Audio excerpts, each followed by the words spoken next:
The manhwa begins with a scene where a young boy named Qin Jinyang is seated against a wall outside a house. He's just finished brooming the area, and as he rests, a man approaches him, carrying a bowl of soup. Qin Jinyang, the boy, looks at the soup in his bowl and can't help but think to himself, shit, it's another bowl of swill again. This implies that he's not very impressed with the quality of the food he's receiving. The man who brought him the soup is introduced as Goa Hu. He addresses Qin as Brother Qin and mentions something about intentionally leaving a large piece of chicken skin on its butt just for Qin. As Qin looks at the chicken in his soup, he quietly reflects on his situation. He mentions that it has been 3 years since he transmigrated into this world, and those 3 years have been incredibly difficult. He compares his current circumstances to his past life when he had a demanding overtime work schedule but suggests that those days were better than his current situation. Qin also thought, in the novels, people who transmigrate often receive cheat skills or abilities, but he seems to have only received the potato peels. He contemplates whether he will ever receive his cheat skill, and in his desperation, he considers starving to death with the hope of transmigrating into a better family. Qin then shifts his attention to Goa Hu, who seems to be enjoying his meal very quickly. He asks Hu how he finishes eating so fast, and Hu responds, "Brother Qin, I've heard from my elders that the chicken heads are poisonous. You see, I have a robust body. For your sake, I am willing to try whether it is really poisonous. How about it?" Qin contemplates Hu's statement and thinks about the supposed poison in chicken heads. He seems skeptical, mentioning that there are no heavy industries in this world, so he questions where the poison would come from. Just as Qin is about to eat the chicken head, a system window suddenly pops up, asking if Qin is willing to donate a chicken head to help Hu fulfill his dream of taking the poison test. Qin agrees to the request. Qin then turns to Hu and asks if he's sure he's not afraid of the poison. Hu, in response, reassures Qin and says he'll take up the offer, emphasizing that being starved is scarier than the potential poison. Afterward, the system window appears again, indicating that Qin has generously allowed a young man to experience the toxicity within his human body, and he is rewarded with potential value points. Qin's status window also pops up, showing his identity as a servant of Helan Mountain Villa, and his physical foundation stat, which is described as rotten mud physique 0/10 with the next stage being decayed wood physique. Qin is overwhelmed with joy, believing that his hard work over the past 3 years has finally paid off, and he thanks Mother Nature for these rewards. He's particularly excited that he's finally received his cheat skill. Amidst his celebration, Hu notices Qin's emotional state and encourages him not to cry. He promises to treat Qin to some sheep offal. Hu's thoughts reveal that he believes Qin must have had a difficult past to be crying so intensely. Hu suddenly announces that he needs to leave for work and tells Qin to wait for him. A while later, Qin orders the system to add 1 point to his physical foundation stats. The system confirms the increase in his physical foundation stats, and Qin feels the hazy and heavy feeling in his mind fading away. His physical pain diminishes, and he perceives his thoughts as no longer sluggish. After some time has passed, Qin reflects on the importance of one's physique in this world. He realizes that with a good physique, one's physical abilities, talents, and comprehension can all improve. He credits Hu for his newfound progress. Qin then inquires about Hu's whereabouts, asking another person if they know where Goa Hu went. The person seems surprised that Qin is unaware of the recent developments and informs him that Whole Master has chosen Goa Hu as the attendant disciple of Feng Duiying. Qin asks what an attendant disciple does, and the person explains that they serve alongside formal disciples, assist them, and have the opportunity to interact with more influential and powerful individuals. Suddenly, a person announces that dinner is ready, and everyone gathers around. Qin quickly moves to receive his meal and reflects on how his thoughts and reactions have become more sensitive and agile. Even the act of grabbing food has become effortless, thanks to his improved physique. Qin invites everyone to come closer and offers to serve the chicken heads to them.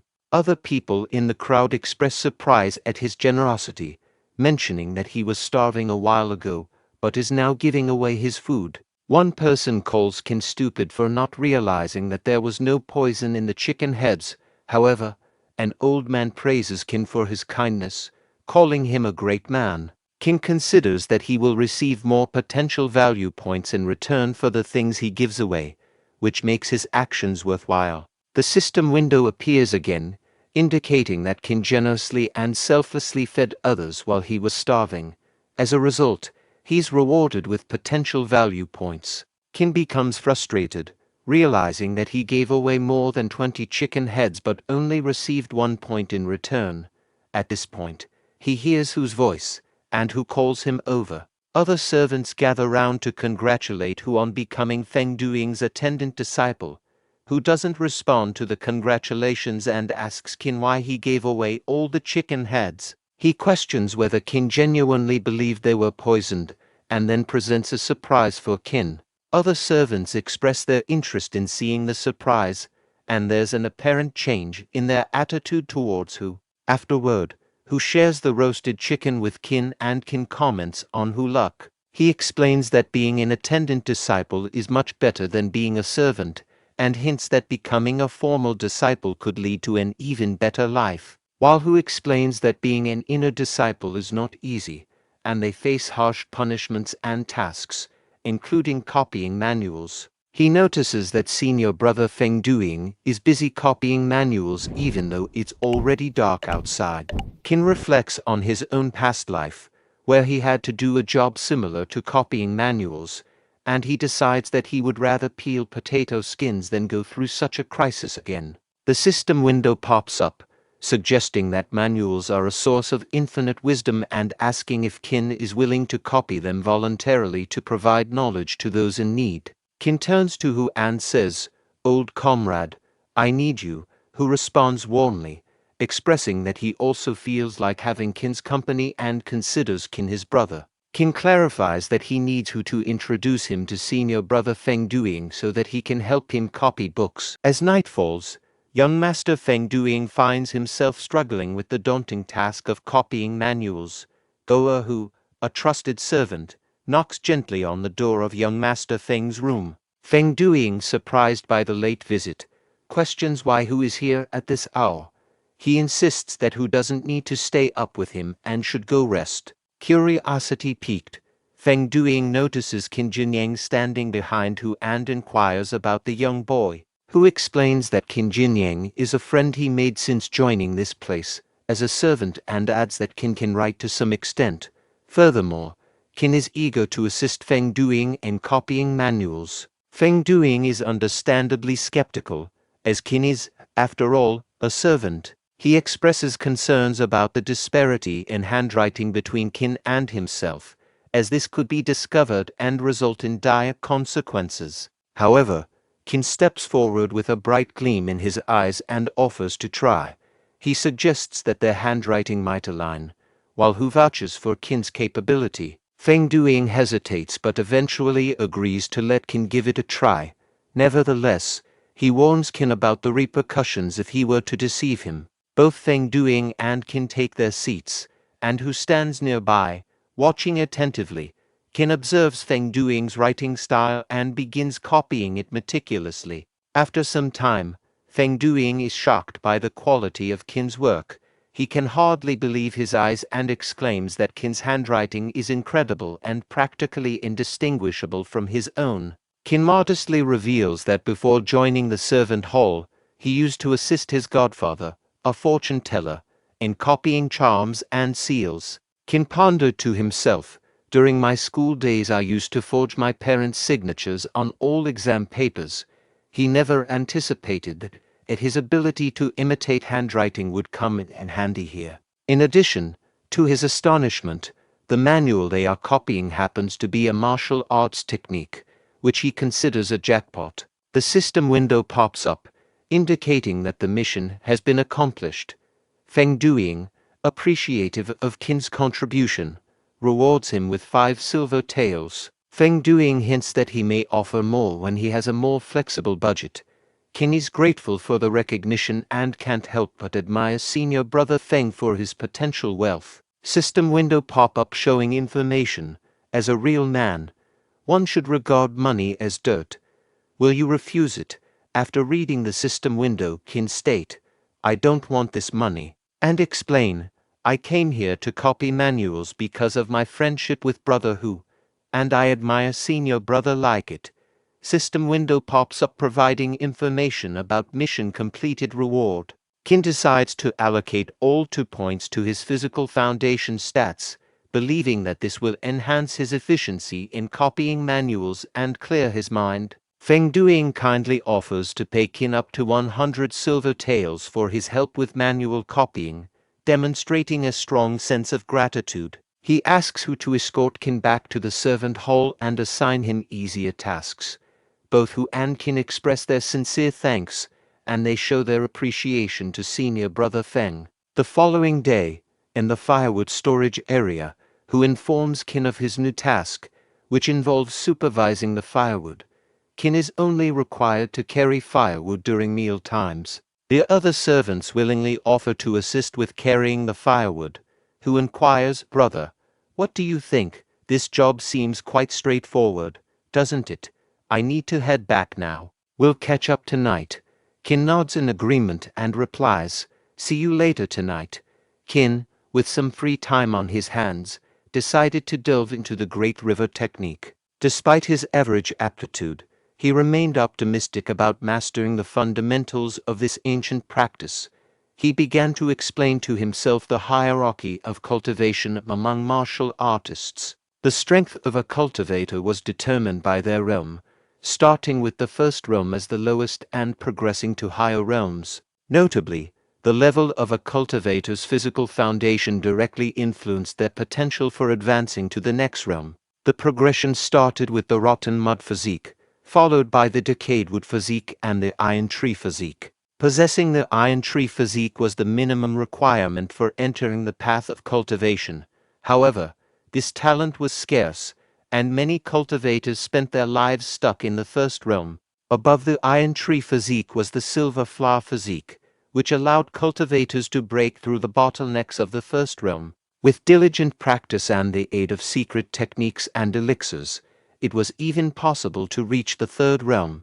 Beyond that was the coveted golden physique, granting a cultivator an almost ethereal path of cultivation. The lord of the Helan Mountain Villa possessed the golden physique and had reached the formidable fifth realm. Further up the hierarchy was the white jade physique, a mystical existence across the Jianghu. Rumor had it that an even more precious jadeite physique existed above it, although it remained a legend. As Qin contemplated the Great River technique, he knew that this practice had a soothing effect on the mind, bringing inner peace. He also understood that those hot-blooded and impulsive martial artists who attempted to copy the technique often found themselves drained and fatigued. In addition to a strong physical foundation, Qin recognized that there were other prerequisites for ascending to the first realm as a martial artist. Cultivators needed to possess a certain abundance and purity of true qi. However, Qin was honest with himself. He acknowledged that his current level in the Great River technique was merely at the entry level, signifying that he had much room for improvement. While engrossed in these thoughts, a voice called out from behind, startling Qin. He turned to find an old man named Lao Liangtu. In a surprised tone, Qin addressed the old man, "So it's you. What has happened?" Lao Liangtu stumbled and fell into Qin, causing both of them to tumble to the ground. In a distressed voice, he implored, "Little brother Qin, I beg you, please save me." Qin advised, "Take a seat first and speak slowly." Old Lao began to explain his dire circumstances, his eyes welling up with worry. "Brother Qin, I might be laid off, and I have nothing left. Outside of this place," he confided, "can you please ask Goerhu to request young Master Feng on my behalf to plead for me to stay here, because this is the only way left for me to survive." Glancing around cautiously to ensure no prying ears were nearby, old Lao handed brother Qin a bag. He nervously continued, "This bag has 200 copper coins, all my savings. Brother Qin, you must help me. Qin, touched by old Lao's plight, replied, "You can keep the money for yourself. Just remind me later, and I will talk to Goahu on your behalf." Old Lao, with a mixture of relief and gratitude, uttered, "It's okay, little brother Qin. You can have it." He handed over the bag of money. He quickly disappeared for his place. While darting away, old Lao couldn't help but shout, "Back, thank you, little brother Qin.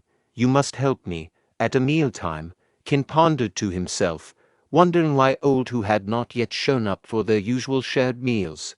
What's taking him so long? Today, as he contemplated, he overheard people talking to each other, their voices filled with shock and concern.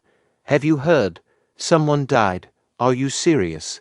Is it really Goahu?" This news sent a shiver down Qin's spine, and he asked loudly, "Who do you say died just now?" A person explained the grim details. "I heard that after paying a visit to young Master Feng, Goahu died on his way back. They say he suddenly spewed out a mouthful of black blood that splattered all over. Then he fell to the ground and passed away." Qin couldn't help but ponder to himself, could it be that the chicken heads are really poisonous? Suddenly, without warning, someone struck Qin from behind with a wooden stick, causing him to collapse to the ground. Before losing consciousness, Qin wondered, "Who is this son of A?"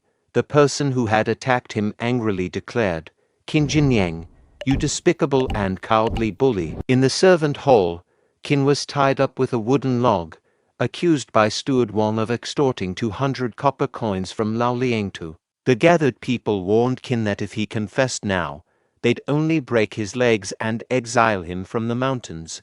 But if the whole master arrived, he'd have no way out. In anger, Qin vehemently denied taking any money from Lao Liangtu, demanding evidence to support the accusation. Steward Wang scoffed at Qin's protests, thinking of his own aspiration to become Feng Duing's attendant disciple now that Goahu was dead. The gatekeeper announced the whole master's arrival, and both Steward Wang and Lao Liangtu greeted him. Steward Wang presented the evidence, mentioning that Lao Liangtu's exclusive mark was on the stolen coins, and they had sent men to search Qin's room. Old Lao reiterated his claim, stating that Qin had blackmailed him using Goahu and young Master Feng's names, threatening exile if he didn't pay. The whole master implied that Lao Liangtu might have tried to bribe Goahu before his death and questioned his motives. Qin asked Lao Liangtu why he was slandering him, to which Lao Liangtu retorted, questioning Qin's own conscience.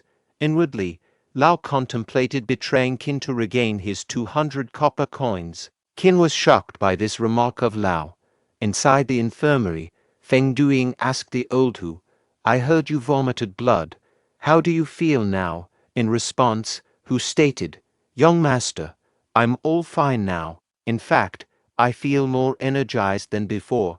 Feng Duing turned to the physician and asked, "How come old Hu is perfectly fine, even after vomiting so much blood?"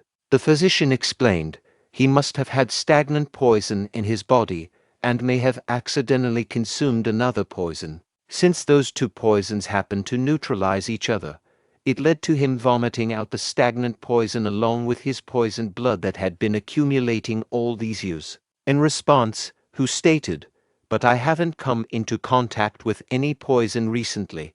The only possibility is that the chicken head brother Qin gave me contained poison." The physician explained, "Since that's the case, it must be that chicken head. Chicken heads don't usually contain much poison, but that poison just happened to nullify the stagnant poison within your body."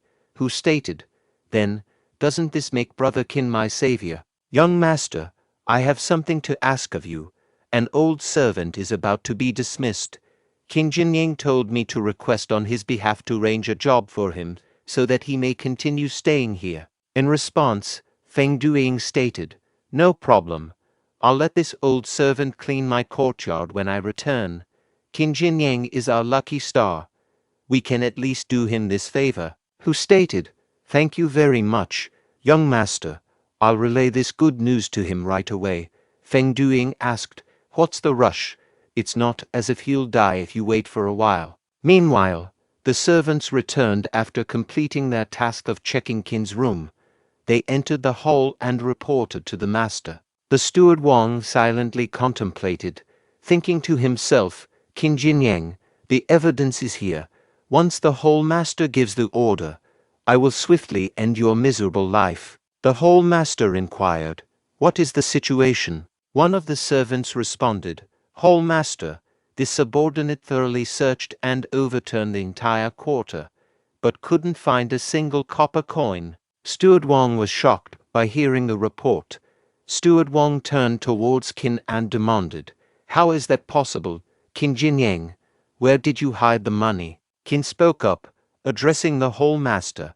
I would like to lodge a complaint. I am being framed by Lao Langtu and Steward Wang. Please search Lao Langtu's quarters. The money may be hidden beneath his bed. The hall master issued the order to search Lao Langtu's quarters. In response, the servant acknowledged. Yes, sir, Steward Wang exclaimed. Bullshit. Who do you think you are? Why would I frame you? Lao questioned Qin. Qin Jinyang, things have already reached this state. Why are you still trying to deny it? At most, I'll burn more paper money for you after you die. Qin retorted. Lao Langtu, it seems you've been groveling at Steward Wang's feet for the past 2 days. Qin recalled the memory of when he had Lao's money. A system window appeared, instructing him to give the old man his hard-earned money. Qin thought to himself, I'll return it, since that's what the system says. When Lao Langtu left for work, Qin discreetly placed the money beneath his bed. At that moment, the servant returned with the money in his hands. The hall master asked, have you thoroughly checked it? The servant replied, yes, sir. This bag containing exactly 200 copper coins was found beneath the bed in Lao Langtu's quarters. There is no mistaking it. These are all Lao Langtu's copper coins, and they even have marks on them. Lao Langtu silently cursed, crap, this bastard, Qin Jinyang, must have found it inconvenient and decided not to help me, so he returned the money. You should have informed me, bastard. You've screwed me over big this time. In the midst of the commotion, whose voice echoed as he shouted for the door, calling out, Brother Qin, he has done what you asked of him. Steward Wang found himself deep in thought and wondered, Goer who, didn't he already die? Undeterred, Hu continued, revealing, young Master Feng agreed to let Lao Langtu stay and clean his courtyard. Seeing crowd of people gathered in front of him, Feng Duing inquired, why are so many people gathered here? Then they both noticed Hall Master. With respect, they both greeted, Hall Master. Steward Wang explained, Hall Master, this old thief came to complain to me. He was just enforcing the law impartially and thus apprehended Qin Jinyang. He didn't know anything about all this. Following the way of the main hall, he'll kill this old thief right away. The Hall Master intervened firmly, stating, stop right there. Who expressed his concern, saying, brother, you've had it hard. In response, Qin exclaimed, good gracious, brother Hu, you're fine. The Hall Master, making a decisive move, announced, Qin Jinyang, I'll pass this sword to you. You may do as you wish regarding Lao Langtu. It's up to you whether you kill, spare, or slowly torture him. Lao Langtu pleaded, Qin Jinyang, I beg you, please spare me. I was wrong, I was blinded by greed. Killing me won't bring you any wealth. My life isn't worth you dirtying your hands. Please spare me. Remembering the man's previous actions, Qin used the sword and swiftly chopped off his head in one strike. A window popped up, displaying the message, mission accomplished. He had successfully ended his life and liberated the old man from life sufferings, rewarding potential value, 3 points. Seeing this, the Hall Master commended, you're quite courageous, Qin Jinyang. From today onwards, you will be the guard of the servant hall. You may patrol with the guard squad tomorrow. Qin expressed his gratitude, saying thank you, Hall Master. The Hall Master then instructed, Duing, follow me to my study room. In response, Feng Duing obediently replied, yes, father. Who reassured Qin, there is no need to overthink. You just killed an ungrateful snake. You just received a huge promotion. I'll treat you to a meal to celebrate this occasion later. Qin reflected to himself, at best, gods are bodyguards. This time, everything was entirely down to chance. When I'm framed again, will I be as fortunate? In reality, a person who is excessively kind is only met with death. The world's rule is an eye for an eye and a tooth for a tooth. No matter what, I have to get stronger. At the servant hall, Qin contemplated the unstoppable force of luck that had bestowed upon him. Upon becoming a god, his salary had arrived promptly, leaving him with some time to spare. It was then that he decided to extend an invitation to old Hu for a delightful meal. With a warm smile, Hu exclaimed, "Brother, I finally found you. I've been searching all over for you." In response, Qin joyfully replied, "Old Hu, you've arrived just in time. I was actually planning to seek you out. Have you happened to cross paths with Xiao Guzi, the young one who usually accompanies me on patrol and never leaves my side?" Pointing in a certain direction, Hu remarked, "Are you in search of Xiao Guzi? Isn't he right over there?" In a loud and hearty voice, Qin called out, "Hey, Xiao Guzi!" Xiao Guzi turned around, his voice quivering as he spoke. "Master Qin, Master Hu." Curious, Hu inquired, "What's troubling you, my lad? You seem so downcast. Have you missed your meals or something?" Qin chimed in. "And why are you carrying all those belongings? Where are you headed?" With tears in his eyes, Xiao Guzi shared, "Master Qin, my village has suffered repeated raids by bandits over the years, and this time, an epidemic has taken my parents and sister. I must return home to arrange a proper funeral for them." Filled with compassion, Qin offered, "Xiao Guzi, take this bag with 200 copper coins. Use it to ensure your family receives a dignified funeral." Overwhelmed with gratitude, Xiao Guzi expressed, "Thank you so much, Master Qin." A system notification popped up, displaying crucial information, emphasizing the purity of filial piety and the heart can cleanse the impurities behind dirty money. Rewarding potential value, 1 point. In his contemplation, Qin found himself grappling with unease while holding onto Lao Liangtu's money. He firmly believed that the virtuous path was to perform a benevolent deed and bestow all of it upon Xiao Guzi. The system window appeared again, reiterating the paramount significance of filial piety over all else. It posed a question to Qin, inquiring if he was willing to contribute his entire savings to ensure a peaceful rest for the departed. Upon absorbing the message within the system window, Qin declared, "Xiao Guzi, your devotion to filial piety is truly moving, and it has deeply touched my heart. I still possess 2 taels of silver. Take it all and arrange the most honorable funeral. Please, do not refuse." Qin ruminated within himself, "I've just come into this wealth, and yet, I'm already contemplating giving it all away." Xiao Guzi asserted, "Master Qin, you absolutely cannot do this." In response, Qin replied, "Enough talk, hurry and return home." Another system notification appeared, rewarding Qin with a potential value of 3 points. Both Qin and Xiao Guzi observed as the latter departed. Turning to Hu, Qin expressed, "Originally, I had planned to treat you to a splendid meal." Hu responded, "It's no trouble at all. It's a trivial matter. However, after the incident with Lao Liangtu, I suspected you might be disheartened and reluctant to assist others." Qin articulated, "The world consists of both virtuous and unscrupulous individuals. We should not judge the many by the actions of a few wicked ones. Since my time as a god, Xiao Guzi has faithfully served by my side, displaying wisdom and dedication.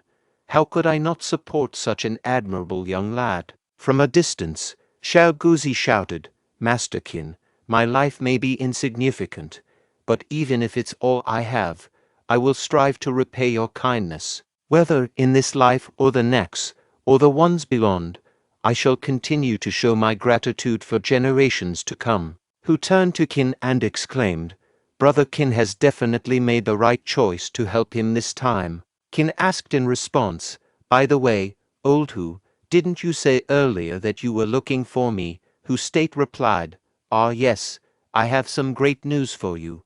Come with me, I'll explain on the way. A while later at Feng Duing Quarter, Feng addressed Qin saying, These are all the books my senior and junior brothers want you to copy. Brother Qin, you need to finish copying them as soon as possible. Qin assured, No problem. He guarantees to fulfill senior brother Feng's order without fail. Feng then entrusted the task to Qin, stating, Then he will leave it in your care. Qin thought to himself, if he continues writing like this, it will take him forever to finish this. Maybe he can use the Great River technique's true chi on his hands, copying the work of others to improve proficiency in the Great River technique. Action speaks louder than words. Let him put it into action and see if it works or not. Qin began copying the book with great speed. Feng then instructed his servant, This pile belongs to junior brother Wang, and this one belongs to junior brother Li. Go quickly and deliver them. Also, don't forget to bring back the final payment from them. Qin thought to himself, Yes, as expected, it works. The assistance of true chi is progressively making him able to copy the books faster. Feng State acknowledged, Let's stop here for today, Brother Qin. Your ability to copy the work of 5 people in just one night is truly remarkable. You can come over every night to write the remaining work. Qin replied, Okay, senior brother Feng. Feng State praised Qin, saying, Brother Qin is indeed a rare talent. There aren't many people who I Feng Duing admire. But Brother Qin, you are definitely one of them. Qin humbly responded, Senior brother Feng, you overpraise me. Thanks to you, I can earn so many silver taels. Senior brother Feng, now that I think of it, I feel like I don't need so much money as a god. Don't you also think so? Feng State laughed heartily, knowing that his brother Qin was facing difficulties. As a senior brother, he decided to offer his help. A few days later, Qin sat on a big wooden bench and pondered to himself. He reflected on the past few days of copying books, realizing that he had not only earned a significant amount of money but also improved his physical strength and advanced in the Great River technique to a minor attainment level. He then used his inner chi to try and lift the kettle in front of him, but realized that his control over true chi still needed improvement. He concluded that he needed to learn martial arts and general knowledge to use it more efficiently. However, he knew that the martial arts of the Helan Mountain Villa could only be practiced by formal disciples who had undergone proper training. With no other options, he decided to go down the mountain and try his luck at martial arts schools there. In Wuhe town, Qin marveled at the liveliness, realizing that it was his first time coming down the mountain. Suddenly, he heard a voice from behind, asking for a favor.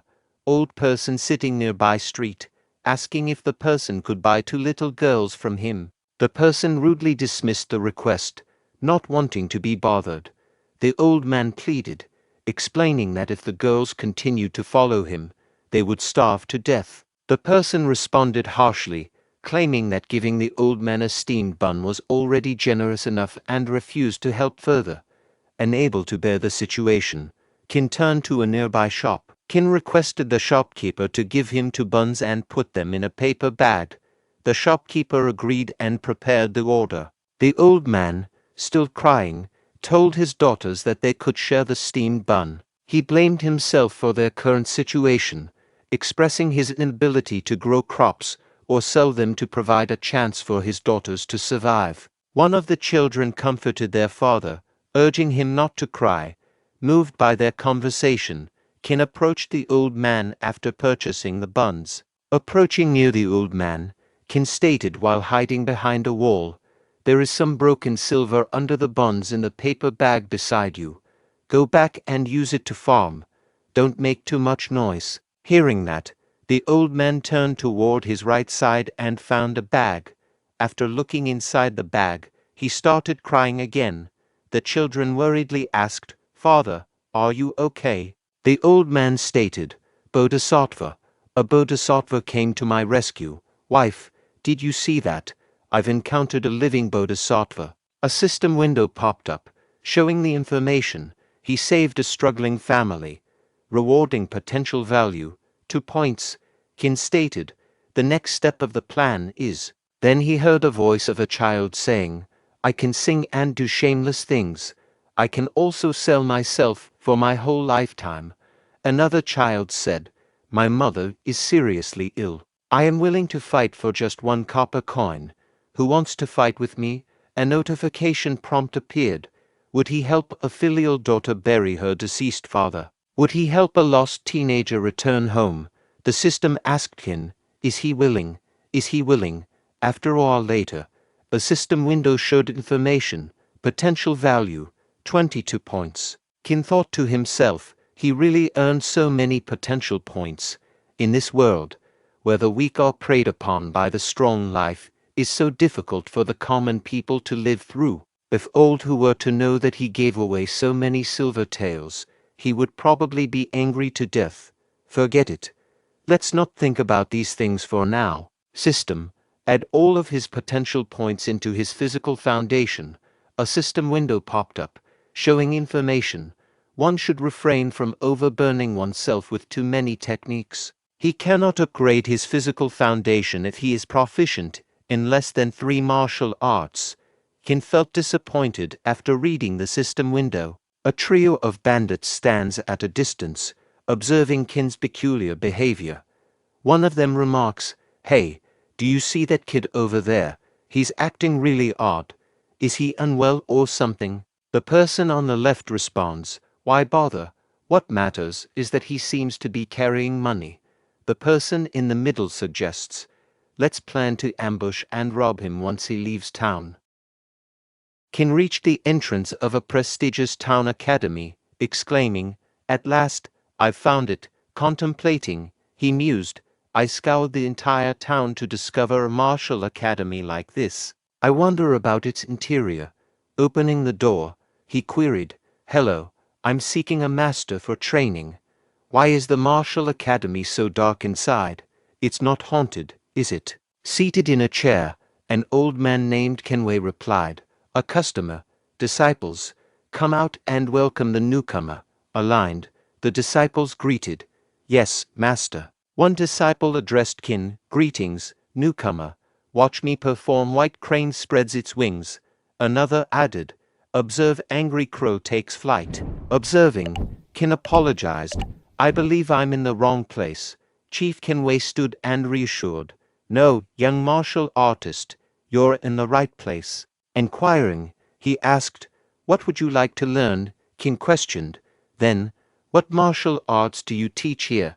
Chief Kenway clarified, our academy offers everything, including 18 weapon types. We master all, cultivating Taihik, Truchi internally and strengthening externally. No fees if you can't learn, and no extra charges during the process. Turning to his disciples, he commanded, demonstrate for our young martial artist. Qin declined, saying, it's okay, just tell me about each technique. Chief instructed, watch Han Yuan's shadowless sword. Observe Xing Yi's diamond fist. Witness Tan Ton's lightning whip. Disciples insisted, you should showcase something too. As Qin covered his eyes, he pondered, should I leave now? What is this? An hour later, every disciple collapsed from demonstrating techniques. Tan Tong inquired of Qin, young martial artist, what's your preference in martial art techniques? Qin replied, let's forget it. I'll pass. Chief, enraged, questioned, what do you mean by let's forget it? You watch our martial artists for an hour, and all you say is let's forget it. Are you here to mock us? No mockery allowed. You won't leave until you learn one technique. Did you come for a free show? Qin explained, Chief, it's not that I'm unwilling to learn. It's just, Chief interrupted Qin, stating, young martial artist, if you're bored with martial arts, we also teach musical instruments, cooking, or even foreign languages. A system notification appeared, revealing, the Martial Academy is struggling financially. Would you consider leaving a silver tael as a tip? Chief directed his disciples, keep performing. Impress this young martial artist. Qin pleaded, stop, enough. Chief, to be honest, I'm involved in the underworld and urgently need a martial art technique, but what these seniors are demonstrating might not be suitable. I apologize for taking up your time. Consider these silver tails as a tip, and I wish your academy the best. A system window displayed. Your heroism earns respect from the chief, rewarding potential value. 2 points. Qin, departing, remarked, I'm leaving. No need to escort me out. And Qin contemplated, realizing that trading a silver tail for 2 rewarding potential value points was quite a worthwhile deal. He only wished there were other martial academies in town. Chief intervened, stating, Young master, please wait, and instructed the disciples to exit. They acknowledged, Yes, master. Once alone, Chief turned to Qin, acknowledging, You have a discerning eye. You saw through those superficial martial arts used to deceive outsiders. Our academy indeed possesses unique martial arts techniques. Qin reflected. Special techniques. This is an unexpected gain. He inquired, Could the chief demonstrate them for me? Chief, seizing sand from the ground, declared, Certainly. I'll give you a taste. Don't blink, throwing the sand toward Qin. It passed in front of his eyes and struck the practice dummy behind him. Qin questioned, Is that all? Isn't this just throwing sand when you can't win a fight? Chief replied, You're too naive, young man. Have you heard of hidden weapons? Qin asked. Hidden weapons? Like techniques using shurikens and darts for a single-shot kill? Chief inquired. That's nothing. Are those just ordinary weapons? What makes them worthy of being labeled hidden weapons? He continued, Listen carefully. The essence of hidden weapons lies in their concealment. Catch your enemies off guard. Strike when they're unprepared. Additionally, they should be portable and ideally carried at all times. A handful of sand can confuse enemies, buying time for escape or forcing them to reveal weaknesses. For the final blow, a blade is still preferable. Examine the dummy's eyes closely. Qin, visibly surprised, thought, It's filled with tiny nicks resembling needle pricks. Chief elucidated, This is the application of our dirt field technique. It allows manipulation of dust, sand, loess, lime, and even various poisonous powders. Qin expressed interest, stating, I want to learn this technique. Name your price. Chief Kenway cautioned, This hidden weapon is our family's exclusive technique, passed only to male direct descendants. You, an outsider, consider learning our secret technique. Qin insisted, Just state the price. Chief proposed, Given your unique skeletal structure, you are an extraordinary martial arts talent. 300 taels, I guarantee mastery. Qin countered, 10 taels of silver. Take it or leave it. In a hushed tone, he added, Why not resort to robbery? Chief agreed, Fine, 10 taels it is. I'll teach you for a day, with no guarantee of mastery. Follow me to the training ground if you accept. Chief pondered, It's challenging to determine if someone can truly grasp this generational technique. Even our great-grandfather, with a silver root bone, took 61 days to learn the basics. Learn some basics and then scram. That's 10 taels richer today. A day for us common folks to celebrate. Chief instructed, I'll start the timer. Remember, the dirt field technique involves coating dirt with true qi before throwing it. This aids in understanding the theory. Guide the qi down your center. Feel it down your spine. Kid, are you following? Don't tell me he fell asleep. Later, a system window appeared, proposing, use 5 potential points to unlock and learn the basics of the dirt field technique. Qin instructed the system to proceed. The system displayed Qin's profile. Qin Jinyang, with a rotten mud physique foundation, a servant of Helan Mountain Villa, progressing to decayed wood physique. Martial arts skills included the Great River Technique beginner level and Dirt Field Technique basic level. Potential value points stood at 0.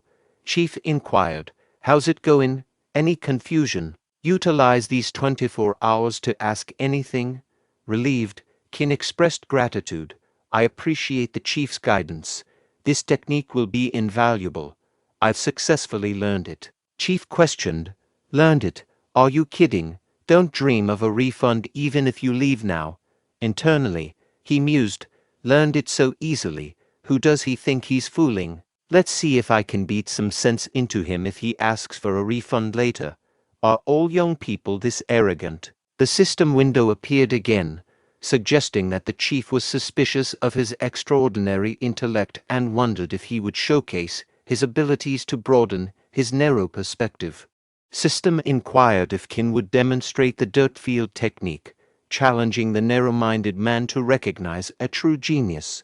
Casting doubt, Chief asserted that even top-tier geniuses couldn't grasp it instantly, let alone Qin.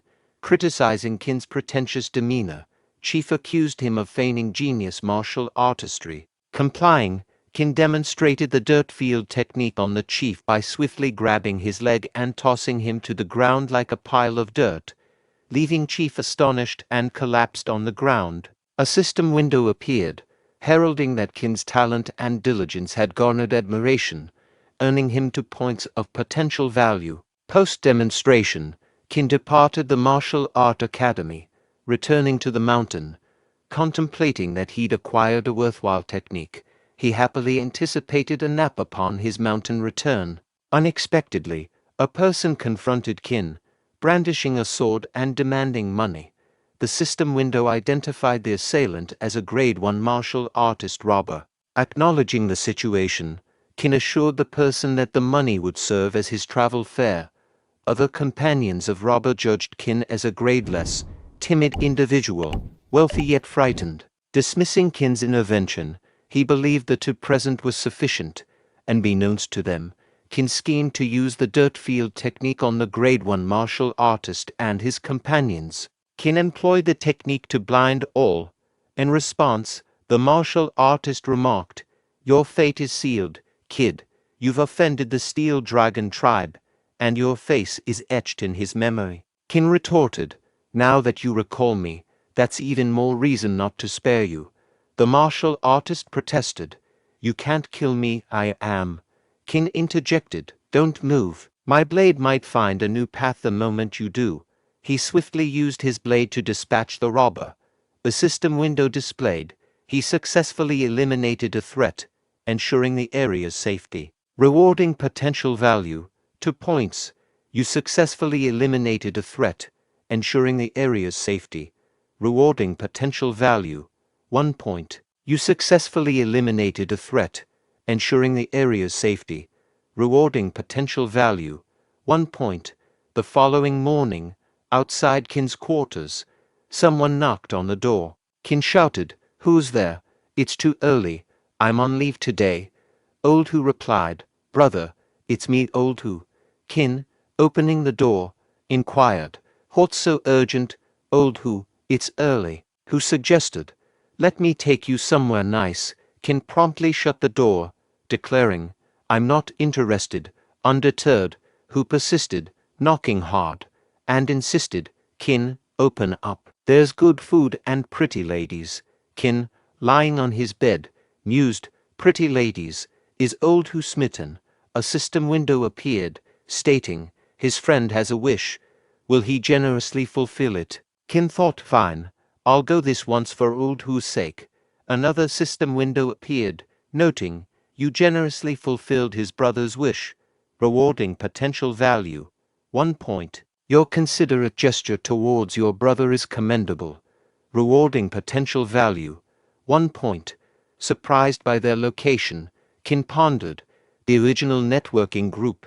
Well, that's unexpected. I thought this kid fell for someone."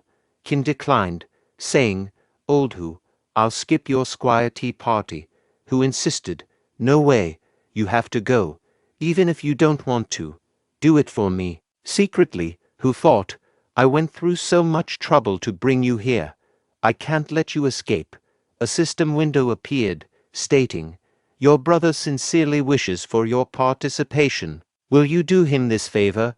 Qin considered, "Oh well, it's a chance to meet more people in this world." Another system window appeared, noting, "By doing your brother a favor, you've proven your loyalty. Rewarding potential value, 1 point." Who urged, "Brother, let's go." Let me introduce you to everyone. Brother Zhang, meet my brother, Qin Jinyang. He's a god in the servant hall and even knows how to read. Perfect for Miss Changlin. I brought him here to meet her today. What do you think? Who exclaimed. Qin thought. Is he setting me up on a blind date? Miss Changlin retorted. Who's that? Which Tom, Dick, and Harry dares to say they're worthy of me? Who, sporting a smile, remarked, Sister Changlin, my brother possesses limitless potential. You'll undoubtedly be satisfied. Changlin inquired. You're my blind date. Why are you just staring? Don't you have a gift for your blind date? Qin stood there, dumbfounded. Zhang commented, Brother Hu, it appears this man lacks the courtesy to bring a decent gift. If this is your introduction, let's just forget about it. Nervously, Hu responded, Brother Zhang. Zhang, unrelenting, remarked, a god, elevated from servant to a miserly god, earns a bit more and forgets his status. Marry someone on your level. Do you understand what that means? Take a good look in the mirror. Changlin intervened. My brother is only conveying this out of respect for Senior Feng. Don't embarrass yourself any further. Recalling memories from his past life, Qin thought, I won't let myself be bullied again. Addressing Zhang, he asked, What makes you think I can't come with a decent gift? Zhang retorted, Are you foolish? If you bring a decent gift, I'll kneel and call you father. And if you can't, onlookers conversed, so exquisite, a top-grade jade bracelet. I've only seen Senior Sister wear one like this. Is it that good to be a god? This bracelet looks expensive. This kid isn't half bad. Zhang, turning to see the bracelet, was taken aback. He thought, this luster and clarity, it should be worth around 20 taels. In the midst of the scene, a system window appeared, inquiring if the person would generously bestow the bracelet upon a narrow-minded individual lacking real power. Simultaneously, Qin pondered whether people in this era were familiar with the term daddy. Qin then declared, I don't need you both to call me father. Instead, refer to me as daddy, and I'll gladly give you this bracelet. How does that sound? Zhang questioned internally if daddy was the person's nickname and estimated the bracelet's worth at least 20 taels. Addressing his sister, Zhang asked why she wasn't expressing gratitude to daddy. She replied, Thanks, daddy. Pleased with her response, Qin instructed her to take the bracelet. She added, Daddy, listen up. Don't assume you stand a chance. The people pursuing me could form a queue extending out of the mountain villa. However, I can introduce you to a female worker from our intricate craft hall. A system window popped up, confirming the successful gifting of the bracelet, with the recipient expressing genuine liking, rewarding a potential value of 3 points. Qin, feeling relieved, thought it was a good outcome. Initially, he believed he was assisting old Hu with his date, only to end up presenting a gift to his blind date. Turning to Qin, who inquired about the meaning of the word daddy and why Qin preferred to be called that. Qin explained that, in his hometown, daddy is a respectful way for a son to address his father. Amused, Hu laughed and asked if it was the same as father and meant thank you daddy instead. From a distance, Zhang expressed gratitude to daddy for the gift and announced that he and his sister would be departing. Qin, smiling, remarked on Zhang even expressing gratitude. As Zhang moved away, he informed his sister Changlin that he initially doubted Goa Hu's claim about this god's wealth. He advised her to string the fool along and extract money. Changlin replied, Got it, brother. Approaching Qin and the gathered crowd, a girl in a red dress questioned, Why is everyone gathering here? What's with all the joking and noise? Quickly, disperse. Curious, Qin turned to Hu and inquired, And who is that? Who responded, Brother, we should leave quickly. This is the third senior sister of our mountain villa. She's extremely powerful. As they departed, someone grabbed Qin's shoulder from behind and praised, Beautifully done. I never liked those young siblings, money-hungry pigs abusing their power. The opposite of Brother Qin, so quick-witted and bold. The person introduced himself as Zhou Shaosu, expressing admiration for Qin. Xiaosu explained, I really admire brother Qin, so I came to get to know both of you, who clarified, my brother stood up for us. It's a shame a gift had to be given. Qin remarked, just as you'll lose, you'll earn. You can always earn back the money, but you can never stand up for yourself again. Xiaosu agreed, well said, brother Qin. By the way, I have a money-making opportunity for someone as bold and witty as you. Interested? Qin questioned. Opportunity. Later on, Qin and Xiaosu sat facing each other. Xiaosu proposed, escort the felon, Tongzhimong, on death row, from the torture chamber to the county government office. Internally, Qin hesitated. A felon on death row, risking my life right from the start. Xiaosu continued, consider this a plea for help.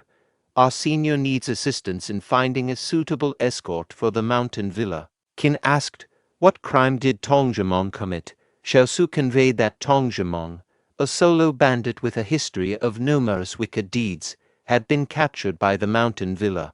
In a confrontation, Tongzhimong managed to kill a seemingly invincible senior from the Supreme Hall. Despite ongoing interrogation about his techniques, Tongzhimong refused to cooperate, leading the mountain villa to decide to hand him over to the authorities. Xiaosu clarified that their role was merely a formality and escorting him. Pondering the worthiness of risking his life to escort an unremorseful criminal for a modest sum, Qin expressed concerns about the inherent danger of the task. Xiaosu agreed, acknowledging the risks, but explained that their deputy chief couldn't escort Tongzhimong the entire way. Qin's fear subsided upon learning about the deputy chief's involvement, prompting him to accept the task. Internally, Qin reassured himself that with the deputy chief present, there was nothing to fear, and he could go through the motions to earn some silver. Later, a senior brother announced the need for an ordinary person to accompany the convict in the carriage, offering a reward of 2 taels of silver. Surprised to see Zhang Changzhen, Qin wondered if it was a coincidence or if Zhang and the senior he served were leading the escort. Observing Tongzhimong, Qin sensed his formidable aura but overheard a conversation mentioning Tongzhimong's murderous intent. The individuals noted that those assigned to look after him ended up crippled or dead, and official disciples dared not take on the role of an escort. Zhang, noticing Qin standing, thought, what a coincidence. Did he expect the one leading today to be the senior he's serving?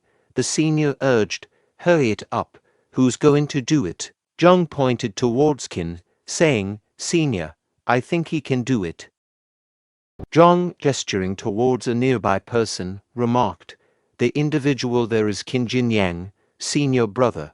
Observe how he exudes dignity and capability. Qin, smiling, replied, as a newcomer, I fear handling such a challenging task. Please forgive me, senior brother. Addressing Qin, Zhang stated, you're simply unwilling, aren't you? Whoever wishes to guard the death row prisoner, step forward. Guards withdrew upon hearing Zhang's words. The senior instructed Qin, get into the cart now. Reacting angrily, Qin turned to the other guards, exclaiming, these scoundrels. Approaching Qin, the senior asked, enter willingly, or shall I chop your legs off and throw you in? A system window asked, the prisoner is lonely. Will you chat with him on the way and accompany him on his last journey? Observing Tongzhimong, Qin was shocked by his intense aura. Glancing at the senior, Qin, with no choice, entered the cart. The senior ordered the departure, and Qin standing in front of Tongzhimong. Qin thought, this feeling, this pressure, it's like facing a fierce tiger on the road. Tongzhimong asked, young man, did I scare you? A system window displayed, you escorted the death row prisoner. Rewarding potential value, 10 points. Reading the system message, Qin pondered, infuriated with the old system for favoring dangerous missions with more potential points. Tongzhimong's pressure is overwhelming. Only the Great River technique can withstand it. Tongzhimong advised, come closer. The pressure will crush you if you stay too far. Qin considered, closer means less pressure, still imposing, and the Great River technique may not last. I might burst and die. moving towards Tong Jimong, while he was little distance for him. Tong Jimong laughed, saying, "Let me taste your blood." Realizing his mistake, Qin exclaimed, "Damn it, I misinterpreted his words." A system window appeared, offering items for a sleep-deprived strong man. Options included a coarse cloth pillow, sleep aid powder, and a sheep counting picture book. Qin thought, not a pillow or a picture book, hypnotizing powder with the Great River technique and dirt field technique. Tong Jimong laughed while Qin strategized, "System, you finally done right for the male protagonist. Scoundrels outside won't care about movements inside the cart, suiting me fine." Qin used the Great River technique, dirt field technique, and hypnotizing powder. Meanwhile, he also affected by Tong Jimong's aura. Noticing a hypnotizing powder, Tong Jimong exclaimed, "This is a complete disaster." Qin collapsed and lost consciousness. A senior outside the cart, sensing Tong Jimong's aura, commented, "The kid is dead. Good, Tong Jimong's killing intent can calm down now." Zhang silently reflected, "Qin Jinyang, you're finally dead." Later, Qin regained consciousness and rose. Tong Jimong, puzzled, asked, "Who are you?" Qin retorted, "Are you confused?" A system window appeared, stating, "The strong man in front of you is hypnotized. Rewarding potential values, 5 points." Qin, reading the message, thought, if that's the case. He then claimed, "Son, I'm your father. You don't even remember me now." Tong Jimong, disbelieving, asked, "Father?" Qin shouted, "Fool, don't you recognize your own father? How's your rotten fist essence technique? Recite it for your father." Tong Jimong complied, "Father, your child will recite it now. Mountains are fixed, moments follow 9, and he continues." A system window prompted, "To learn rotten fist beginner level, 15 potential points are needed. Allocate the points." Qin agreed. His profile displayed as Qin Jinyang with a decade-wood physique 19/20, a Helan Mountain Villa servant. Skills, Great River technique bottleneck, dirt field technique minor attainment, and rotten fist beginner. Potential value, 1. Another window asked to use more hypnotizing powder for a peaceful to let him pass away in a happy dream, because this man has suffered too much torture. Qin mused, "So, this is rotten fist martial arts. There must be more good things." Curious, he asked Tong Jimong, "Son, you've worked hard. Where's your hidden savings?" After a while, the group arrived at their destination, and Qin stepped out of the cart. He greeted Master Fu and Sir Liu, saying, "Hello, Master Fu, hello, Sir Liu." Zhang and the senior were astonished to see Qin alive and well, pondering, "Is he really unharmed? Did he not perish? What's going on?" Meanwhile, Liu was impressed by Qin's bravery and approached him, noting, "This young hero possesses both courage and potential." Qin thanked Sir Liu for the compliment. As Master Fu observed them talking, Qin modestly downplayed his actions, while Liu expressed his admiration. Liu then informed Qin, "My government office has formed a new patrol unit, and we could use someone like you. The future looks promising." Suddenly, a system prompt appeared, stating, "Master Fu highly values reputation. A true man remains steadfast despite poverty or low status. Will you uphold his honor?" Qin noticed and replied to Liu, "Thank you for your kindness, Sir Liu. I am a humble peasant from a mountain villa. My loyalty lies with the villa, and I'm even willing to sacrifice for it, regardless of future prospects." Another system message appeared, declaring, "You have upheld Master Fu's honor, rewarding potential value, 4 points." Liu smiled and announced, "Well said. Bring 10 taels of silver to reward this young hero." Master Fu, chuckling, also promised Qin a reward of 15 taels. Qin happily anticipated the payment for completing the mission, while Zhang and the senior seethed with anger. After a while, Qin, studying the map, mused to himself, "Tong Jimong's savings must be on here." Doubting Tong Jimong's honesty, he pondered, he shouldn't have lied about the location. Inquiring, "So it's supposed to be here, but where's the ruined temple?" Lost in thought, he accidentally stepped on a sleeping tiger's tail. Startled, Qin turned to find an angry tiger behind him. Panicking, he ran while attempting to use hypnotizing powder, which proved ineffective. Bewildered, he resorted to throwing various items from his inventory. Fearing the tiger, he decided, I should hide in the bushes for a moment. Unfortunately, hiding led him to a cliff, and he tumbled down, thinking, ouch. Relying on rotten fist and dirt field technique isn't sufficient. I need to learn Qigong soon. Surveying his surroundings, Qin discovered the desired ruined temple. Examining the area, he speculated, someone tried to take Tongjiang's treasure, but the divine statue protected it. Outsiders can't grasp the rotten fist technique. Perfect opportunity to test it. Using the technique, the statue crumbled, revealing a wooden box. Excitedly, Qin, open it, he exclaimed. Golden leaves, I'm rich, and this small bottle. Is it medicine? A system window appeared, presenting information. The system asked Qin if he wanted to spend 20 potential points to appraise a bottle of high-grade medicine. Qin replied, expressing insufficient potential points but acknowledging the medicine's value. He assured that the rest was manageable and he moved to a village orphanage. And upon leaving, he mentioned having enough food for half a year. Grateful, the person referred to Qin as a benefactor and living bodhisattva. Another system window notified Qin that his kindness had saved the entire orphanage and provided winter sustenance, rewarding him with 10 potential points. Qin continued helping poor villagers, and they expressed gratitude. Qin then instructed the system to upgrade his physical foundation. A profile window displayed information about Qin Jinyang, the god of Helan Mountain Villa, with a 39 out of 40 iron tree physique. His martial arts skills included a bottleneck-level Great River technique, minor attainment in dirt field technique, and beginner-level rotten fist. His potential value stood at 17 points. Another window outlined the requirements for upgrading Qin's physical foundation to a silver flower physique, indicating the need for 5 martial arts at the perk level and 30 potential points to upgrade the Great River technique. The third senior sister noticed Qin, recognizing him from a recent gathering of junior disciples. She asked Shaoji to find out which hall the god belonged to. Pondering Qin's purpose, the senior sister noted his seemingly sneaky actions along with his benevolence toward the elderly, weak, and sick people. Spotting Qin, Changlin whispered to herself, finally, the long-awaited moment.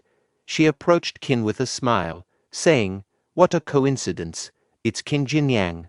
I heard you not only excelled in escorting that dangerous man, but also earned Mr. Fu's appreciation. Qin inquired, Changlin, what brings you to Labor Hall? She replied, just passing by and thinking of you, so I came to say hi. A system window appeared, noting Changlin's lack of experience in the weaving hall and suggesting Qin help her learn. Qin decided to start with pickup lines, expressing, Changlin, since you care about me so much, I need to tell you that my life isn't complete. She asked why, and Qin responded, my life isn't complete without you. Another system window rewarded Qin with 5 potential points for surprising her. Qin, realizing her unfamiliarity with such lines, thought, this girl really has never heard these pickup lines before. Let me just try another one. Life without you is like a broken pencil, pointless. Once again, a system window rewarded Qin with 5 potential points for favoring her. Meanwhile, Wang approached and questioned them.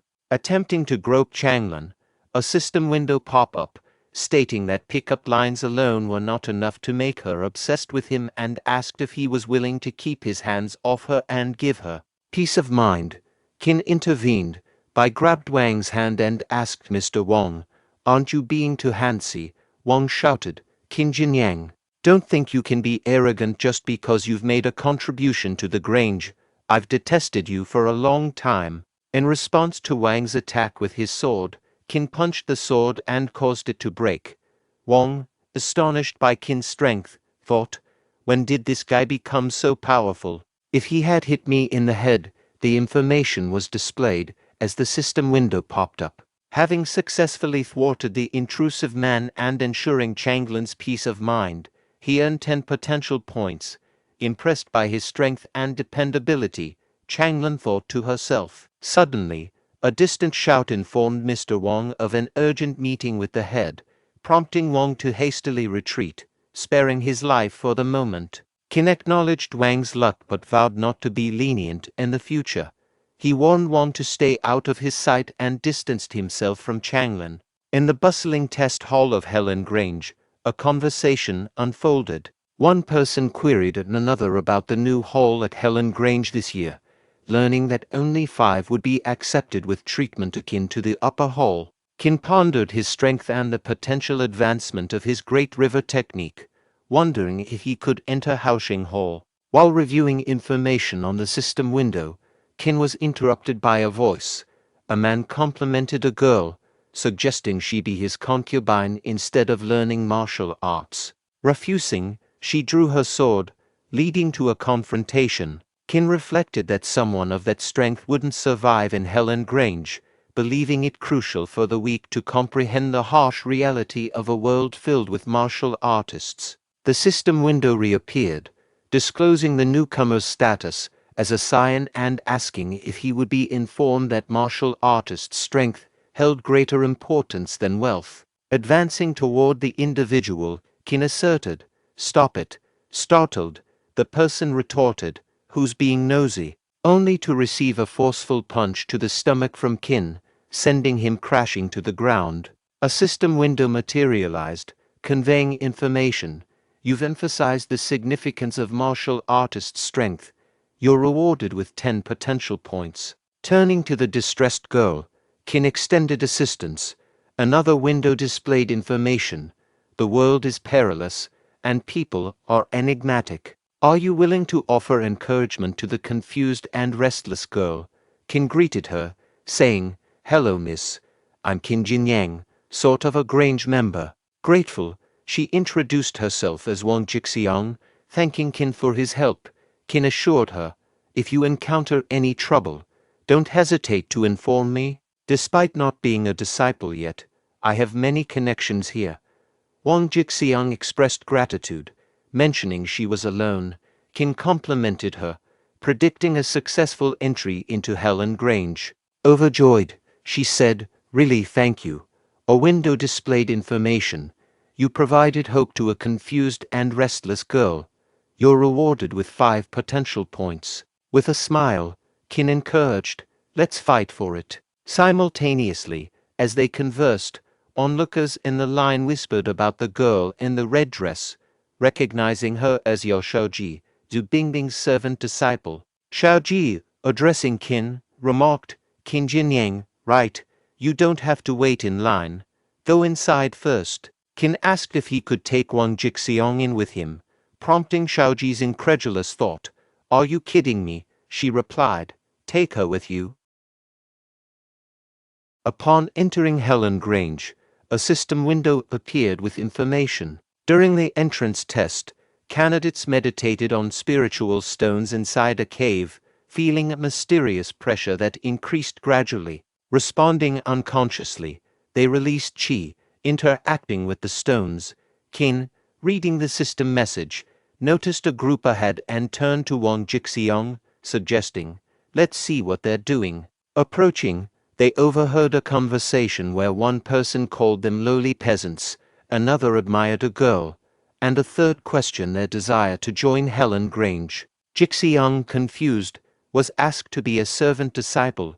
Qin intervened, proclaiming, "I disabled someone as arrogant as you." Lu Shuqing, the first disciple of Star Hall, stepped in, emphasizing recruitment based on root bones rather than background. He urged harmony and directed them to the main hall for rule explanations, wishing them success in the test. The concept of root bones was explained, mentioning that some mud would be generated in the cracks of the spiritual stones, and candidates who couldn't hold on would have sludge-level root bones. On the other hand, if candidates managed to hold on, roots would grow in the mud, indicating deadwood-level root bones.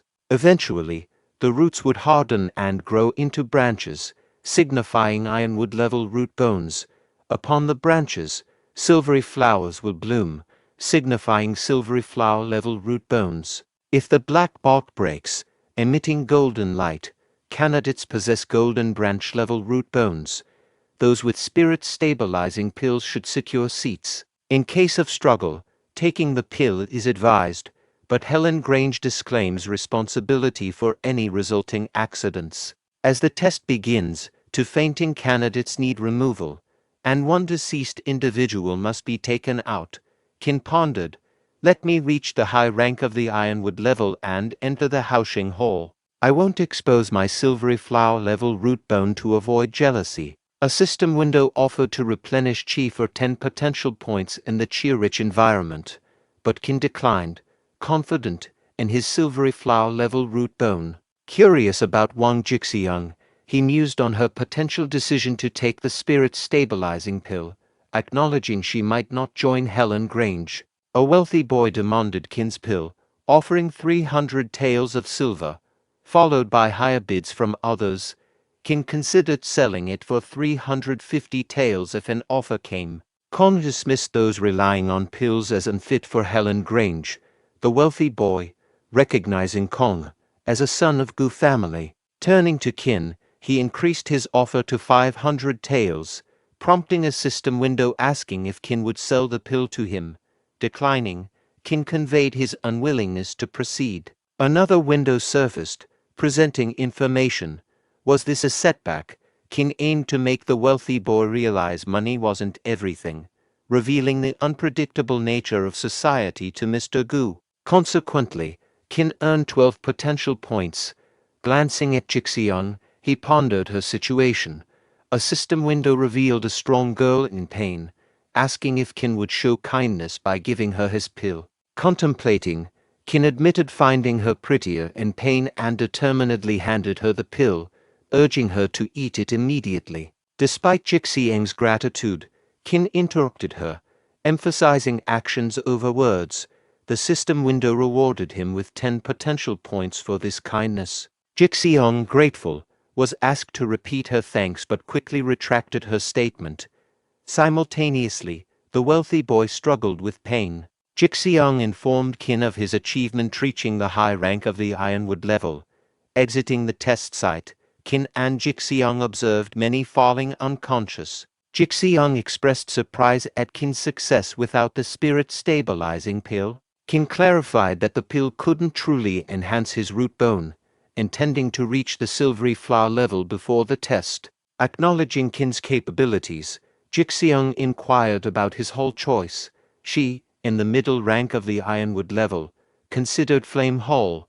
Qin declared his intention to join Haoxing Hall. Inquiring about recruitment, Jixiang asked if Haoxing Hall was accepting new members this year. She relayed to Qin that Haoxing Hall wasn't recruiting due to the leader discovering disciples with someone copying books for them. Outraged, the leader took all disciples to meditate under a mountain waterfall, and they hadn't returned. Jixiang also heard of a man who single-handedly copied books for everyone in Haoxing Hall, sparking amazement and curiosity about his identity. Qin acknowledged the man's remarkable feat. Planning to stay in Flame Hall temporarily, Qin aimed to achieve something before eventually joining Haoxing Hall. He informed Jixiang of his decision to go to Flame Hall, and they agreed to go together. Suddenly, accusations arose from behind as the rich boy accused Qin of cheating. Rich boy, angered by Qin's refusal to sell the pill, told him to go to hell. Observing from behind a tree, Lu Shuqing thought no one expected Zhu Bingbing to investigate Qin secretly. Determining to let his men teach Qin a lesson, Lu Shuqing aimed to prevent anyone from gaining favor with Zhu Bingbing, his beloved.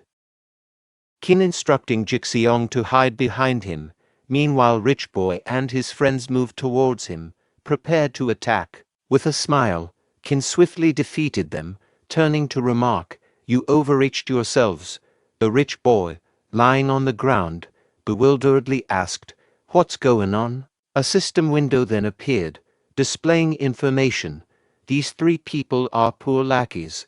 Do you want to find out the man hidden behind the tree?" Reading the message, Qin approached the tree, thinking, "Let me see who it is." Meanwhile, Lu Shuking worried. Did he discover me, damn it? As Qin about to reach tree, a voice announced, "Everyone, come here. The test results will be announced." This made Qin pause. Jixiong grabbed Qin's hand, urging him, "Qin, come on. Let's listen to the results." Qin agreed, saying okay. Lu Shuking, still hidden behind the tree, mused, "This dog's body accidentally discovered me, making Zhu Bingbing notice him. Clearly, he is above the high rank of the Ironwood level." The announcer continued, "The leader of Star Hall, Zhu Longji, will announce the names of the people recruited by Star Hall." Zhu Longji declared, "Star Hall is newly established, and we only want elites. Our welfare benefits are better than that of the upper hall. We only accept 5 people now." Lu Shuking, in the middle rank of the silvery flower level, responded, "I'm here." Zhu Longji continued, "Gukong, the low rank of the silvery flower level." Gukong confirmed, "I'm here." Zhu Longji then stated, "Bai Yion, the middle rank of the Ironwood level." Kai Feng Hong, the middle rank of the Ironwood level. Glancing at Lu Shuking, Qin thought, "I didn't expect him to reach the middle rank of the Ironwood level." Zhu Longji turned to Zhu Bingbing, inquiring, "There is one spot left. Bingbing, do you have any recommended candidates?" Bingbing replied, "Yes." The assembled people began chatting amongst themselves, saying, "She is the renowned cool beauty and Helen Grange. I can't believe she'd recommend someone. Could it be me? Perhaps me. How intriguing.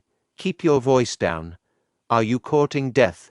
Bingbing gestured with her finger toward Qin.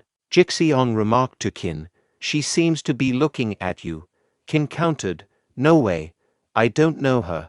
In that instant, Bingbing stated, "Qin Jinyang, the high rank of the Ironwood level." All eyes turned to Qin, and conversations erupted. "Qin Jinyang, who is he seriously?" Bingbing picked him. Mr. Feng Zhongfu found himself a bit puzzled as well. Qin reflected, "Lu Shuking is not as kind as he looks. Is Star Hall a den of monsters or an opportunity?" His thoughts were interrupted by Jixiang's congratulations, saying, "If you enter Star Hall, you will have a bright future." A system window appeared, presenting information. "The hope and longing of a young girl are more precious than gold. Are you willing to fulfill her wish and enter Star Hall to make her admire you?" Qin thought, "Okay, I'll deal with Lu Shuking." Later, Zhu Longji announced, "This foundation consolidating peel is a Star Hall benefit, not available in other halls. Share this good news with your family. See you in Star Hall tomorrow morning at 8 o'clock. You 5 will be Star Hall disciples from now on." All expressed gratitude, saying, "Thank you, sir." The following day, Qin noted, "The labor hall is so lively. Did Erhu finally get married? Let me share the news and make him happier." Observing Zhou Shaosu's injuries, Qin was shocked. Zhou Shaosu collapsed, prompting Qin to shout, "Zhou Shaosu," rushing to help him and questioning, "What's going on? Who hit you?" Zhou Shaosu asserted that Mr. Wang displayed arrogance and dominance in the absence of their whole leader, Feng Duing, and Erhu. Qin expressed disbelief at Mr. Wang's conduct. Zhou Shaosu clarified that they, returning to the labor hall after their disciples' deaths, were treated as menial workers. To establish himself in Helen Grange, Zhong Changzhen had married Zhong Changlin to Mr. Wang as a concubine. Mr. Wang had also attempted to take Zhou Shaosu's sister as a concubine, but they resisted, resulting in Mr. Wang beating Zhou Shaosu. Qin proclaimed the labor hall as his home and condemned Mr. Wang's actions. Meanwhile, Mr. Wang enjoyed a party, with friends praising his fortune. Qin approached him, angrily calling out his name. Mr. Wang acknowledged Qin and accused him of copying books for Haosheng Hall disciples, causing cultivation delays. Wu Shengxi, Haosheng Hall's leader, was furious, and all disciples were punished due to Qin. Mr. Wang claimed Qin had no supporters and ordered servants to subdue him. Swiftly defeating them, Qin heard someone shout that Mr. Feng Zhongfu had arrived, prompting him to turn around. Mr. Wang warned of Mr. Feng Zhongfu and Wu Shengxi's friendship, predicting Qin's doom. Mr. Feng Zhongfu addressed Qin by name, and Qin respectfully greeted him. Mr. Wang believed Qin was in trouble. Mr. Feng Zhongfu instructed Qin to tidy the courtyard and then visit his study. Qin agreed and followed Mr. Feng's instructions. Mr. Wang asked Qin about Mr. Feng's intentions, and Qin replied, "Guess what he meant." The sword in Qin's hand advanced toward him. Wang exclaimed, "Qin, I'll give you all my money. You are the boss of Labor Hall from now on." Qin lowered his guard, and Wang swiftly unsheathed his sword, moving toward Qin. Wang declared, "You wanna kill me? Then I can't keep you alive." Qin turned around, and in the meantime, Changlin shielded Qin from Wang's sword with her body, the blade pressing into her stomach. Qin questioned Changlin, "Why did you?" Changlin replied, "Qin, your life may be incomplete because you told me that your life wasn't complete without me. I knew you lied, but I really like you." Wang remarked, "Boy, you're so lucky that you're not dead. I didn't expect this woman to block it for you." A system window appeared, asking, "Are you willing to kill the evil Mr. Wang and make Labor Hall peaceful again?" Qin contemplated. Zhang Changlin is somewhat domineering, but sometimes she is kind and lovely. She is keen on getting petty advantages, but she doesn't deserve to die. She did it to protect me. In anger, Qin shouted, "I must kill you today." Wang warned, "If you kill me, Helen Grange will not let you go." Laughing, Wang added, "Are you afraid? What can you do to me, if you beg for mercy now?" In that moment, Qin employed the rotten fist to eliminate Wang. A window displayed information. You killed the evil Mr. Wang, transforming Labor Hall significantly. You're rewarded with 50 potential points. Simultaneously, Feng Daying opened the door of Labor Hall, congratulating Qin on joining Star Hall. He asked Qin, "Did you beat them all?" Qin affirmed, "Yes." Zhongfu explained, "Senior Feng, Mr. Wang killed his new wife. Then Mr. Wang wanted to frame Qin, but he was killed by Qin when he attacked Qin secretly. Mr. Wang deserved to die. Everyone present is a witness. Everyone was afraid of Qin, each one confirming, yes, that's what occurred." In response to his actions, Senior Feng chuckled, advising, "Martial artists should be firm and resolute. Don't worry, I'm with you, and my father won't blame you." Qin expressed gratitude to Feng.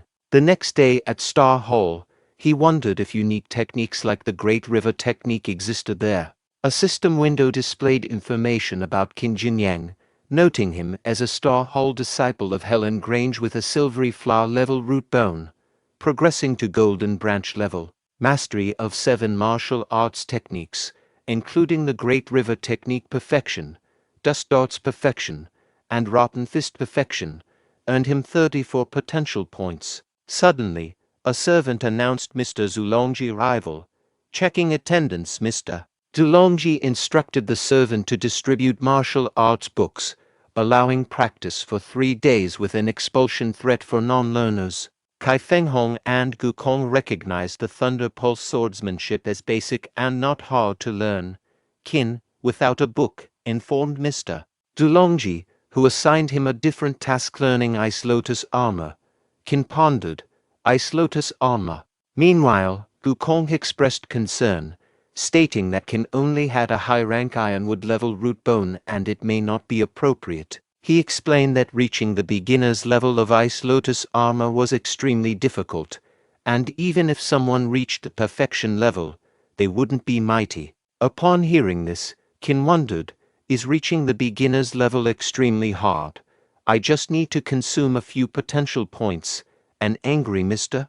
Zulongji rebuked Kong for questioning him on the first day, using his chi to injure Kong's internal organs. Qin voiced concern, stating, "Kong," in a worrying tone. Shuking interjected, questioning Qin, "Aren't you going to take Mr. Zulongji seriously?" Kong stood and admitted, "Sir, I was wrong."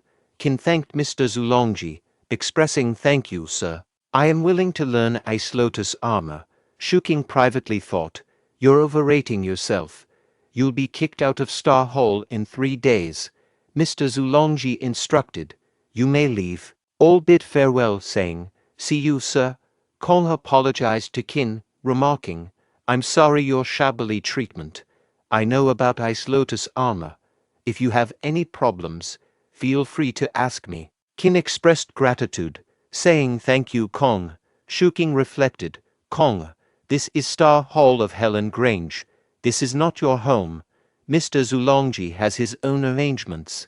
Don't meddle or cause trouble." At night, while practicing Ice Lotus armor, a window displayed information stating it needs 30 potential points to unlock Ice Lotus armor and reach the beginner's level. "Do you want to unlock it?" Qin responded, "Yes, unlock it."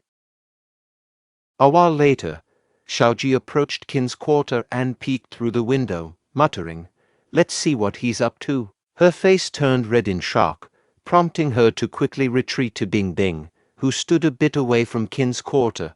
Curious, Bing Bing asked, "What's wrong?" Xiaoji exclaimed, "He's a pervert." Absolutely shameless, Bing Bing, there to observe Qin's practice with good intentions, wondered, is he really doing something inappropriate? Meanwhile Qin, practicing Ice Lotus armor, pondered, this feels strange. Is this the power of Ice Lotus armor? Moments later, he joyfully shouted, "I did it," only to discover Bing Bing and Xiaoji in front of him. Feeling embarrassed, he greeted, "Hi Bing Bing." Noticing Qin's chi flow, Bing Bing inquired, "Did you succeed?" Qin admitted, "Maybe it was luck. I just tried. Didn't expect it to work." Bing Bing thought, he tried and succeeded. A pop-up window appeared. "Zu Bing Bing doubts your talents. Want to show your latest achievements?" Bing Bing said, "I have to go. It feels like Ice Lotus armor, but keep practicing." "You're still learning?" Qin asked, like this. Another window appeared. You surprised her and earned 10 potential points. 3 days later, at Star Hall, Mr. Zulongji instructed, "Show your progress." They agreed, and Mr. Du praised Shuking and Kong.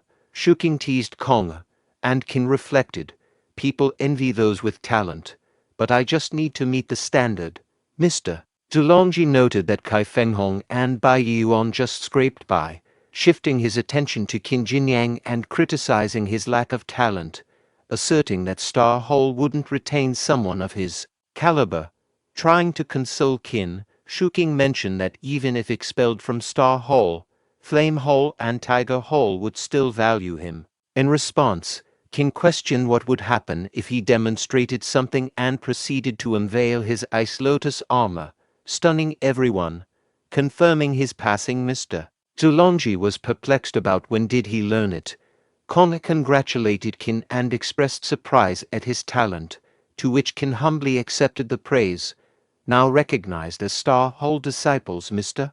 Zulongji instructed them to follow Lu Shuking, practice their techniques, and reminded Qin to push Ice Lotus stone coffin on the way before they departed. After a journey, they reached the Ghost Dark Cave, where Mr. Zulongji outlined their task: to kill Ghost Dark monkeys, retrieve their hearts, and use Thunder Pulse swordsmanship. He assured them not to fear the miasma, as it could be resisted with chi. However, the hearts of the Ghost Dark monkeys would decay rapidly outside the miasma, requiring restoration in an Ice Lotus stone coffin triggered by the Ice Lotus armor. Providing these instructions, Mr. Zulongji said that you may start it. Shuking assigned Qin to guard while he sought the monkeys. Kong cautioned Qin not to underestimate the monkeys and to be careful, bidding farewell before Qin wished him well. After their departure, a group monkey stealthily emerged behind Qin, prompting him to heighten his awareness and employ his chi. A window displayed information. Are they willing to eliminate evil Ghost Dark monkeys, dispel malaria, and render this land arable again? Contemplating, Qin wondered, I wonder which is more effective against you, Ghost Dark monkeys, my rotten fist, or the Thunder Pulse swordsmanship. A horde of Ghost Dark monkeys rushed to assail Qin.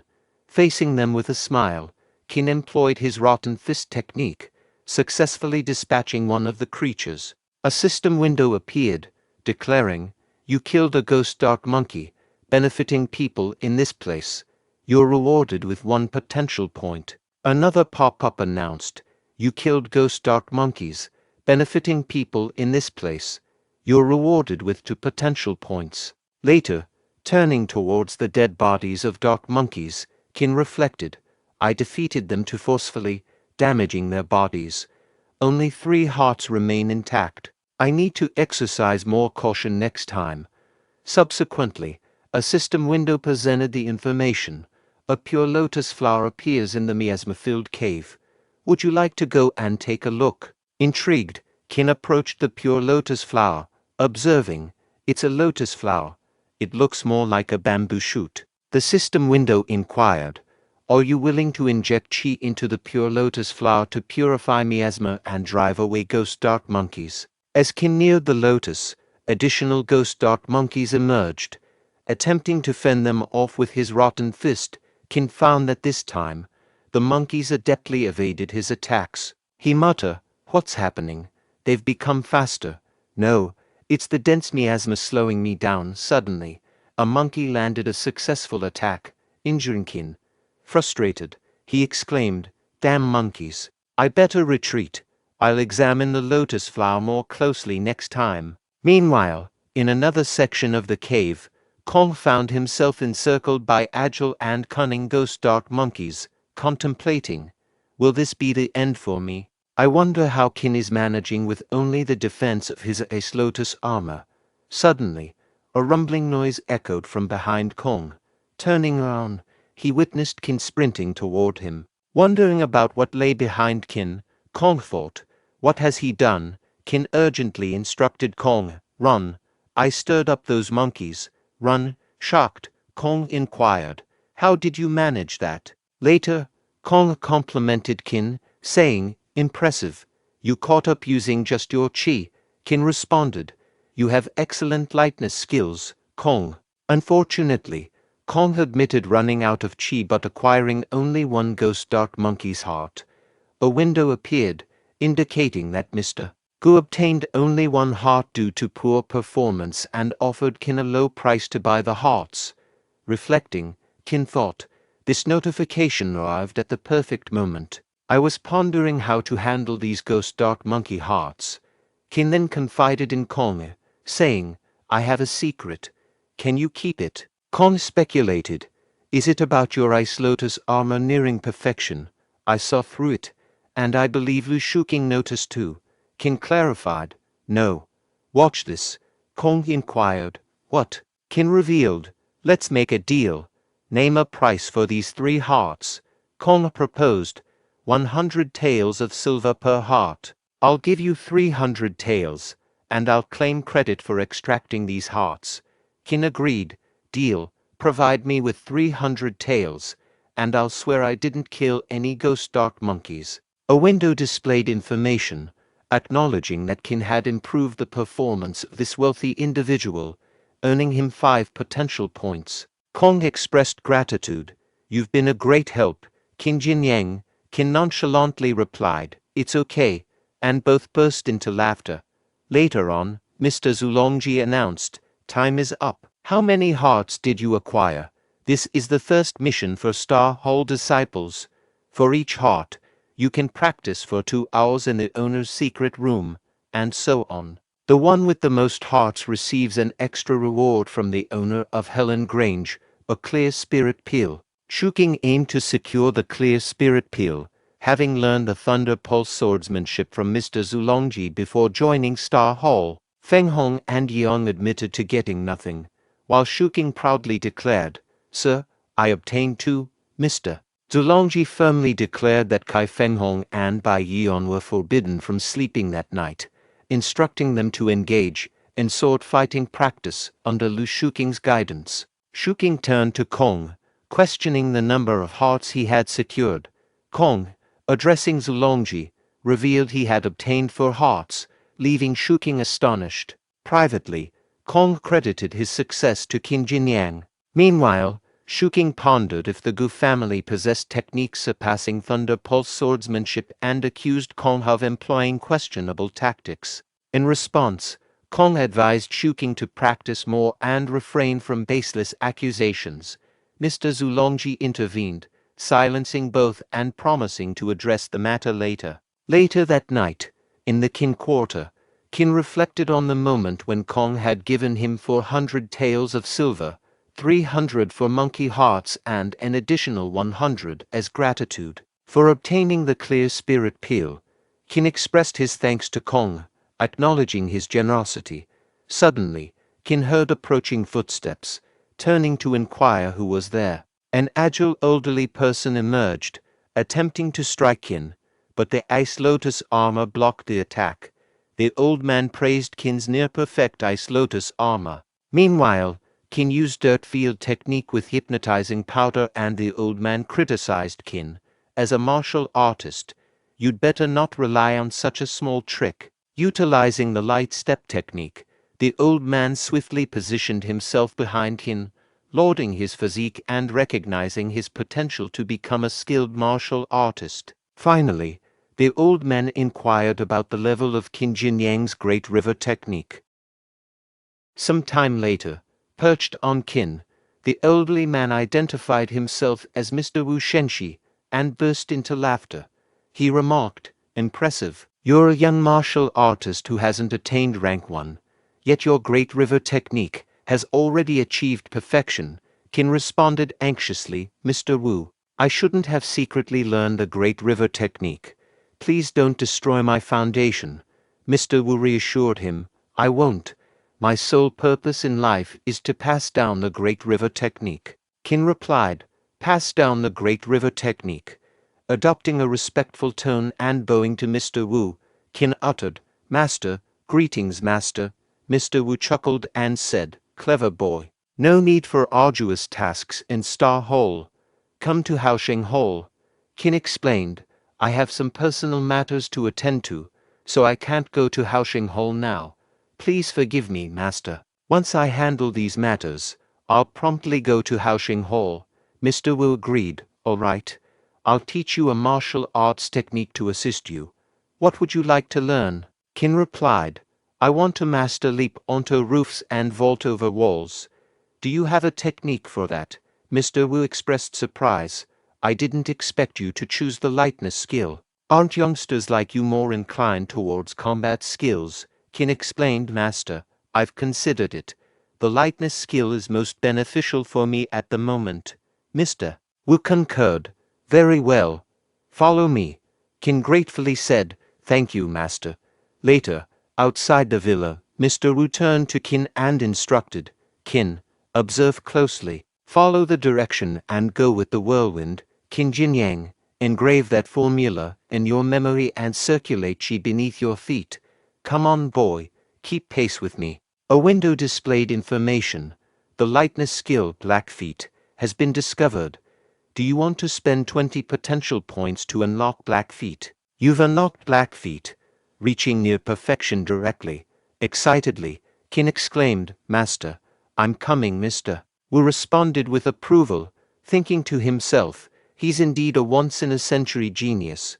Instantly grasping the essence of this skill, I have no regrets teaching him and doing. Annually, on the first full moon night after new disciples join Helan Grange, a banquet is organized. Mr. Zhou, in charge of the event, instructed his subordinates, "Speed up." The subordinate replied, "Yes, Mr. Zhou, all disciples, regardless of their gate status, attend the banquet." Both Duing and Jixiong greeted Qin, saying, "Hey, Jinyang." Qin replied, "You guys are here too. On the surface, it offers new disciples an opportunity to get to know each other. In fact, Helan Grange wants to make these newcomers fight, and the owner and the leaders of various halls can find disciples they like during the fight." With a sudden impact, Qin is struck by a watermelon. If no fights erupt naturally, the owner of Helan Grange will instigate trouble. Jixiong defended Qin, exclaiming, "How dare you hit Qin?" Duing added, "How dare you hit my buddy?" As expected, this year is no different, and the new and old disciples engage in combat, creating a harmonious scene. Mr. Zhou urged, "Speed up. We need more jars to smash." Qin confronted a guy who was eating the watermelon before and questioned, "Did you bully Wang Jixiang?" At that moment, someone tapped Qin's shoulder, prompting him to launch a punch, easily blocked by Mr. Wu. In response, Mr. Wu asked Qin, enjoying the fight. Qin halted and addressed him as master. Mr. Wu instructed, "Come with me. I'll introduce you to other hall leaders and Grange managers." Qin followed Mr. Wu, entering Helan Grange. Mr. Wu pointed out, "Here we are, Qin. Meet Mr. and Mr. Ding, deputy managers of Helan Grange." Mr. observed Qin, remarking, "I've seen you before. You seem destined for greatness." Qin expressed gratitude, saying, "Thank you for your kind words, Mr. O." Mr. Ding recognizing Qin, stating, "So you're Qin Jinyang, Mr. Wu has spoken highly of you, claiming to have found a talented disciple." Qin responded, expressing contentment, "I'm pleased my master holds me in high regard." Mr. Ding proposed a test, asking, "Allow me to assess your skills. Does Mr. A have a strategy to defeat me in this game?" Qin replied, sharing his perspective. "In my view, Mr. A faces a challenging situation, but he still holds a potential path to victory." Both Mr. Ding and Mr. O were taken aback by Qin's comments. Mr. Wu whispers to Qin if he was sure that Mr. Ding was the best Go player in Helan Grange, mentioning that no one had ever defeated him in a decade. Confidently, Mr. Ding retorted, challenging Qin by noting that Qin's master had lost to him just 3 days ago. However, Qin privately assessed Mr. Ding as a novice based on the game pieces and pondered if martial artists were generally bad at playing Go. Qin revealed his experience, mentioning leading an online Go game project and playing against professional Go players at levels 2 and 3 before time travel. He assured his master that he could win the game for Mr. O. Mr. O agreed, offering that if Qin win, he could request anything he desired. A system window appeared, exposing that Mr. O lacked Go skills but was arrogant and resistant to defeat. "Do you want to give him a victory, Mr. Wu?" cautioned Qin that if he failed, it wouldn't personally affect him, but Qin would offend both Mr. Ding and Mr. A. Qin reassured his master, prompting another system window indicating that Qin's master felt uneasy after losing to Mr. Ding and inquired if Qin wanted to reassure him. Meanwhile, Mr. Ding privately thought that today's youth displayed arrogance. Another system window emerged, revealing Mr. Ding's obsession with Go and his lack of encounters with true Go players, asking if Qin wanted to broaden his perspective. Feeling the weight of 3 tasks, Qin expressed to Mr. Ding and Mr. O that they should refrain from ridiculing his performance. Outside, the halted fight led Jixiang to question Doing about Qin's whereabouts, as he was present just moments ago. Doing speculated if Jinyang had vanished during their skirmish. Suddenly, Mr. Ding's voice echoed from inside, vehemently claiming that as the best Go player in Helan Grange for decades, it was inconceivable for him to have lost to a boy today. Qin privately speculated that there might not be any skilled Go players in Helan Grange. A system window appeared, announcing Ding Guanchun's first defeat and rewarding Qin with 10 potential points. Mr. O commented to Wu about having a bold and strategic disciple, leading to shared laughter and exchanged remarks. Mr. Wu expressed surprise at Guanchun's defeat, while Mr. O declared that he had finally avenged himself. Mr. Wu expressed satisfaction that someone had triumphed over Guanchun. Mr. O turned to Qin, inquiring about his desired reward. Another window presented an option for Qin to ask Mr. O to open the dark pond for everyone, considering Qin's role in the chaos, but staying out of it. Qin requested the dark pond to be opened, allowing all Hall disciples to spend a night bathing.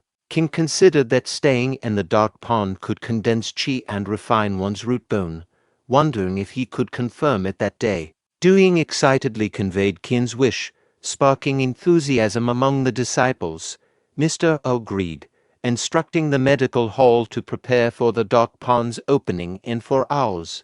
Qin expressed gratitude, while Mr. Ding pondered the reason of his failure. Mr. Wu advised Qin that the dark pond's effectiveness decreased with frequent use, and since no one else was present, Qin could proceed to use it. Qin acknowledged his master's counsel. A bit later, at the dark pond, Qin, seated in the obsidian water, murmured to himself, "The water is so black, but the fragrance of herbs it emits makes me feel fresh. I haven't taken a bath since I came into this world, so I'll have a good bath today. Wow, how comfortable." In this moment, he noticed someone approaching him and remarked to himself, "Someone else also came here in advance." These individuals were Bing Bing and Zhu Wenqing. Two girls, Bing Bing and Zhu Wenqing, engaged in conversation. Bing Bing remarked, "The dark pond is indeed open." Wenqing recounted, "My father told me that Qin Jinyang persuaded Mr. Ao to unlock it, suggesting we enjoy the dark pond in solitude before others arrive. Sadly, we only have 4 hours. Submerged and hidden, Qin deliberated. What should I do? I can't hold my breath indefinitely with them here. If I resurface now, they'll surely kill me." Bing Bing said, "That's enough. After 4 hours, it won't be effective anyway, right?" Meanwhile, when Qing's hand brushed against the submerged Qin, sensing a presence, she exclaimed, "Damn it, who's there?" Startled, she leaped, unleashing her thunder pulse swordsmanship where Qin is hiding, and with a blinding explosion of light, Qin float on water subconsciously. "See Qin," Bing Bing realized, and said wait. Simultaneously, Wenqing, angered, declared, "Damn rogue, I'll kill you," attempting her technique again. However, Bing Bing stepped in, urging, "Hold on, Wenqing, he's Qin Jinyang." Wenqing questioned, "It's him," Bing Bing affirmed. "He's been underwater, unaware of anything. You've already hit him hard. Spare his life." Wenqing, distancing herself from Qin, grumbled, "I'm not in the mood to bathe now. I'll go back." Shortly after, in the changing room, Qin muttered, "I was nearly killed." With thunder pulse swordsmanship like hers, she deserves to be the eldest female disciple in Helan Grange. It should have been Bing Bing who intervened for me. Otherwise, Zhu Wenqing would have finished me off. Noticing something on the floor, Qin inquired, "What's this?" Meanwhile, in Zhu Wenqing's room, she anxiously searched, exclaiming, "How could it disappear? My jade pendant. Where is my jade pendant?" The following day, within the ghost dark cave, Qin found himself approaching the lotus flower. In a self-reflection, he mumbled, "I didn't anticipate earning so many potential points by allowing everyone to soak in the dark pond. Lotus flower, here I come." A window emerged, showcasing Qin's profile, revealing his name as Qin Jinyang and his role as a disciple of Star Hall in Helan Grange. It disclosed that his root bone rested at the silvery flower level, just a step away from attaining the golden branch level, which necessitated mastering 7 martial arts techniques. Qin's martial prowess encompassed the Great River technique, Dust Darts, Rotten Fist, and Black Feet, all perfected. His potential point stood at 102. Continuing his journey, Qin noticed the oncoming rush of ghost dark monkeys, yet he adeptly dispatched them one by one. Another window popped up, acknowledging his potential point rewards for each slain monkey, benefiting the people. Meanwhile, Shuking perceived the monkey's roars and ruminated. Qin Jinyang went deeper. He should be lost. Well, that saves me trouble. Recalling Mr. Zulongji's directive to trail Qin and stir up trouble, Shuking aimed to find a pretext to expel Qin and thwart Zhu Bingbing's interference. He assured Mr. Zulongji of understanding the plan. Simultaneously, Mr. Zulongji contemplated, "I must halt Zhu Bingbing's growing influence. If she loses her sway, Helan Grange's resources will be mine." Shuking thought to himself, "When Zhu Bingbing is down and out, I will help her openly. Then she will be mine." Both Shuking and Mr. Zulongji chuckled at their scheming thoughts. Meanwhile, Qin persisted in battling the dark monkeys on his path to the lotus. Upon reaching the lotus, the pursuing monkey leaped to attack, but met its demise. The same fate awaited all other monkeys approaching the lotus. Qin pondered that the demise of the monkeys resulted from the lethal fragrance of the lotus flower. Noting the flower's robust scent even before its full bloom, He surmised it could eliminate all cave-dwelling monkeys upon blossoming. Observing a wooden strip near an adjacent skeleton, he lifted the wooden strip. He speculated it might contain clues about the lotus flower. Reading the inscriptions, he discovered that the writer had serendipitously obtained the lotus seed. The message detailed the lotus flower's potential to vanquish monsters and purify the environment when in full bloom. Despite the writer's lack of martial prowess, he injected their chi into the lotus flower, anticipating death with resentment. He plea on the strip urged anyone finding it to prioritize people's safety and inject their chi into the lotus flower. Qin concluded that the lotus flower indeed possessed the ability to eradicate ghost dark monkeys, dispel miasma, and purify the land. However, it required absorption of chi from martial artists to thrive. Realizing the writer had succumbed to the monkey attacks after imparting their chi, Qin decided to fulfill the man's wish and employed his Great River technique on the lotus flower. To his contentment, the technique succeeded. But suddenly, Qin experienced immobilized hands as the lotus flower rapidly absorbed his chi. Frustrated, he exclaimed that his chi was draining away. A window appeared, offering to consume 100 potential points for a temporary chi replenishment. Undeterred by the cost, Qin eagerly agreed, urging the process to quickly proceed. Subsequently, another window notified Qin that the secret treasure had activated, leaving him with 48 points of potential. The jade pendant, picked up from the floor of the dark pond changing room, turned out to be the secret treasure, and then the pendant levitated. Qin, amazed by secret treasure, its potent chi not only replenished mine, but also transmitted it to the lotus flower through my body. After a while, the lotus flower ceased forcefully absorbing his chi. Qin, relieved, remarked, "It seems fate is on my side." Suddenly, a growl emanated behind Qin, prompting him to turn and wonder, "What's that noise?" A large ball approached, and he exclaimed, "What the hell is this?" A monkey's hand emerged for the ball, scratching Qin's back. Responding with a powerful rotten fist technique, he shattered the ball, eliminating the enclosed monkey. Other monkeys spit corrosive black blood towards Qin, who blocked it with his hands, musing, "They formed these balls to attack before their demise. Do they intend to take me down with them?" 3 more balls approached, landing in front of him and emerging for it, the dark monkeys that spit at Qin. Despite using his ice lotus armor, his low chi hindered full defense. A window suggested consuming 100 potential points to temporarily replenish chi with the secret treasure, but Qin, lacking sufficient points, prioritized escaping. Facing a group of monkeys, patiently anticipating Qin's withdrawal from the lotus vicinity, he thought, "It's challenging to shake them off." Another window rewarded him with 1 potential point for each killed monkey, emphasizing the benefit to people. Breaking through the monkey formation, he continued running. Exhausted and trembling, Qin contemplated, "I can't die in this wretched place." Konga noticed Qin and called his name. Meanwhile, Qin collapsed, and a window revealed the activation of the lotus flower, symbolizing hope for the surrounding people. In return, Qin received a reward of 500 potential points. Let's aim for 100 likes on today's video. To show your support, consider subscribing to the channel. In the outskirts of the Ghost Dark Cave, Kai Fenghong and Bai Yuan exchanged thoughts, wondering about Konga's extended absence. Mr. Zulongji turned to Shuking, questioning whether he had completed the assigned task.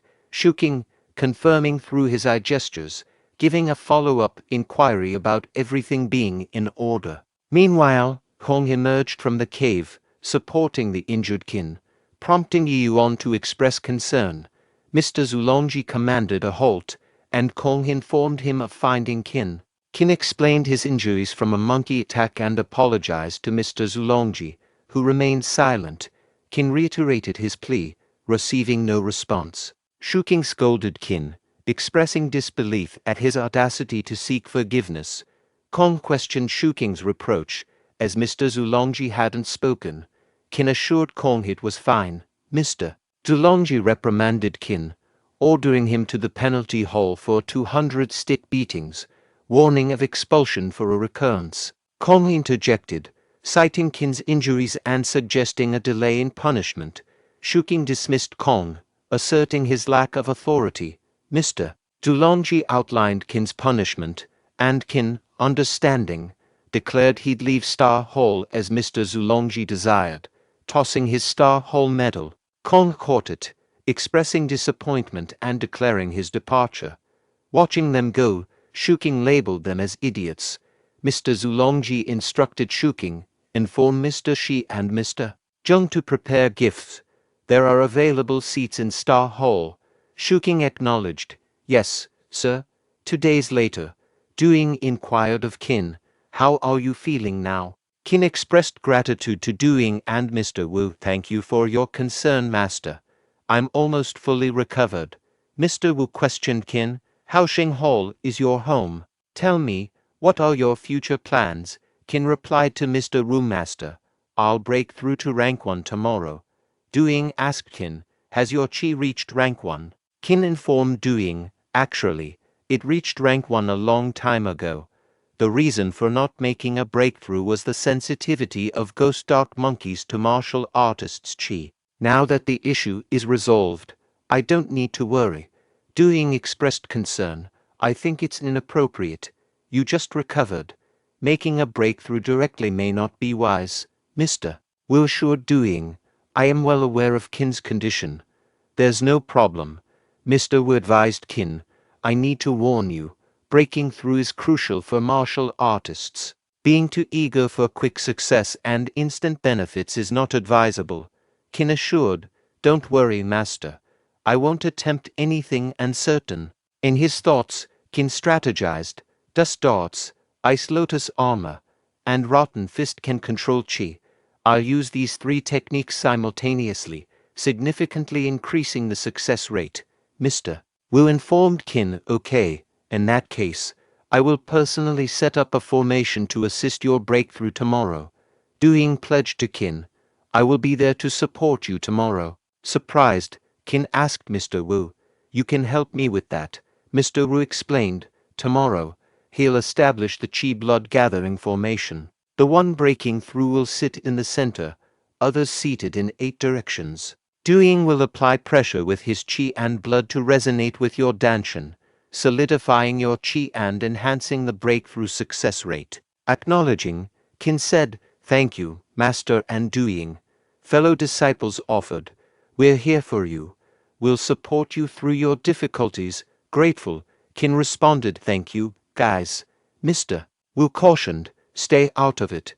Your Qi and blood are limited. You might faint before Qin breaks through. Since you're eager to help, join us tomorrow at noon for Qin's breakthrough. But I suspect you just want him to copy books for you. The disciples agreed with smiles. All right, Duing instructed Ping, come here. Qin has recently recovered, and I'm concerned about a potential staff shortage. Find help for tomorrow without disclosing details to outsiders. We don't want trouble. Reassuring Duing, Ping said, I can keep a secret. Duing thought, we might not be adequately prepared. I hope tomorrow goes smoothly. On the following day, Bing Bing was astonished, exclaiming, what, Qin, despite severe injuries, is determined to force a breakthrough. Just a few days ago, he was on the verge of death, and now he might face fatal complications during the process. Xiaoji confirmed, I heard it from Haoxing Hall disciples yesterday. It's undoubtedly true. Reflecting on the situation, Bing Bing considered that the Ice Lotus armor was the only technique Qin had truly mastered, acknowledging the considerable challenge of breaking through with it. Recognizing his expulsion by Zulongji and perhaps driven by resentment, Qin had chosen a forceful breakthrough, maybe leading to his unfortunate demise. Having recommended him to Star Hall, Bing Bing now felt a responsibility to intervene. Deciding to act, she turned to Xiaoji and suggested, let's go to Haoxing Hall later. Xiaoji agreed with a simple okay. Later at Haoxing Hall, Xiaoji expressed confusion, asking, what's going on? Why are so many people gathered at the gate of Haoxing Hall? Someone from the crowd addressed Doing, explaining, "We're here to see Qin, where is he?" Doing addressed the person, "I remember you. Qin defeated you at the previous banquet. Are you seeking revenge?" The person replied, "We're not here to fight you. Our business is with Qin." Qin arrived, questioning the commotion. "What's going on? Why so many people this early?" The person, surprised, said, "Qin, you're alive," Qin retorted. "Do you want me dead?" "Because I beat you up in banquet," a voice clarified. "Qin, you misunderstood," revealed as Jixiang. Kong Han Jixiang stepped forward. Jixiang explained, "They bathed in the dark pond because of a rumor about issues in your practice. They're here to check on you." Qin, understanding, asked the person, "Why the stern face if you're here to visit?" The person replied, "Can't help it. Born this way." Kong offered help. "Are you breaking through to rank 1? I'll guard the formation with them." The group eagerly agreed, having benefited from the dark pond. Bingbing volunteered too. People murmured about Zhu Bingbing assisting Qin. Qin questioned her presence, and she explained her decision to help him break through. Qin hesitated, interrupted by Mr. Wu, who instructed, "Let them in." Qin protested, "Master, Mr. Wu explained that while setting up a large formation might deplete their qi and blood, it wouldn't harm their foundation significantly." Through telepathy, he assured Qin that he'd manage the formation to prevent any issues. Qin thanked him and turned to the group, seeking assistance for his breakthrough. The group eagerly supported him, recalling his past help in opening the dark pond and promising help him this time. The newcomers and Haosheng Hall disciples positioned themselves in a formation around Qin. Mr. Wu informed Qin that the breakthrough was imminent and asked if he was ready. Qin confirmed, and Mr. Wu initiated the process. A powerful qi tornado formed around Qin, challenging Mr. Wu to guide it. Bingbing noticed the potential strain on weaker individuals and marveled at Qin's ability to resonate with the qi. Qin recognized the contributions of Kong Jixiang and others, including Zhu Bingbing, his master, and fellow disciples. A window appeared, offering Qin the chance to use 60 potential points for a breakthrough. Reflecting on the system's role, he acknowledged its shortcuts, but expressed a desire to break through with others' help.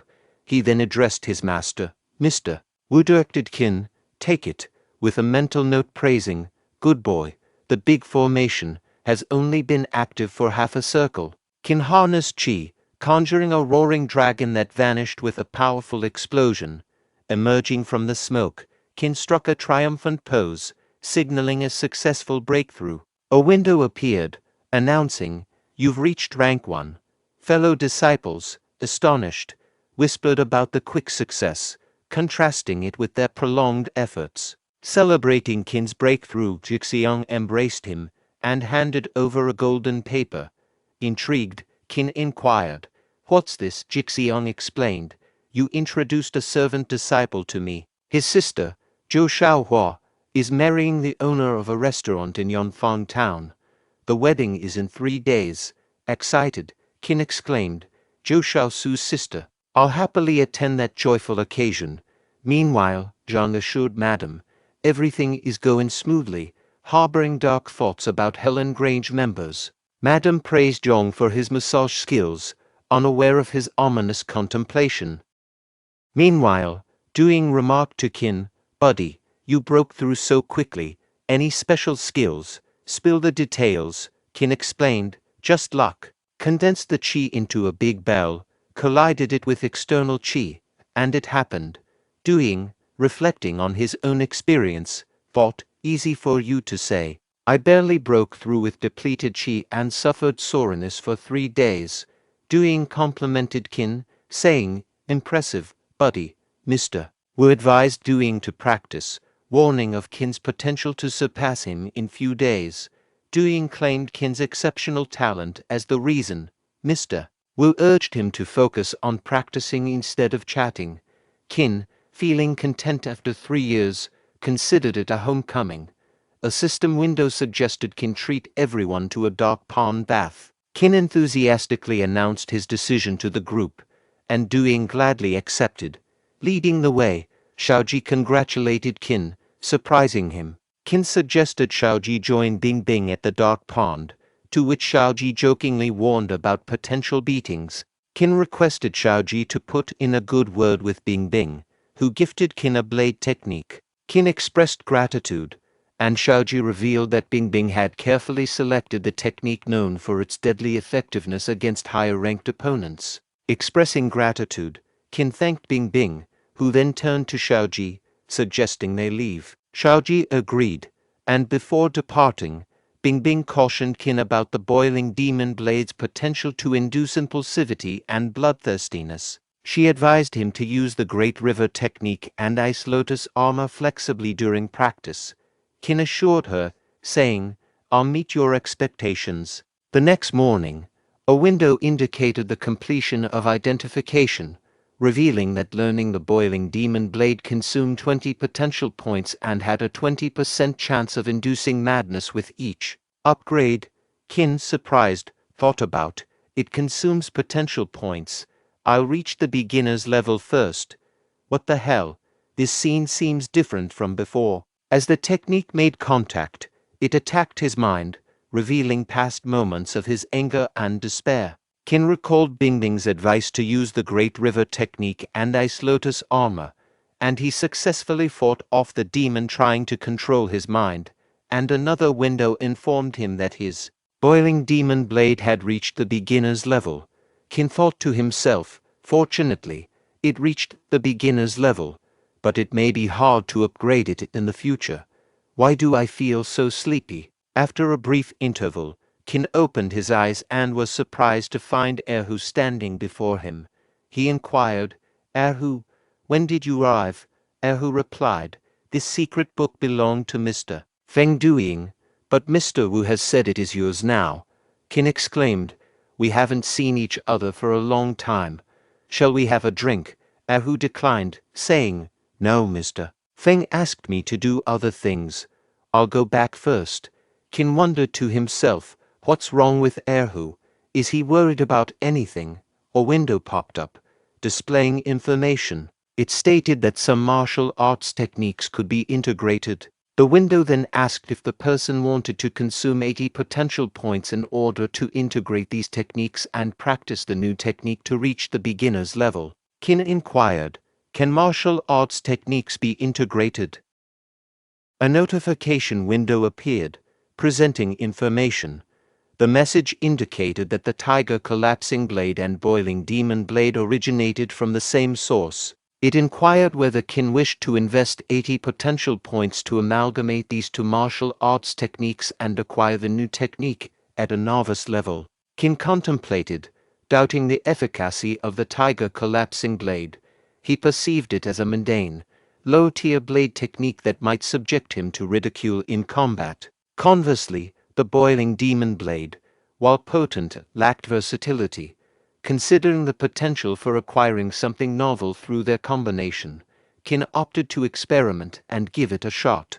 Out of nowhere, the devil aura made its way toward Qin once more, making an attempt to seize control of his mind. Irritated, Qin voiced his frustration once more.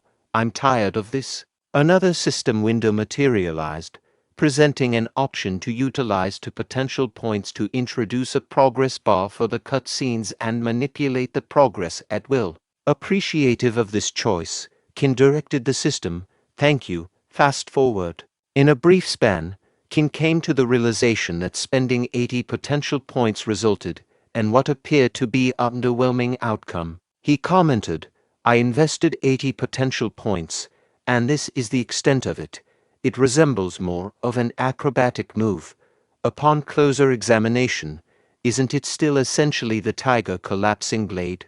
And its power is rather lacking." Nevertheless, the system model, showcasing the Tiger Collapsing Blade, illustrated the technique by surrounding the blade with a vivid crimson aura. This startled Qin, who pondered, "What? The aura just transformed. It's still the essence of the Tiger Collapsing Blade, but now it carries a fierce and demonic energy. It's the Boiling Demon Blade." The window displayed fresh details, confirming the completion of the integration. A novel martial arts technique, named the Boiling Demon Tiger Collapsing Blade, had emerged. This transformation endowed the Boiling Demon Blade with an enchanting effect, amplifying the potency of the Tiger Collapsing Blade by utilizing Qi. Additionally, it specified that practicing and employing this technique would serve as a safeguard against Qin succumbing to madness. Qin exclaimed, "Now I understand. I can astonish enemies with a sudden burst of power, catching them off guard." No wonder a rank 4 martial artist successively defeated 7 other rank 4 individuals and 1 rank 5 opponent using this technique. What a stroke of luck I've stumbled upon. Several days later, Qin said, it had been a while since they descended from the mountain. The town was livelier, and Jixiang informed Qin, Bingbing oversees Yonfang town. In times of calamity, the mayor would open warehouses to provide food to the residents, ensuring everyone in the town could lead a peaceful and prosperous life. Zhou Shaokao, the sister of Zhou Shaosu, exclaimed, "Listen, I hear children reading over there. It sounds like a school." Jixiang responded, "Really, let's check it out." Qin hesitated. "I'm not really interested in seeing children. I don't think I should join you." Jixiang insisted, "Come on, Qin, let's go together."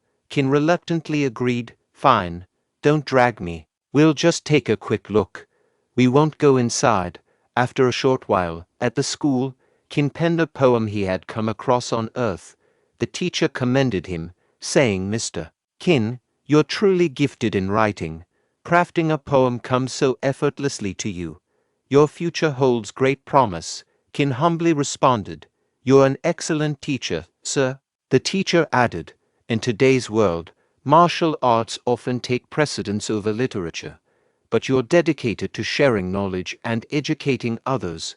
I truly admire you." Qin reflected, "I didn't anticipate surprising this old man with the poem I learned back in primary school." Zhou Shaokao, observing Qin, remarked, "How happily he's conversing with the teacher." Meanwhile, Jixiang engaged in conversation with children, sharing laughter with them. A window emerged, presenting information. The inquiry presented was, "Are you willing to share fruits to fulfill children's hunger? Children are adorable." Qin responded to the system, expressing, "These fruits belong to Zhou Shaosu's sister. They are intended as gifts for others.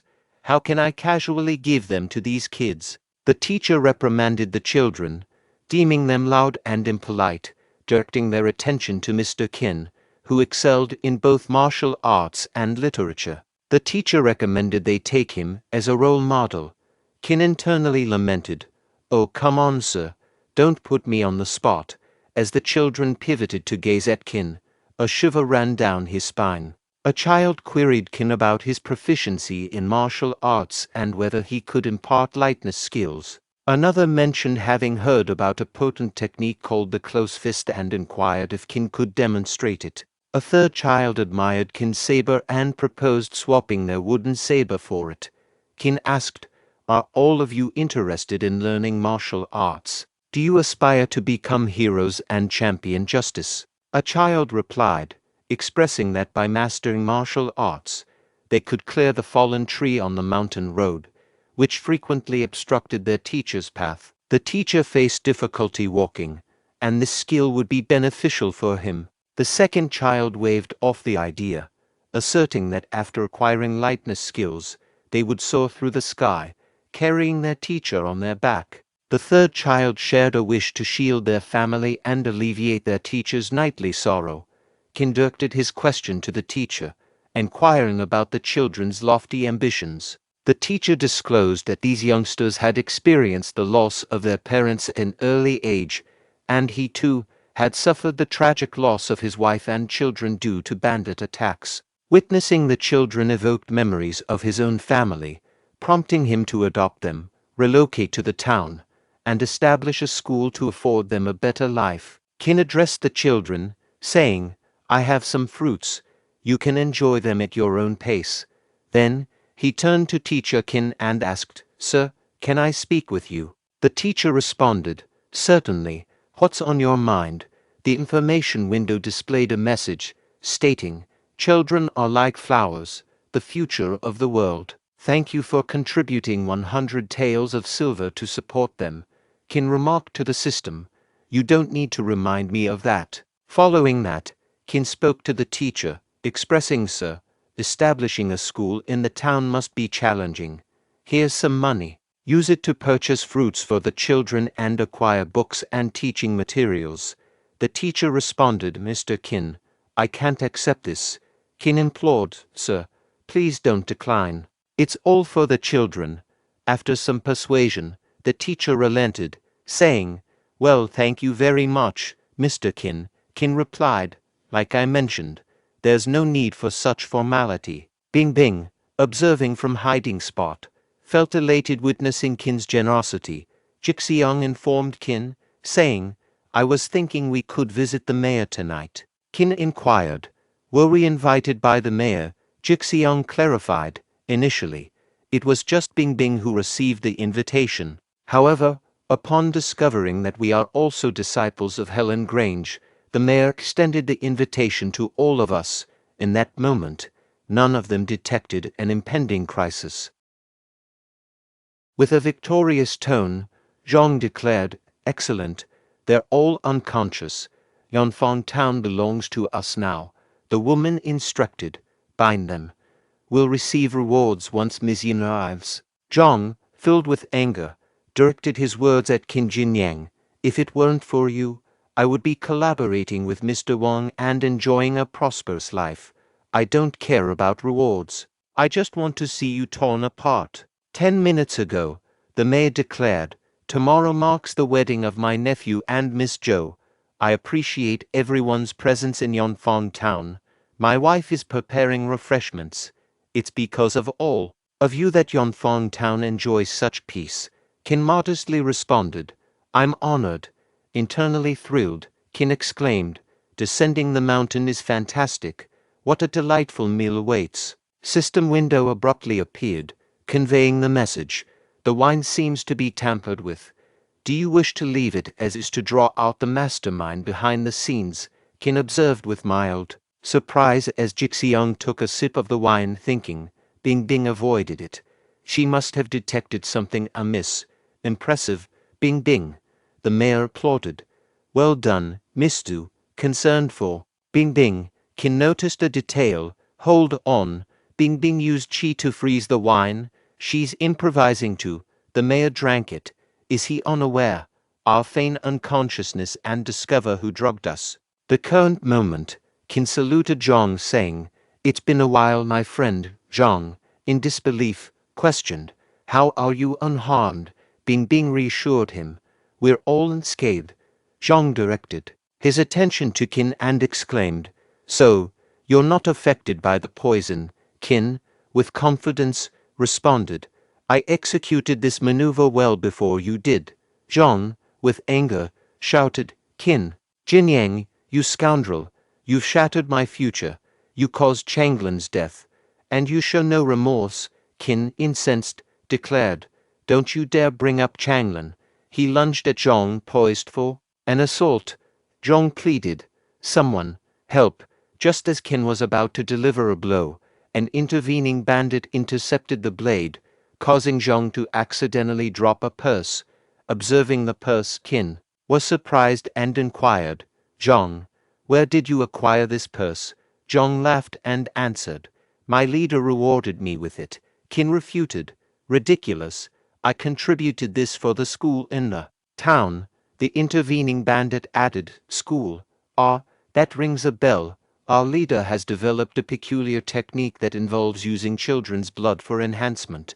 So she took this purse when, upon learning this, Qin became worried about the children's safety. Simultaneously, the bandits approached Qin, issuing threats like, Ready to die.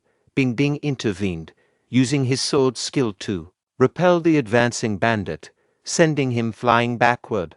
Tauntingly, another bandit mocked, Thinking of saving those brats at the school, our leader, Yin Yanyan, is way stronger than you. You'll end up dead. In his thoughts, Bing Bing reflected, Yin Yanyan, the Iron Dragon Bandit Group's first leader, holds rank 2, advising Qin. Bing Bing cautioned, Don't go to the school. You can't handle Jinyanyan. Return to Helan Grange. Get reinforcements with Jixiang. In a crucial moment, a window appeared, questioning Qin. Bandits have spread throughout. The safety of the children and the school is uncertain. Are you willing to take the risk and go to the school? Qin responded with confidence, absolutely. He positioned Jixiang in a secure location nearby and directed her. The bandits are occupied looting the town, and the route back should be safe. Return to Helan Grange and inform the others.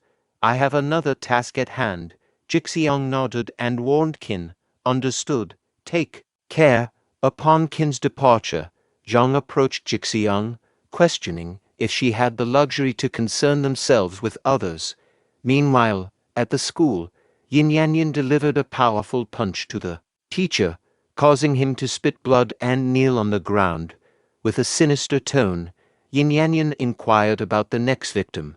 The teacher clutched Jinyanyan's leg and urged the children to flee. Despite Jinyanyan insulting the teacher, presuming him dead, she proceeded to twist his head to ensure his demise. Witnessing this, the shocked children labeled Jinyanyan as a villain and passionately demanded the return of their teacher. Fueled by a desire for vengeance, the children aimed to end Jinyanyan's life. In response, Jinyanyan mockingly offered to send them to their teacher. As she moved to attack a child, Qin intervened, using his lightness skill to save the young one. Surprised, Jinyanyan questioned Qin's identity, not anticipating anyone else challenging her. Qin boldly proclaimed his intent to kill her. Qin directed a child to lead the others into hiding, urging them not to emerge from the room. The child responded affirmatively, addressing Qin as Mr. Qin. Jinyanyan sarcastically praised Qin's chivalry, remarking that whether she killed Qin or the child first, the outcome would be identical, followed by a sinister laugh. Several windows appeared, questioning Qin's willingness to eliminate Jinyanyan to rescue the children, avenge the teacher's demise, bring solace to the souls of the 541 deceased individuals across 7 towns, or safeguard the people in Yanfang town. In his mind, Qin strategized that understanding Jinyanyan's unpredictability could be exploited, and to execute his plan successfully, he needed to make her underestimate him, exploiting her vulnerability. Employing the Blackfeet skill, he swiftly advanced toward Jinyanyan, surprising her with a sudden tiger collapsing blade technique attack. Jinyanyan acknowledged the strength of Qin's slash but taunted that he couldn't land a hit on her. Amused, she urged him to unleash all his techniques. Qin, in response, tried to employ the dust darts technique to throw poison at her, only to find that she effortlessly dodged the attack. Realizing the ineffectiveness of the dust darts, Qin adjusted his approach. Jinyanyan swiftly positioned herself behind Qin, condemning his underhanded tactics.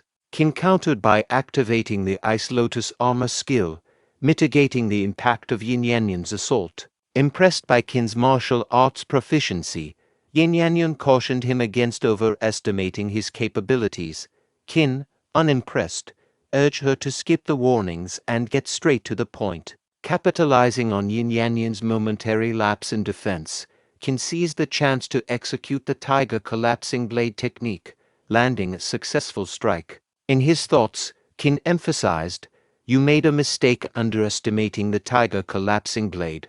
This slash is devastating." However, to his surprise, Jinyanyan managed to evade the blow despite the considerable force behind it. Qin realized the formidable pressure she exuded and muttered, "This is intense. What incredible strength." Reflecting on an old memory, Jinyanyan recalled his master's words, "Impressive. You is truly worthy of being the best disciple of the Blood Demon sect. The future for the youth looks bright and promising."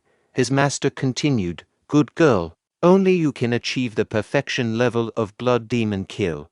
It's the finest technique in our sect.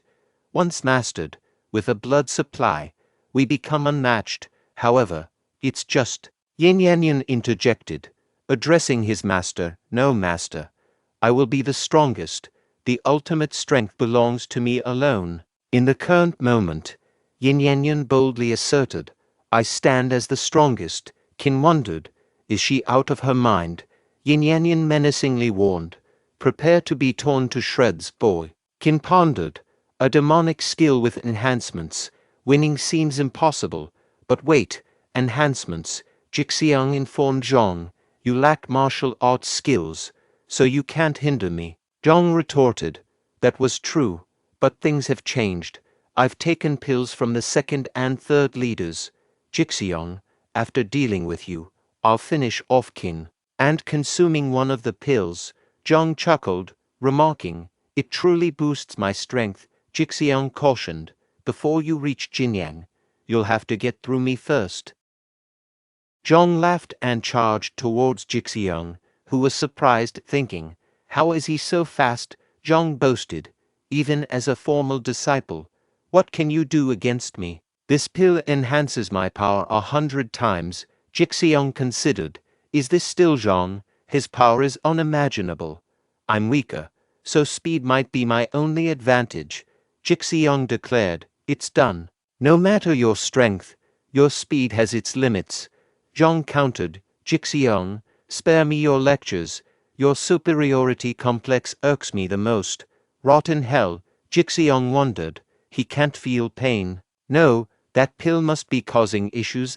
Meanwhile, Zhong charged for another attack but suddenly stopped, proclaiming, I'll kill you and Qin, as his body expanded and then exploded with a loud bang. Jixiang found the remaining pill beside Zhang's lifeless form and deduced, this pill provides a temporary power boost, but its side effects are severe. Mishandling it results in an explosive death, as witnessed with Zhong. Despite being an inner gate official disciple with some training, I hesitate, knowing that taking the pill might jeopardize my danshan. As an explosive sound echoed from the school, Jixiang worried about Qin.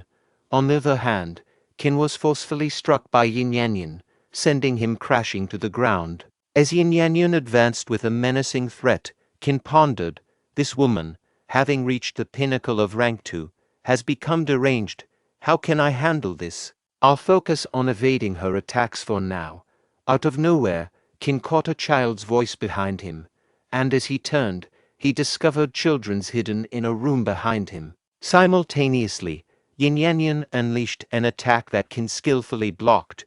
With a sneer, Jinyanyan mocked, quite the hero you are, not even dodging to shield these kids. Let's see how long you can withstand.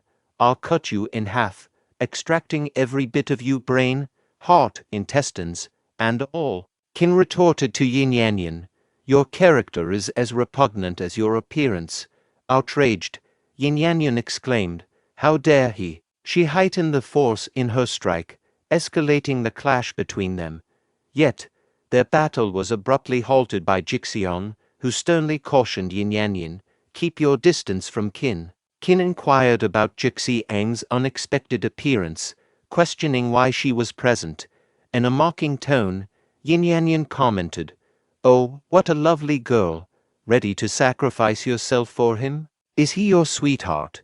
Jixiang responded with a firm order, enough. Driven by the determination to safeguard Qin, Jixiang launched an attack against Jinyanyan, but her adversary effortlessly countered the strikes, pushing Jixiang back and causing internal injuries. Witnessing the critical circumstances, Qin stepped into the conflict, swiftly seizing Jinyanyan. Urgently instructing Jixiang, he said, go, take the children with you. Jinyanyan vehemently resisted, shouting, release me, brat, I'll rip you apart. In a powerful blow, she struck Qin, causing him to collapse. Meanwhile, Jixiang consumed the pill she had taken from Zhang's lifeless body. Steeled with determination, Jixiang faced Jinyanyan, proclaiming, the gravest mistake you've made is harming Qin. Jixiang claimed that Jinyanyan couldn't have harmed Qin. In response, Jinyanyan inquired if Jixiang had taken her pill and insisted on knowing its source, demanding an explanation. Despite being reminded of her low rank and perceived weakness, Jixiang was cautioned against arrogance. Jinyanyan, while threatening to handle Jixiang later, expressed concern about the well-being of the other two leaders and emphasized the urgency of eliminating the two youngsters, pondering the whereabouts of the Qin. Suddenly, Qin emerged behind Yin Yanyan, instructing her to go to hell as he swung his sword in her direction. Swiftly evading the attack, Yin Yanyan labeled Qin as an injured boy of middling rank 1, questioning whether he believed his worn-out saber could kill her. Qin retorted, asserting that his saber was effective if it could accomplish the task. Sensing Jixiang attack from behind, Yin Yanyan leaped into the air to evade both Jixiang and Qin's strikes. Despite this, Qin and Jixiang pressed on with their relentless attack. Yin Yanyan, realizing that she might soon run out of blood to fuel her techniques, felt the urgency to find a fresh source. Observing the children, she acknowledged it as beneficial for her cause.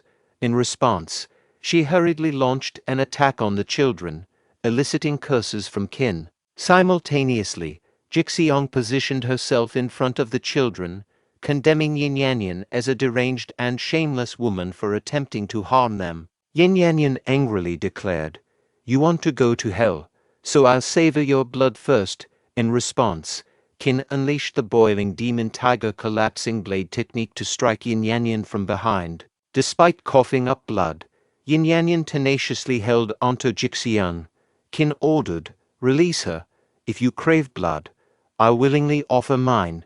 Take my blood, release her." Subsequently, Qin splattered some of his blood onto Yin Yanyan. Upon receiving his blood, Yin Yanyan burst into laughter and cast Jixiang aside. A notification window appeared, stating, "You generously provided your valuable blood to someone in need.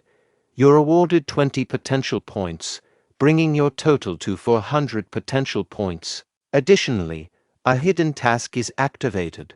The power of all your techniques will receive a 40% boost, effective for 1 minute." Qin exclaimed, "Well, this is quite the surprise system." In this scenario concurrently, Yin Yanyan remarked, "Impressive, you clean up nicely. I'm almost hesitant to end you." Qin retorted, "End me. I'll gladly escort you to hell." Yin Yanyan taunted, "No saber, no chance. You still aim to end me?" Calling him a stubborn boy, she charged towards Qin. Simultaneously, a child hurled his wooden sword at Qin, who skillfully caught and firmly grasped the weapon. Yin Yanyan chuckled, questioning the impact of a wooden sword on her. Qin triggered all his techniques, their power elevated by 40% courtesy of the system. These techniques encompassed Black Feet, Great River Technique, Rotten Fist, Ice Lotus Armor, and Tiger Collapsing Blade. The system provided details, confirming that Qin had achieved perfection in the Boiling Demon Tiger Collapsing Blade, with its power now amplified by 40%. Subsequently, the strikes from both Qin and Yin Yanyan converged.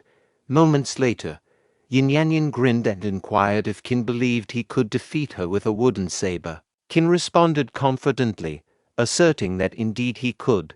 Yin Yanyan was momentarily perplexed by this answer, until she comprehended that the wooden sword had already penetrated her stomach. The system interface presented details, indicating that Qin had successfully eliminated Yin Yanyan, safeguarding the children and gaining 50 potential points.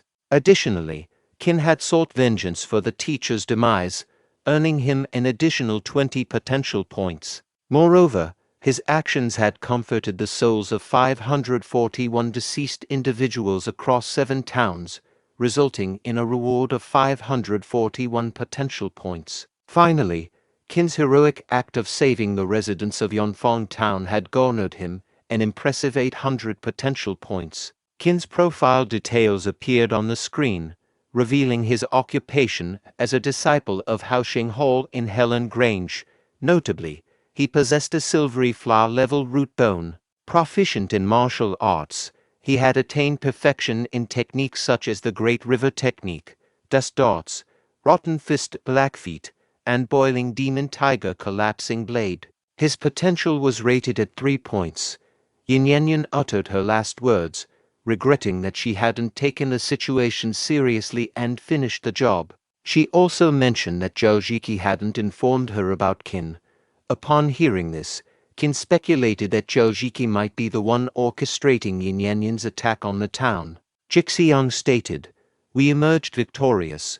The pill I consumed appears to be affecting my danshan." Qin cautioned Jixiang, saying, "Stay awake, Jixiang." Jixiang uttered, "I fear I'm perishing. Even if I endure, I'll likely be impaired." Qin reflected, "No, I can perceive her skin through the stone's crevices.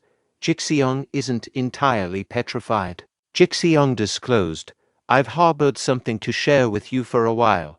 I'm afraid I won't get the chance unless I say it now. In reality, I—" Meanwhile, Qin pondered, did the effect dissipate after Yin Yanyan drained Qin's blood?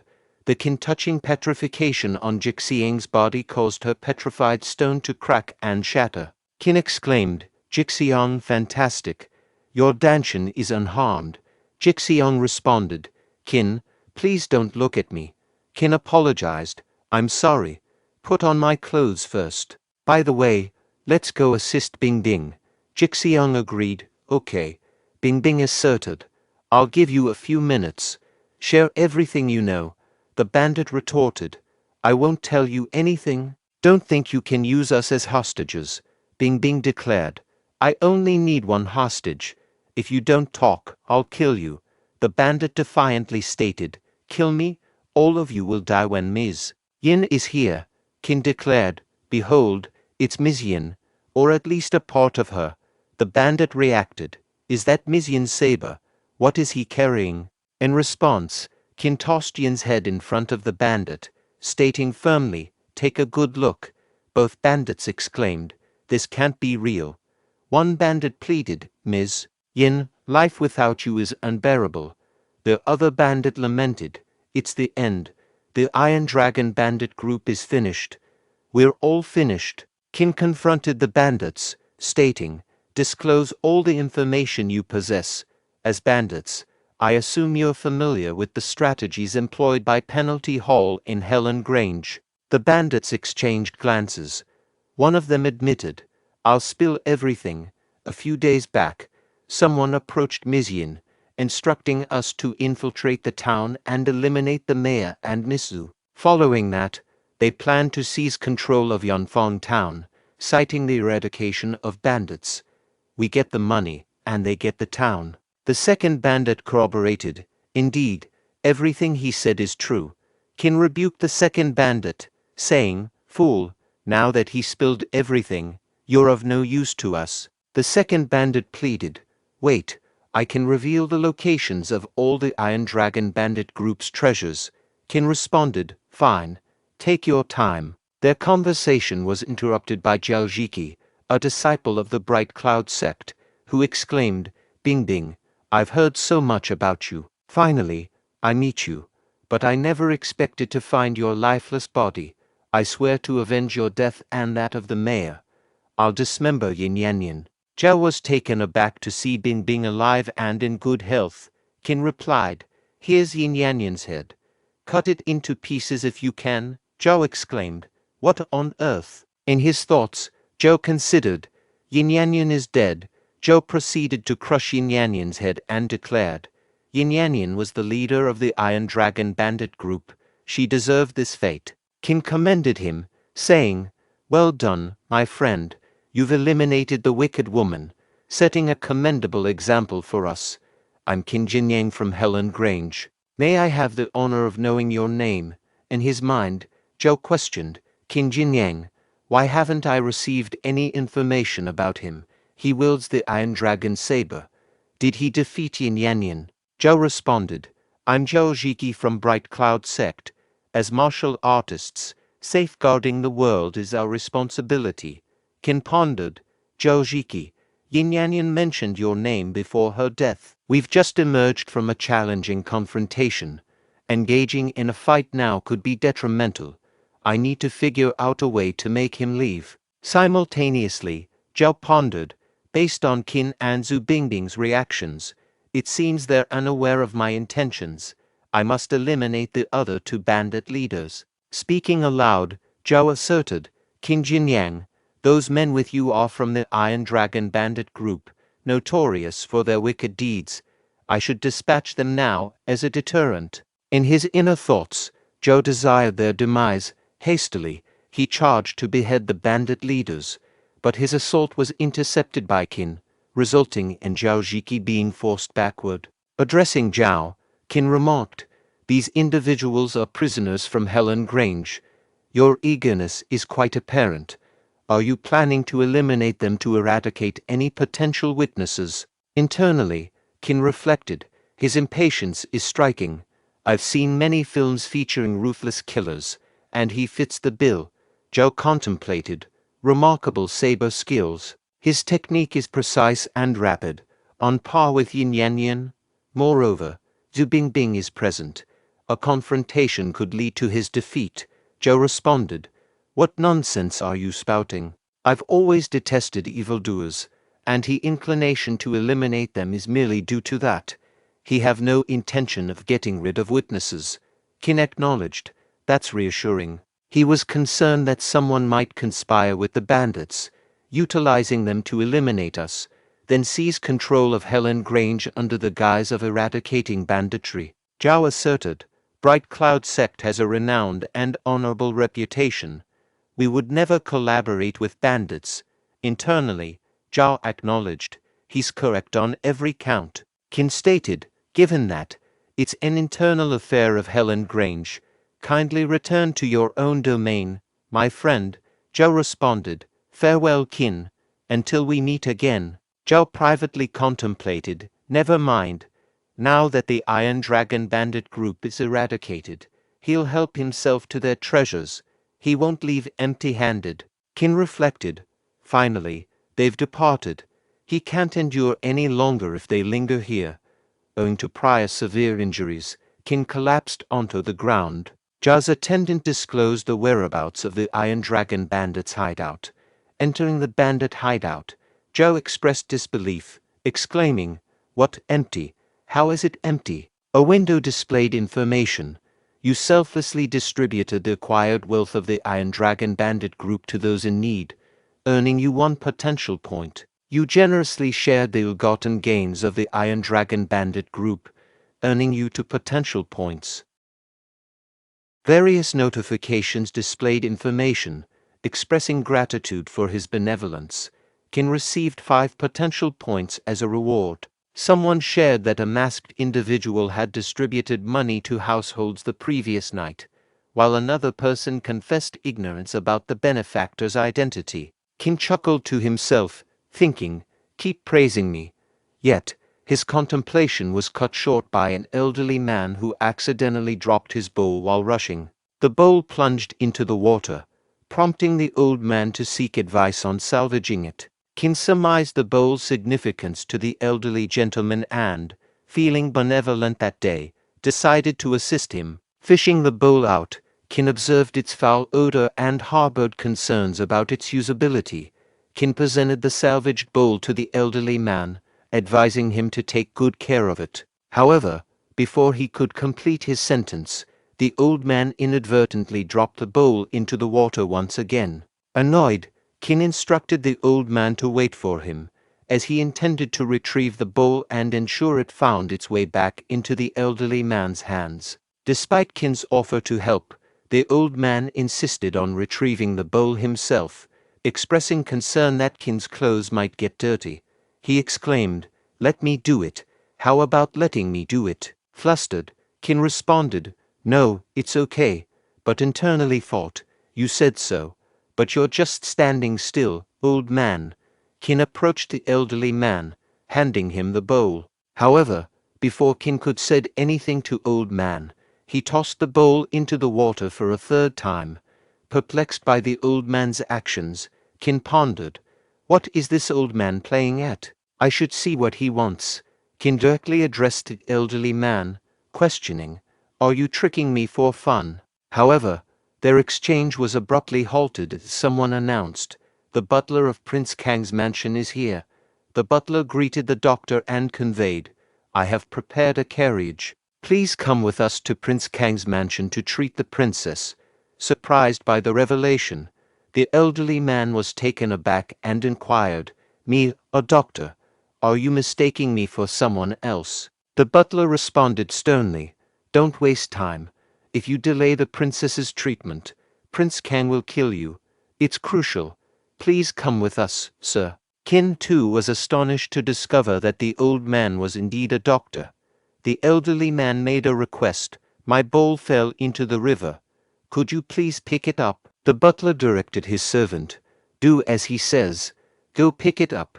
The servant obediently replied, Yes, sir. However, the old man suddenly changed his mind and said, Hold on. I want you to do it. The butler reluctantly agreed. Since you asked, I'll do it. After some time, the butler approached the old man and handed him the bowl. The elderly man examined the bowl and exclaimed, The bird pattern on my bowl is very vivid. This is not mine. You got the wrong one. I believe my bowl is still in the river. How about you look for it again? Enraged, the butler declared, I am the butler of Prince Kang's mansion. How dare you make fun of me, gods? Tie the doctor up and take him back to the mansion. Alarmed by the situation, Qin cautioned, Watch out. He couldn't believe they were daring to force the old man. Before Qin could act, the elderly man defeated all the guards. Qin pondered, What's going on? This old man is not simple. Did he seal the butler's acupoints with silver needles, making him unable to move? The butler threatened, Old man, wait and see. You've offended Prince Kang, and you can't live in peace anymore. Soon after, the butler collapsed to the ground. The elderly man instructed the guards, Take your butler away. He's fine, he just needs some rest. Take good care of him. As they departed, Qin inquired, Well, old man, doctor, do you still want me to search for your bowl? The doctor chuckled and replied, Silly boy, I didn't intend for you to find my bowl. I was merely testing you. As I traveled through here, I witnessed you distributing money and aiding the people. I appreciate your actions. Seeing that you haven't fully recovered from your serious injury, I decided to put you to the test. Qin pondered, What's his next move? A valuable technique, or perhaps boundless wealth? To his surprise, the doctor handed him a bird. What on earth? Qin exclaimed. The doctor explained, This is the sleepy bird. I'm gifting it to you. It usually rests in your arms, consuming a bit of your chi as sustenance.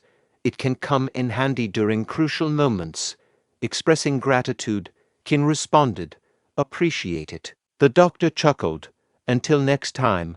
Curious about the bird, Qin inquired, You've been napping all this time, never opening your eyes. What assistance can you provide? Advising Qin, Jixiang added, You need some rest. You haven't recovered properly since your severe injury. You've been fixated on this plump bird lately. I suggest we prioritize finding medicine to heal your wounds. Prince Kang scorned, Incompetent fool. You can't even apprehend an elderly man. The butler implored, I beg for mercy, Your Royal Highness. The doctor is accompanied by a martial artist of rank 1 prowess, sharing camaraderie. This martial artist, unmistakably associated with Helan Grange, conversed and defended the doctor. It seems they share a friendship.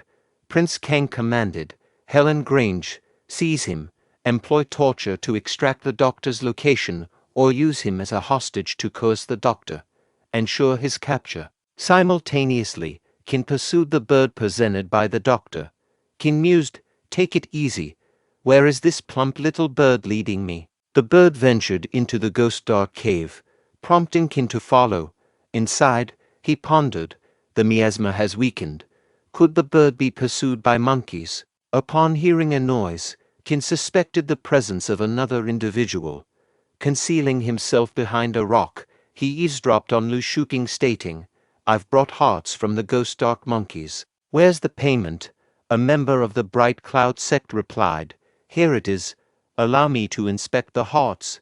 In his mind, Qin reflected, Lu Shuking, Bright Cloud sect. I recall Zhao Jiki is from Bright Cloud sect.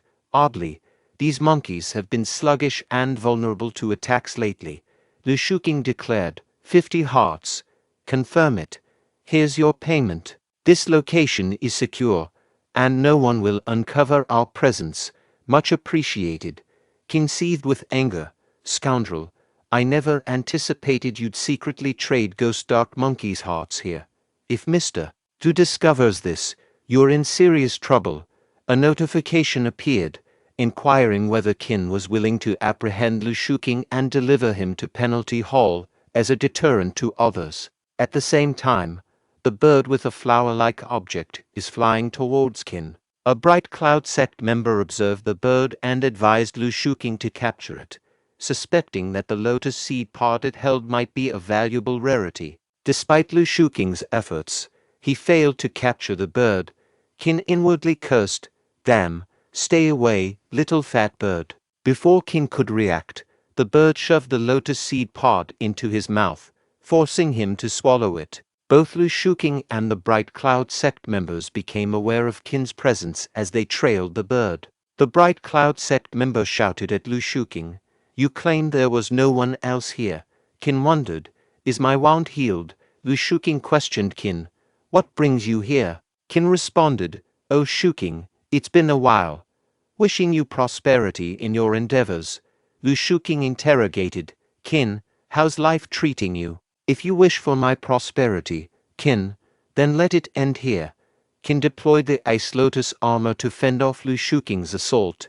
Qin stated, "Shuqing, I haven't exposed your covert dealings with Ghost Dark Monkey's hearts. Are you planning to kill me, Lu Shuqing? Do you still see me as the vulnerable boy from the past? Do you think you can easily take my life? You engaged in secret transactions with Ghost Dark Monkey's hearts and conspired with outsiders. It's time to confess in the Penalty Hall." Subsequently, the members of the Bright Cloud sect initiated an assault on Qin, prompting him to distance himself from Lu Shuqing. Observing their prowess, Qin commented, "I didn't anticipate you'd possess some strength." Addressing the Bright Cloud sect individuals, Lu Shuqing ordered, "Quickly, eliminate him." They exchanged words among themselves, fighting together. "We can easily overcome a ranked martial artist." A message window appeared, presenting information for wrongdoers engaged in a clandestine trade of Ghost Dark Monkey's hearts and expressed interest in the Lotus Seed Pod. Are you ready to take punitive action against them? Qin said, "You claim to be capable of defeating a ranked martial artist. Are you more formidable than Yin Yanyan? Visit the Penalty Hall and admit your transgressions alongside Lu Shuqing," it asserted. Following that, Qin observed Lu Shuqing making a hasty escape. Shortly afterward, Lu Shuqing raised his voice, exclaiming, "Wenqing, there's a grave matter at hand. Qin Jinyang has been hunting Ghost Dark Monkey's hearts and covertly selling them to the Bright Cloud sect." Wenqing inquired, "Do you possess any evidence?" Lu Shuqing responded, "Indeed, I witnessed him carrying the gold leaves given by the Bright Cloud sect while attempting to eliminate those for swordsmen."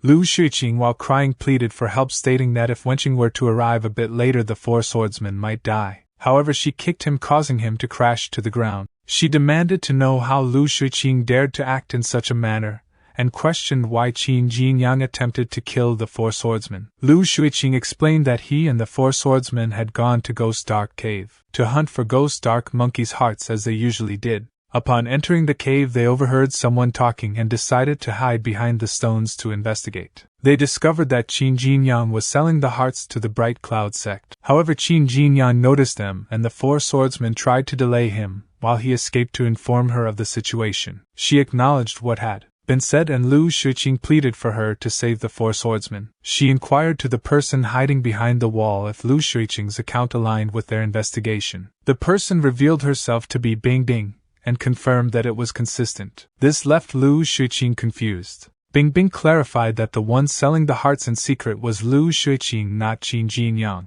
Lu Shuqing insisted that Bing Bing was mistaken. Wenqing ordered the guards to tie him up and take him to the penalty hall, to which the guards agreed. Wenqing thought to herself that if they hadn't sent someone to investigate beforehand, they would have been deceived by Lu Shuqing. Meanwhile, at Ghost Dark Cave, Qin Jinyang urged the four brothers swordsmen to hurry and keep up, threatening them with a harsh punishment in the penalty hall if they didn't disclose everything they knew. A window popped up providing information that the 4 villains were greedy and had been punished, rewarding Qin Jinyang with 10 potential points. Then his profile window popped up displaying information about him. It showed that his root bone silvery flower level was at 119 out of 120. He had fully mastered the martial arts Great River technique. His skills in dust arts, rotten fist, black feet, and boiling demon tiger collapsing blade were all perfected. He had also achieved perfection in ice lotus armor. His potential points were at 675. The leader of the group, Mr. Qin, stated, "We have nothing to tell Qin." Another window appeared providing information that the 4 swordsmen loved money a lot. It asked if Qin was willing to play a game with them to teach them that friendship is more important than money. Then Qin Jinyang warned them to behave, as confessing their crime might allow them to survive, but going to the penalty hall would make their lives a living hell. The second brother inquired what is he going to do to them.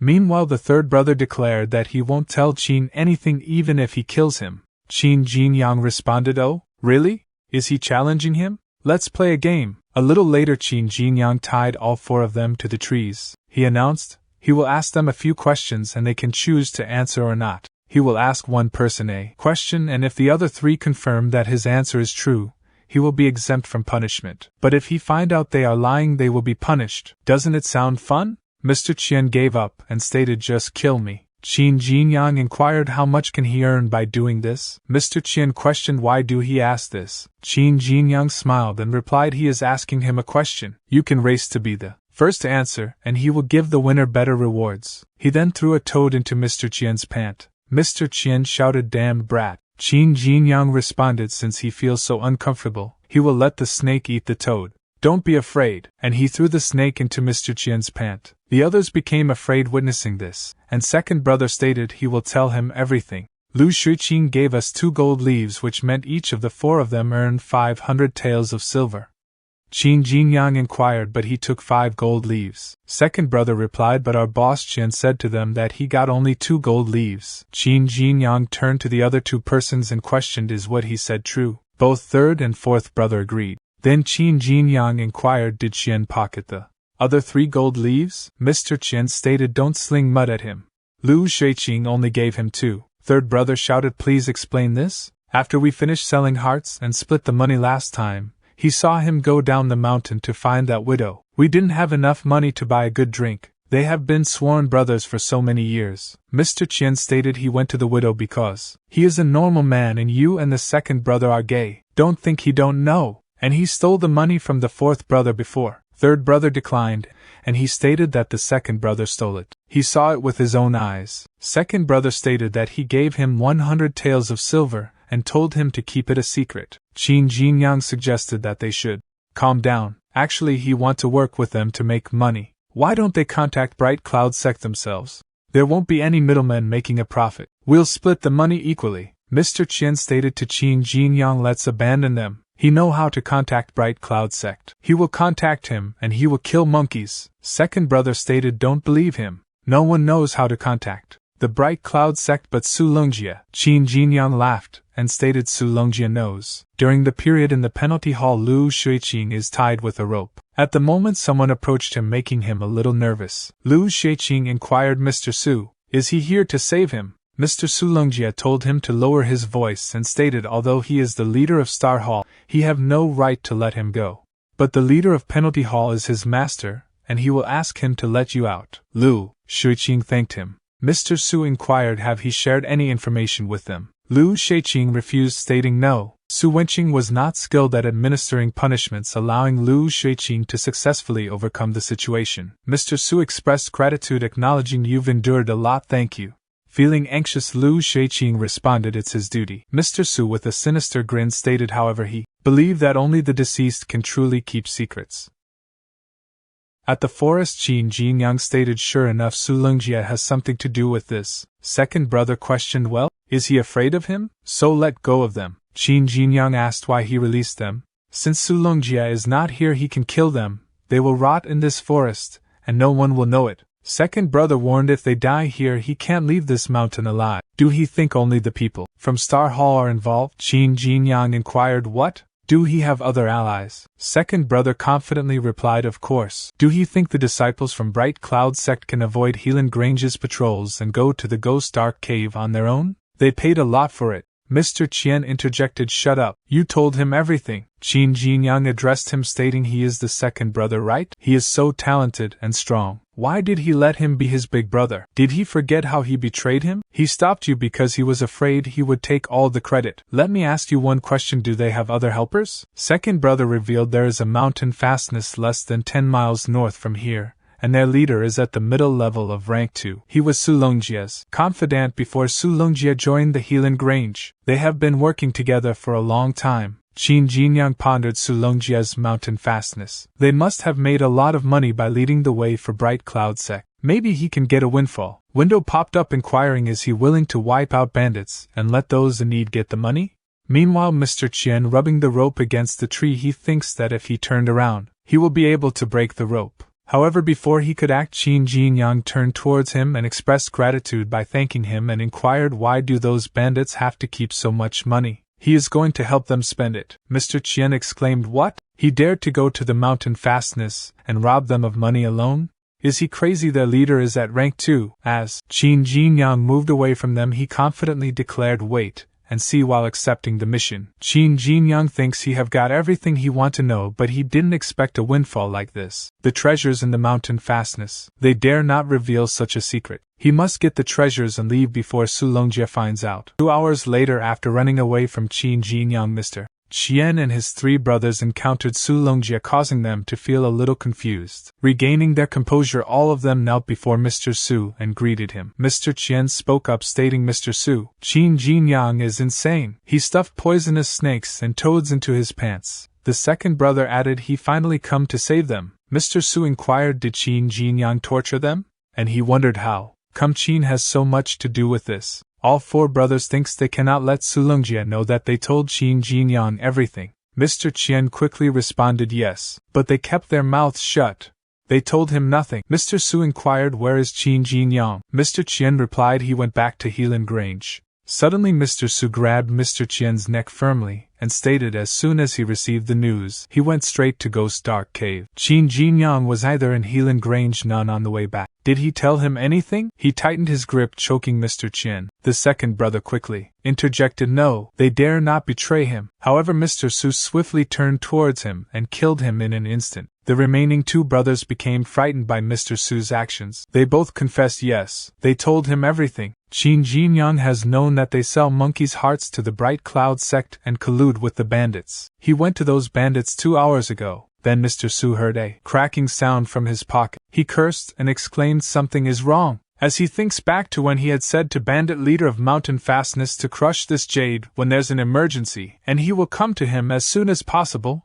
Mr. Su realized that he shouted in anger to kill Qin Jinyang. A little later, Qin Jinyang exclaimed, good, he found it. A window popped up, displaying the information, you wiped out the bandits and gave the people a safe and peaceful world. He is rewarded with 200 potential points. Qin Jinyang thinks so far so good. He did better take the treasures and go back to Helan Grange quickly. In that instant, the bandit leader fell to the ground, dropping a broken pieces of jade that made a clattering noise. Hearing this, Qin Jinyang turned around in confusion. However, upon closer inspection of the jade, he became slightly shocked. Unexpectedly, Mr. Su appeared behind him, launching an attack. Qin tried to block it, but the impact forced him backward, resulting in internal injuries and causing him to bleed from his mouth. Mr. Su confidently stated he blocked it, which means he have some strength, but he will be killed by his next blow. Qin Jinyang defiantly replied he can do more than he think. A window popped up displaying his profile information, occupation disciple of Hoshing Hall in Helan Grange. Root Bone's silvery flower level was at 119 out of 120. He had fully mastered the martial arts Great River technique. His skills in dust arts, rotten fist, black feet, boiling demon tiger, collapsing blade, and ice lotus armor were all perfected. His potential points were at 875. Mr. Su scoffed, stated don't think he can fight someone at the peak of rank 2 head-on after he defeated Yin Yan. In the midst of the battle, Qin Jinyang attempted to utilize the formidable boiling demon tiger collapsing blade technique. However, Mr. Su with a sinister grin intervened and halted Qin's execution, resulting in Qin being forcefully pushed back and crashing to the ground. Qin Jinyang couldn't help but think that Mr. Su was exceptionally swift. With a confident Mr. Su revealed he have informers positioned around Bingbing and Yanfang town. He is aware of his blade technique, which possesses the ability to unleash sudden power. As Mr. Su swiftly advanced towards Qin, he menacingly exclaimed, "Go to hell." Yet before Mr. Su could reach Qin, someone unexpectedly interfered, launching an attack that sent Mr. Su crashing to the ground. Realizing that his assailant was far more powerful, Mr. Su concluded it would be wise for him to retreat from this place. Curious about the identity of his savior, Qin Jinyang inquired, "Who is he?" The individual introduced himself as he is Wang, the butler of Prince Kang's mansion. A little later, Mr. Wang stated that it was a good saber, but it would go to waste if it was used with the current strength. He mentioned that if the potential of the saber was fully triggered, he wouldn't be beaten up by that loser. Qin Jinyang wondered if he was calling Su Longjia a loser. Mr. Wang then suggested that they go to Prince Kang's mansion together, as Prince Kang's son wanted to see Jinyang. At the mansion, Prince Kang's son Li Kuang shouted at Doctor, calling him a useless bastard who couldn't even handle a trifling matter. He had repeatedly told him that the medicine must be made from 99 hearts of 3-year-old girls, but he had used hearts from 4-year-old and 5-year-old girls instead. The doctor tried to calm down Li Kuang, explaining that it was difficult to find so many 3-year-old girls in such a short time. However, Li Kuang mentioned that the doctor had a 3-year-old daughter and suggested using her heart for the medicine. He threatened to wipe out the doctor's family if he didn't comply. The doctor pleaded with Li Kuang not to harm his daughter, but Li Kuang insisted that it was the doctor's honor to sacrifice his daughter's heart for the medicine. Li Kuang's mother consort Kang expressed her disapproval of the disgusting medicine and stated that it was no use. Li Kuang justified his actions by stating that he had no other choice as his mother had been unwell for a long time. Just then Mr. Wang entered the room and informed Li Kuang that he had brought the martial artist who was with the old doctor previously. Qin Jinyang is shocked while thinks at the requirement of 99 hearts of 3-year-old girls, calling Li Kuang a devil. He thinks that the stories in history books were true, as lords in feudal society did not treat common people as human beings. Li Kuang inquired Qin Jinyang about the whereabouts of the old man who was with him last time, but Qin Jinyang replied that he had no idea and also wanted to know where he was. Li Kuang shouted at Qin Jinyang, "How dare he speak glibly, pariah," and ordered the guard to take him out and cut off his hands. Let him see if he can keep being stubborn. Qin Jinyang in response stated, "Hold on, he really don't know where the doctor is, but he is his last disciple and he learned all his medical skills." This statement surprised everyone present. Confused, Consort Kang asked if he was telling the truth. Qin Jinyang confirmed yes, and he think that doctor won't mind him using his fame, will he? Or he will lose his hands. Consort Kang then stated since he is the doctor's disciple, Kuang has offended him a lot. Please come here and make a diagnosis for her. If he can cure her, she will reward him generously. Li Kuang interjected, "Mom, why is she just trusting what this peasant said?" Qin Jinyang replied, "Well, he will diagnose her on behalf of his master." As he started to check the pulse, a window popped up showing information stating for middle-aged people health is the most important. Is he willing to cure this woman who has suffered from illness for a long time? Qin Jinyang thinks he can only play it by ear. This damn system keeps giving him various tasks he don't know how to cure people. Consort Kang reassured him, saying, "Doctor, don't be nervous. If he can cure her, she will reward him with anything he want, and if he can't cure her, it's okay. She don't mind, but Kuang is naturally impulsive, and she is afraid he will." Qin Jinyang suspected that she was threatening him. At that moment the little fat bird showed up and sat on her chest. Qin Jinyang thinks this little fat bird took him to a ghostly dark cave where he saw Lu Shiqing selling hearts secretly. Looks like it's intelligent, it showed up suddenly, could it be? He touched the part where the bird was sitting, causing others to be shocked at his actions. Qin Jinyang concluded sure enough he vaguely felt many extremely tiny particles under her skin.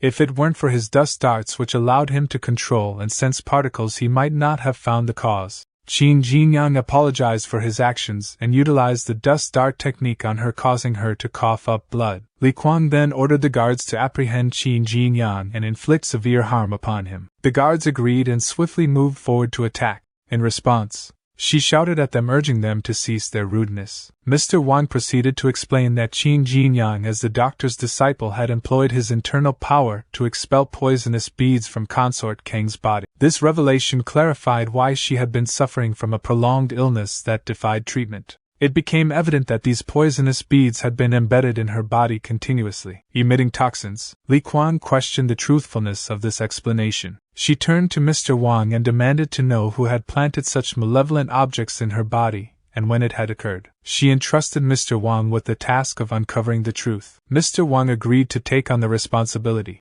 Then addressing Qin Jinyang, she expressed her gratitude, admitting that she had initially believed he had lied in order to save himself. However, she now realized that he was truly an exceptional disciple of the doctor. Qin Jinyang modestly stated that it was an easy task and that his master had taught him to do his utmost to heal every patient. Suddenly a window appeared displaying information that Qin Jinyang's excellent medical skills had successfully restored the woman's health. As a reward, he was granted 50 potential points. Overwhelmed with gratitude, she proclaimed Qin Jinyang as her benefactor and promised to carefully consider how to repay him. She suggested that she could cut off his hands and feet, allowing him to remain in the mansion as her personal doctor forever. She questioned if any reward could surpass this offer.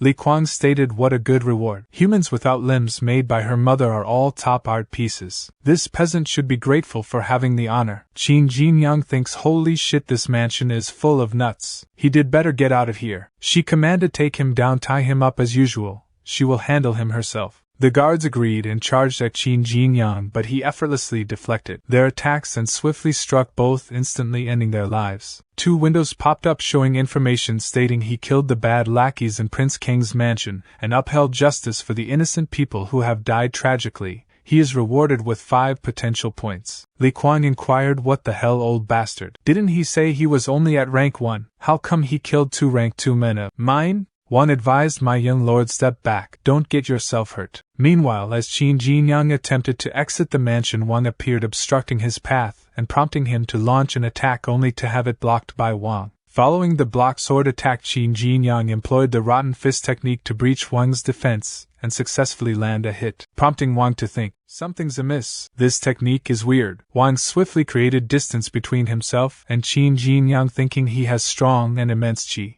No way could he only be a rank 1 martial artist. He must fight him with his full might. Wang lunged forward at tremendous speed, catching Qin Jinyang off guard with an attack that pinged him down with immense force, shattering the floor beneath. Qin Jinyang, think, what technique is this? His body is as hard as a stone and he also suppresses his qi. Wang declared he have great potential. Given time, he will be very powerful and promising. Unfortunately, he can only stop here. Li Kuan praised, well done, old man. This bastard killed 2 of his good subordinates. You must torture him. Break his legs first. Hurry up. Raising one hand, Wang aimed to fracture Qin Jinyang's leg, stating don't blame him as he prepared to attack. However, Prince Kong intervened, inquiring what's going on here. He addressed Wang, saying, Mr. Wang, he just heard that a disciple of the doctor cured her wife, so he came here to take a look. Why is he bullying him? Wang immediately knelt before Prince Kong and greeted him by saying, Royal Highness. Consort Kong interjected, stating Mr. Wang didn't bully him. The disciple of the old doctor insisted on showing his martial arts skills to me, so Mr. Wang is competing with him in martial arts now. Li Kuan questioned, saying, Mom, aren't they going to cut off his hands and feet? Meanwhile, Qin Jinyang observed Prince Kong and thinks, so this is Prince Kong. He looks kind and easygoing. Wait, there seems to be something wrong. Prince Kong and Consort Kong both have single eyelids, which is the most common in the world.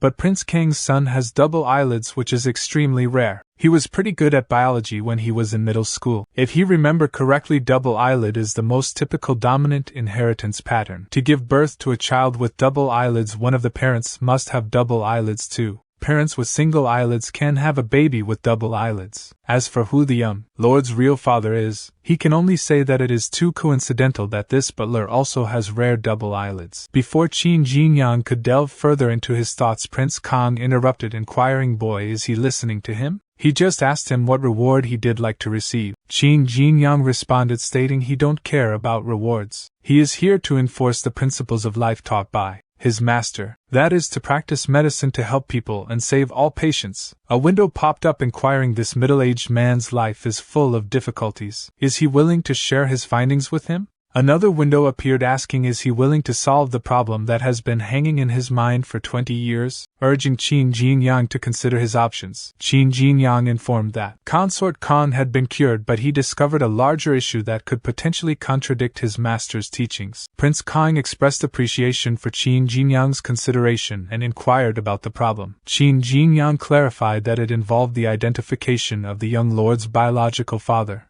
as he believed it was crucial for the young lord to live without confusion. This statement momentarily silenced everyone present. Prince Kang declared he is the young lord's father, to which Qin Jinyang clarified that he meant the biological father. Li Kuang angrily threatened Qin Jinyang, but Prince Kang intervened, stating that discussing the prince's family affairs would result in punishment. Qin Jinyang asserted that he could provide evidence to support his claim. Consort Kang laughed at Qin Jinyang's statement, and Li Kuang turned to his mother for answers. Consort Kang agreed to give Qin Jinyang a chance to provide evidence, but warned him of the consequences if his claims were proven false. She asked if his evidence was ready, and Qin Jinyang explained the method of using blood to determine the parent-child relationship. He believed that everyone was familiar with this method. Consort Kang dismissed his idea, confident that she had already tried this method multiple times privately, and the blood always blended well. Prince Kang warned Qin Jinyang for the last time, offering him a chance to stop and promising to intercede with his wife to pretend that nothing had happened if they were to proceed with the blood test. He will be in danger. Qin Jinyang interrupted the conversation, asserting, "Don't worry. If he is speaking nonsense, he have every right to take any action against him."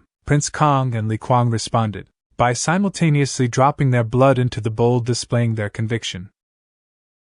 A little later of waiting, both Li Kuang and Prince Kang were shocked at the results. Prince Kang stated, "It doesn't blend?" Qin Jinyang thinks this method has been proven to be very unreliable by modern science. In most cases human blood will blend, but it's easy to make them not blend. If the bowl is cooled in advance, and the water inside the bowl is kept cold, the blood that drips into the bowl will coagulate slightly and not blend at all. He used the ice lotus armor to cool down the bowl while preparing it, so he didn't have to do anything when they dripped blood. Qin Jinyang then announced, "Here's the evidence. Their blood does not blend." Li Kuang is not Prince Kang's son. Li Kuang, feeling angered, exclaimed, "Bastard, let him see what trick he have played. He is sowing discord between him and his father." Qin Jinyang sternly replied, "Young lord, he cannot make irresponsible remarks. Many martial artists present are more powerful than him. He bet they know whether he played tricks or not." Wang chimed in, stating he didn't feel any fluctuation of qi, so he did not use any techniques. Meanwhile, Consort Kang couldn't understand how this could happen. She had tried the same method before, and their blood had blended. She wondered if Qin Jinyang's method was truly different, and if he could indeed tell if they were father and son.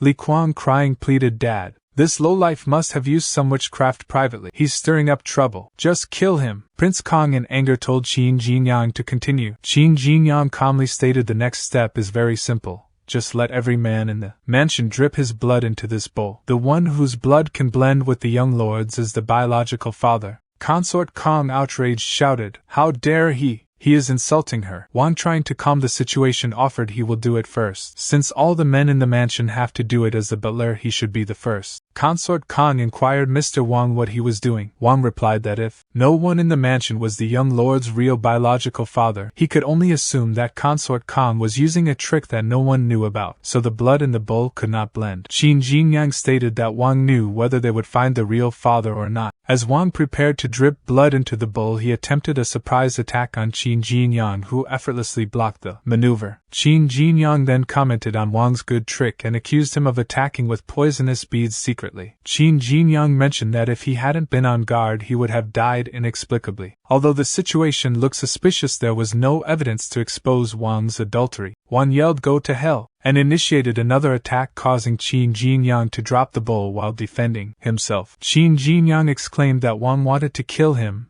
and called him a bandit instead of a butler. Wang told Qin Jinyang to cut the crap and mentioned that if it weren't for him, all these things wouldn't have happened. Meanwhile, Qin Jinyang thinks that he was going to lose. The battle was disrupted when an elderly maid landed an attack on Wang. The elderly maid scolded Wang for fighting in front of Prince Kang and declared that he must die. Qin Jinyang thinks that he didn't expect the old maid serving Prince Kang to be so powerful, and that he didn't even see how she attacked Wang. He estimated that she was at least at rank 5 in terms of strength. With Wang lying lifeless on the floor, Consort Kong confessed that the servant had raped her in the past, and she had no choice. She had been trying to tell the truth over the years but had been threatened by Wang. She also mentioned that she had always wanted to kill Li Kuang but was prevented from doing so by the servant's threats. Li Kuang inquired Mom what she was saying, and Prince Kong declared that no one would harm his own children, and regardless of Li Kuang's father, he is still her son. However, Prince Kong was astonished that Li Kuang was being abandoned so she can protect herself. He ordered for her to be imprisoned in the dungeon she had constructed and for his hands and feet to be severed, wanting to give her a taste of his own medicine. The guard acknowledged Consort King's command and addressed her as Your Royal Highness. She pleaded her innocence, and claimed that only outcasts deserved such torture, requesting to be released. Prince Kong retorted that she was now considered an outcast. Suddenly, a window popped up displaying information that Qin Jinyang had gained 50 potential points for speaking the truth to the tormented middle-aged man, clearing his confusion. Prince Kong expressed his gratitude towards him and promised to grant him any request if possible. Qin Jinyang then revealed that there was a town called Wuhan next to Helan Grange which was currently suffering from droughts and poverty. He requested Prince Kong to build a canal in his name to divert water from afar for irrigation in order to alleviate the drought conditions. Prince Kong acknowledged that building a canal was a significant undertaking but agreed to fulfill Qin Jinyang's request. He assured Prince Kong that he only came to treat patients and had no ulterior motives. Once the canal was built, they would have no further dealings with each other. Prince Kong praised Qin Jinyang for his talent, intelligence, and concern for the people, promising that the canal would be completed within the year. As Qin Jinyang returned to Helan Grange, he pondered if there's a canal that the farmers use to irrigate crops, he can potentially gain points. It's like a perpetual potential point machine. What a great opportunity. Shortly after, Qin conveyed his appreciation, saying, "Here is Helan Grange. Thank them for escorting and please return to Kong Mansion." In response, the escort guards informed him Prince Kong specifically instructed them to escort him back to his residence and then depart. Qin Jinyang agreed but wondered to himself, does Prince Kong want to confirm that he live in Helan Grange? As Qin opened the gate, he noticed that there were no guards present, leading him to think they're slacking off again. Su Longjia, with a convincing tone, accused Qin Jinyang, stated that he was a shameless traitor. He lived off Helan Grange while secretly assisting others. Along with Lu Sheiqing, he sold ghost dark monkeys' hearts, which are crucial resources of Helan Grange, to others in secret. Now he have the audacity to return after absconding. On behalf of the owner of the Helan Grange, he will apprehend him and execute him on the spot. Su Longjia and the guards from Helan Grange obstructed Qin Jinyang's way to his residence. One of the escort guards of Prince Kong stepped forward and stated Prince Kong ordered them to escort the disciple of the doctor back to his residence. Why is he blocking them? One guard inquired, what is the disciple of the doctor? The second guard stated he haven't heard of it, but Prince Kong is a big shot. Qin Jinyang has a powerful background. Su Longjia stated he don't care if he's a disciple of the doctor. Qin Jinyang is a member of Helan Grange. Even Prince Kong should not interfere in our internal affairs without authorization. Su Longjia announced, listen up. The owner of the Helan Grange will offer those who take this thief down a large reward. The escort guards positioned themselves for a fight and stated who dares to hurt him. The owner of Helan Grange inquired what's going on, and the guard respectfully greeted him. Su Longjia thinks he wanted to kill this bastard in the name of the owner, but Prince Kang's men meddled in it, and the owner came here and cursed him. The owner of Helan Grange stated Longjia he did ask him to investigate the matter of selling ghost dark monkeys' hearts secretly, but he also asked him to report to him as soon as he found something. Now he is facing off with the people from Prince Kang's mansion on his behalf. What the hell is going on? Su Longjia stated, sir, he was eager to kill the traitor and he didn't want to disturb his rest. That's why he brought guards to arrest the traitor in his name without telling him. He have found out that the thief who sold ghost dark monkeys' hearts to others in secret is Qin Jinyang. He used to be a disciple of Star Hall. When he was in Star Hall, he once went to Ghost Dark Cave. Unexpectedly, he has always coveted Ghost Dark monkeys' hearts. Qin Jinyang didn't excel in martial arts, so he colluded with the four swordsmen and Lu Sheiqing. The four swordsmen killed monkeys and took hearts in the cave, while Lu Sheiqing and Qin Jinyang secretly sold hearts to the Bright Cloud sect. The traitor Lu Sheiqing wrote a confession before committing suicide in the penalty hall. It says how he colluded with Qin Jinyang. This is irrefutable evidence. Qin Jinyang stated that Lu Shiqing was dead, allowing others to say whatever they wanted. Su Longjie was about to express his anger but was stopped by him. The owner of Helan Grange announced that the guys from Prince Kang's mansion should have heard the news. He claimed that the hearts of ghost dark monkeys were the most valuable resources of Helan Grange, and they had the right to detain Qin Jinyang for interrogation. He assured everyone that they would prove his innocence if he truly was innocent. However, if he had sold the hearts, he hoped Prince Kang would understand the actions he would take. Su Longjie thinks about what would happen when Qin Jinyang entered the penalty hall. The escort guards agreed that it was okay.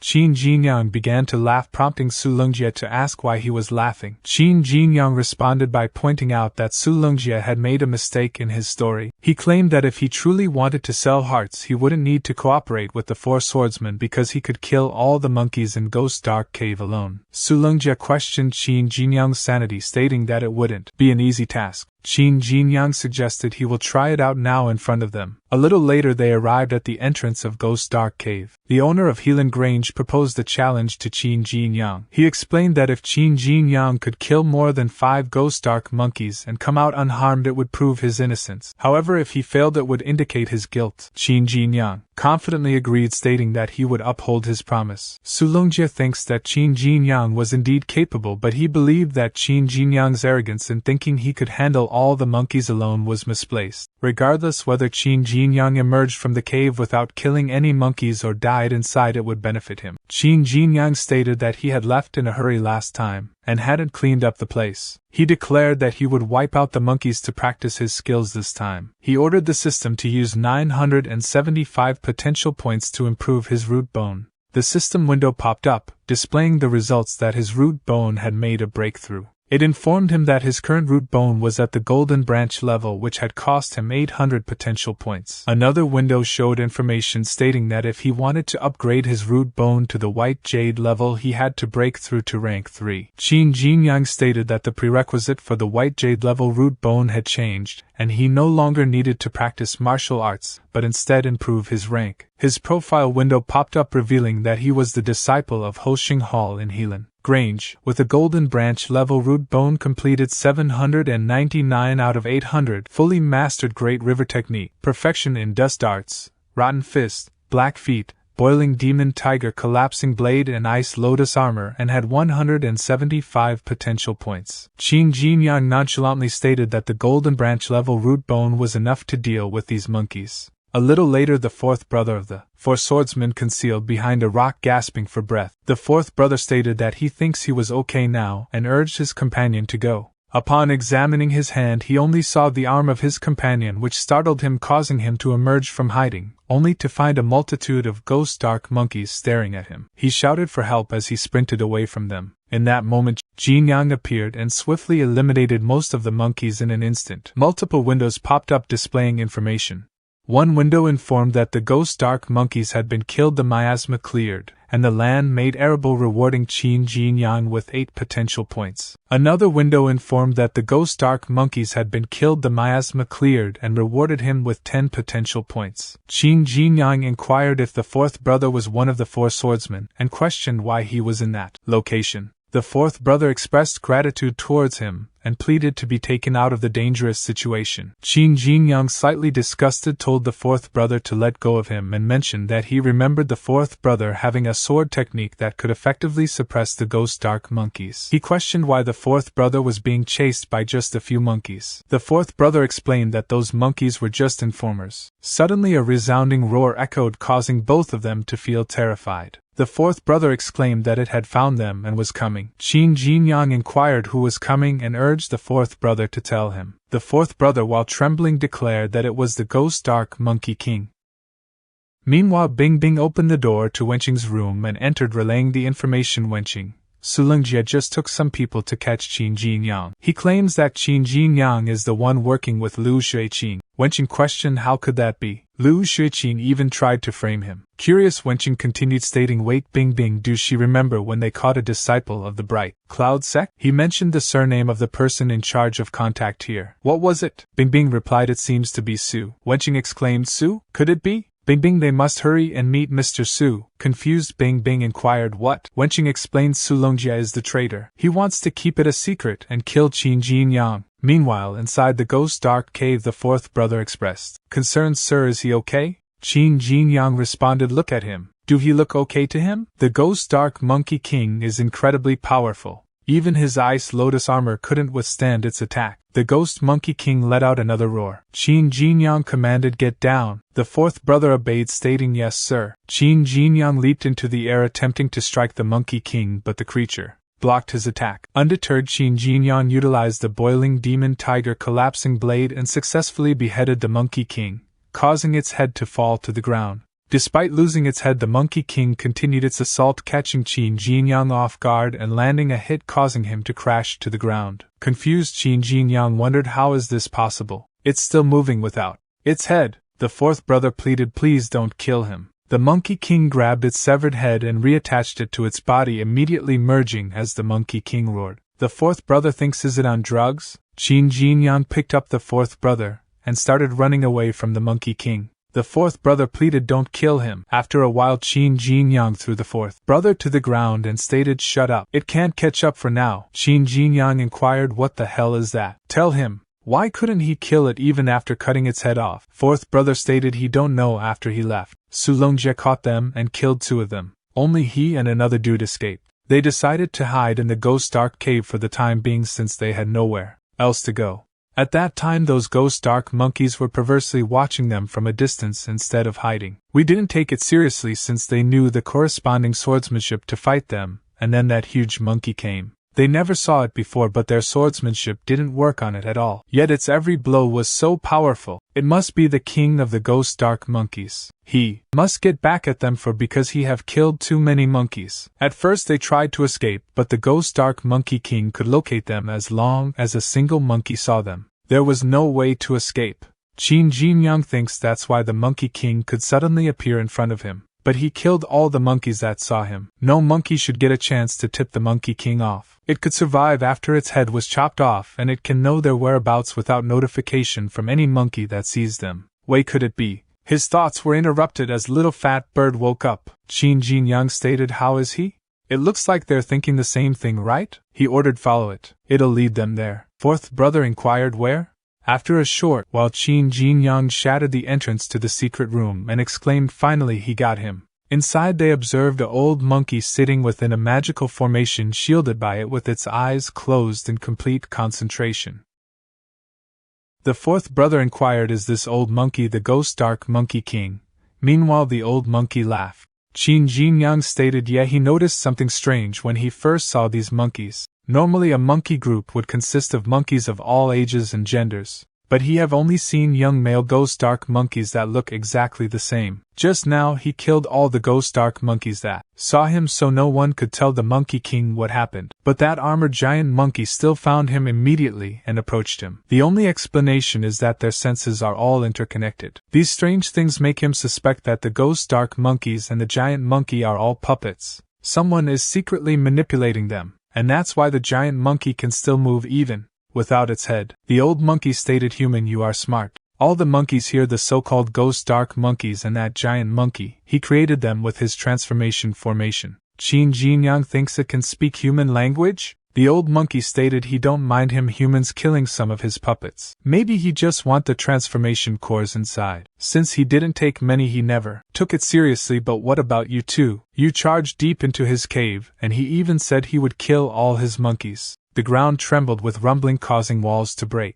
Shortly after, a considerable number of ghost dark monkeys emerged before them. An old monkey questioned, do he really think he can get out of here alive? Simultaneously, two massive monkeys charged at him with roaring attacks. Windows popped up showing information. He have found the mastermind behind all this. Brilliant. He is rewarded with 50 points for potential. Another window showed information. The mastermind is right in front of him. Is he willing to kill it for justice? Qin Jinyang gave an order to the system instructing it to utilize all potential points on the boiling demon tiger collapsing blade. As the giant monsters were struck, a massive explosion erupted, and as the smoke dissipated, Qin Jinyang stood before the astonished giant monkeys. With great speed he swiftly defeated both of them in an instant. The profile window of Qin Jinyang appeared, displaying the transformation of the boiling demon tiger collapsing blade to a perfectly mastered state, with only 4 potential points remaining. Another giant monkey charged towards him shouting, "Go to hell!" Qin Jinyang thinks so. This is the sensation of perfectly mastering the boiling demon tiger collapsing blade. Previously, when wielding the blade, there was always a mental and physical exertion involved. It didn't take long, but he couldn't ignore it. However, now using this blade feels natural and effortless. He systematically eliminated one monkey after another. The elder monkey questioned in disbelief, "How is this possible? This human is incredibly strong."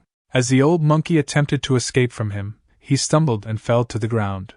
Struggling to stand up, the old monkey pleaded, "Please spare his life. He know of a secret treasure here. He will take him there if he spare him." Actually, he had to stay here. His master brought him here decades ago. He was kind to him. He came here for cultivation and set up this transformation formation. One day he went out for some materials and never returned. He had been waiting here hoping that one day he would come back. Fourth brother, slapping the old monkey, impatiently stated, "Get to the point. Don't waste his savior's precious time with meaningless chatter." Taking advantage of the distraction, the old monkey attempted a sneak attack on Qin Jinyang. However, Qin Jinyang swiftly failed the old monkey's plan by eliminating him without hesitation. A window popped up showing information that Qin Jinyang had offered to fight the evil monkey and kill it completely. He was rewarded with 500 points for his potential. The fourth brother inquired, "Sir, how did he know it was going to attack him? And is it true about the treasure?" Qin Jinyang inquired, "You're from a nearby village, right?" The fourth brother replied, "Yes, but why is he asking that?"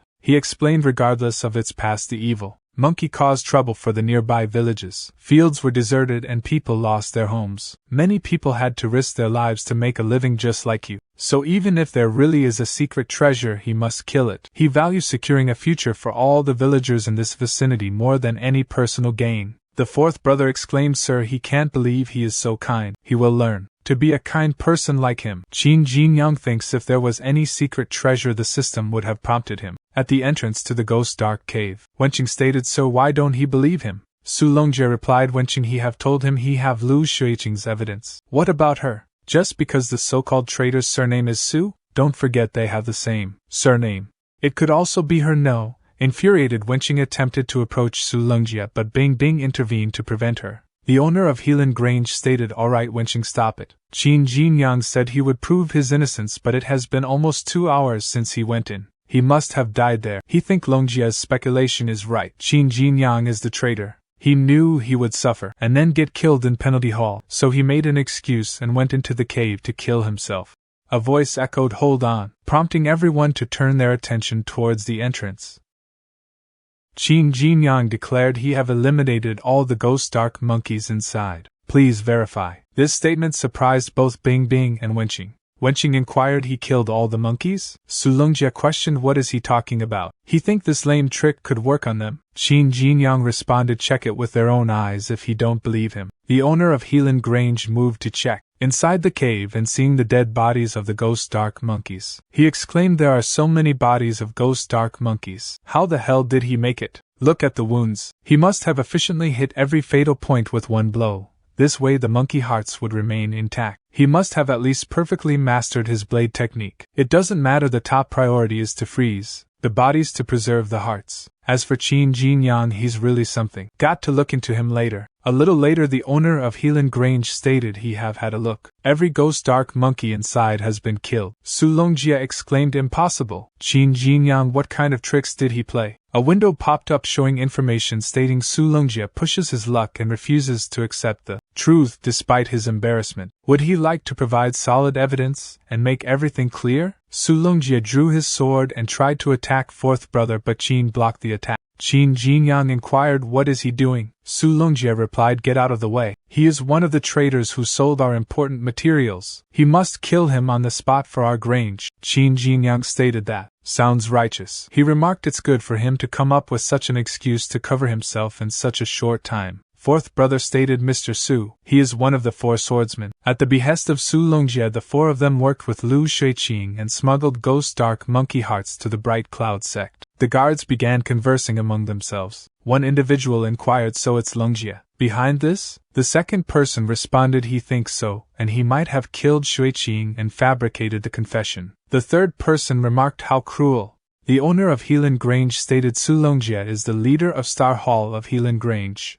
Accusing him without solid evidence is a grave offense. Fourth brother stated he have evidence. This is half of the pendant Su Longjie gave him as a token of the deal with the Bright Cloud sect. He has the other half with him. Once the two halves unite, it'll prove he is not lying. A window popped up showing information generously. He got Su Longjie out of embarrassment with solid evidence and exposed his true colors. He is rewarded with 35 points for potential. Qin Jinyang inquired Longjie, please show them his pendant. Don't say that he don't have it with him. He already see it on his waist. Su Longjie cursed himself and wondered if he had noticed Qin Jinyang's extraordinary talent when he first joined the Star Hall and treated him well. If he could be his master at that time, with his cultivation speed he must have been his best disciple and helper. With him around he would have a steady supply of ghost dark monkey hearts, and Mr. Su would give him the best resources in return. In that case, with rich resources he wouldn't have made this dirty deal with the Bright Cloud sect. He had no choice. Why didn't he treat him well? No, it's his fault. He deliberately concealed his talent and misled him. It's all his fault. Wenqing shouted Qin Jinyang, watch out, as Su Longjie rushed to attack Qin Jinyang, saying go to hell. Qin Jinyang blocked the attack with his Ice Lotus armor and ordered the system to use potential points on it. A window popped up showing that the Ice Lotus armor had reached the fully mastered level, costing 500 potential points with 38 remaining. Wenqing thinks he withstood Su Longjie's full force attack. His Ice Lotus armor reached the fully mastered level. Qin Jinyang thinks he didn't plan to use Rotten Fist, but now he have no other choice. The owner of Helan Grange shouted, what is he doing? Stop this instant. Used his technique. This caused Su Longjie to crash to the ground. Qin Jinyang wondered, what's this technique? He's targeting Su Longjie, but he feels so much pressure on his back. Standing aside, he is so powerful. He did better. Keep a low profile and be careful from now on. The owner stated Su Longjie colluded with outsiders and smuggled our vital resources. He shall be taken in by the penalty hall and await his punishment. And Qin Jinyang have made a commendable revelation and helped acquire so many ghost dark monkey hearts. Rest assured he will get ample rewards. The fourth brother stated Mr. Su. He can't do this to him. He have been doing so much for him all these years. He can't do this. He then asked the guards, well, could they be gentle? Wenqing stated he deserves it. After a short while, the guard escorted Qin Jinyang back to Hosheng Hall. Qin Jinyang stated he gained potential points that were almost equal to that of the whole last year. Totally worth it. Moving inside Hosheng Hall, someone approached Qin Jinyang from behind. A little later, Qin Jinyang stated, Master, just do it, since he just wanted to cure him. Why did he have to scare him from behind? Master Wu responded, he is idiot. He overused his qi several times today. If he hadn't scared him and unchoked his meridians while his qi was dispersing, he is afraid you would have been severely hurt. Tonight, Qin Jinyang thinks overuse? Is it because he used his potential points too many times? Master Wu gulped down a glass of liquor and stated he heard you even dared to say you would kill all the monkeys in the ghost dark cave to clear yourself just as he came back. He even wanted to help him, but he didn't expect him to make it. Great, he deserved to be his disciple. He almost caught up with him in his youth. Almost, after all, he is not as good looking as him. Well, he used to be a famous hottie. Let me tell you, you know Ghost Mist Valley? That's the stronghold of bandits. When he was young, he went there with his blade and kicked their asses easily. How cool and strong was he? Qin Jinyang thinks what a braggart, and said he will go back and have some rest. Let's have a drink next time. Master Wu replied, wait, come to him when he get up tomorrow. He have got something important. Qin Jinyang agreed. The next day, Qin Jinyang wanted something important. Really? It's already noon. Why isn't he here? His contemplation was disrupted when Feng Duing placed a hand on his shoulder from behind and exclaimed, Jinyang, it's really him. Why do he also like to scare? Don't learn that from Master. Feng Duing informed Qin Jinyang that their master had mentioned taking them and another disciple on an important mission, and Feng Duing suspected that Qin Jinyang might be the other disciple. Feng Duing mentioned hearing about Qin Jinyang's accomplishment of killing all the monkeys in the Ghost Dark Cave the previous day, expressing admiration. Qin Jinyang modestly stated that he knew some tricks to deal with the monkeys. Feng Duing acknowledged this as the reason for his success, but expressed concern that their master's task this time might be challenging. However, Feng Duing assured Qin Jinyang that he would protect him and urged him not to worry. Master Wu entered the room and confirmed that both disciples were present, indicating that everything was fine. He then collapsed onto the floor. Feng Duing quickly approached the master, assisting him in standing up, and inquired about his well-being. Addressing Qin Jinyang, Feng Duing reassured him that the master's behavior was normal after a hangover and advised him to get used to it. Master Wu declared that it was time to go now that both disciples were present. Feng Duing requested the master to wait and asked him to explain their mission. After a while, Master Wu revealed that their important task was to suppress bandits. Feng Duing questioned the master's presence in the village, stating that it seemed unrelated to their mission. In response, Master Wu struck Feng Duing on the head and scolded him, calling him an idiot. He emphasized that intelligence was the most crucial requirement for their task. Then they approached a woman who was sitting on the chair. Master Wu greeted her and inquired about the tab for her hotel room. The woman replied, stating that there was a hotel 70 miles ahead, and questioned why they would bother staying at her place. Master Wu suggested the idea of him being a guest, causing her to turn towards him in surprise. Uttering his name, she quickly looked around to see if anyone was watching. Without hesitation, she pulled Master Wu inside, leaving both Qin Jinyang and Feng Duing confused by her actions. Once they entered the room, she began sharing information about the Blue Spear Gang, stating that they were stationed on a mountain 30 miles away. She provided details about their defense layout, mentioning that their leader was at the late stage of rank 3. While his wife was at the early stage. Additionally, she mentioned that their 8 spearmen were all at rank 2. She also informed them about the presence of around 41 rank 1 elites and over 200 ordinary members. Furthermore, she revealed that the leader Lan Gumiao would be celebrating his birthday the next day, suggesting that their defense might be loose and presenting a good opportunity for Master Wu and his disciples. Master Wu agreed with her assessment and stated that they would stay at her place that night and proceed to suppress the Blue Spear Gang the following day. Feng Duing expressed concern about their ability to handle the situation considering the numbers and ranks mentioned. Master Wu reassured him, stating that he would handle the leader and his wife alone, while Qin Jinyang and Feng Duing would stall the 8 rank 2 spearmen.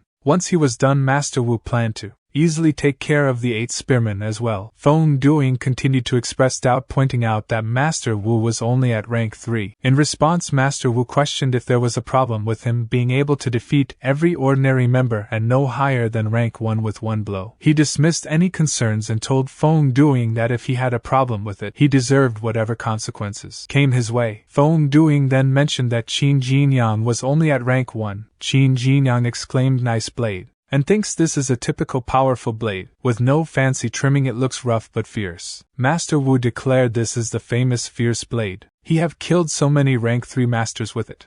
Even Mr. Su praised its fierceness. She remarked pity that he didn't know how famous his master was in this area when he was young. He was so handsome and fierce. Of course he's more fierce in bed. Master Wu scolded Xiao Hong. Don't say that in front of his disciples. Qin Jinyang inquired, so this is Master's lover? Feng Duing responded, kind of. Master's got plenty of lovers. Suddenly someone launched an attack on Master Wu. In response, Master Wu calmly stated it's okay. This little trick couldn't hurt him. Jinyang, it must be a bandit. Go get him. Don't let him go. Qin Jinyang agreed and swiftly pursued the attacker, quickly catching and pinning him down.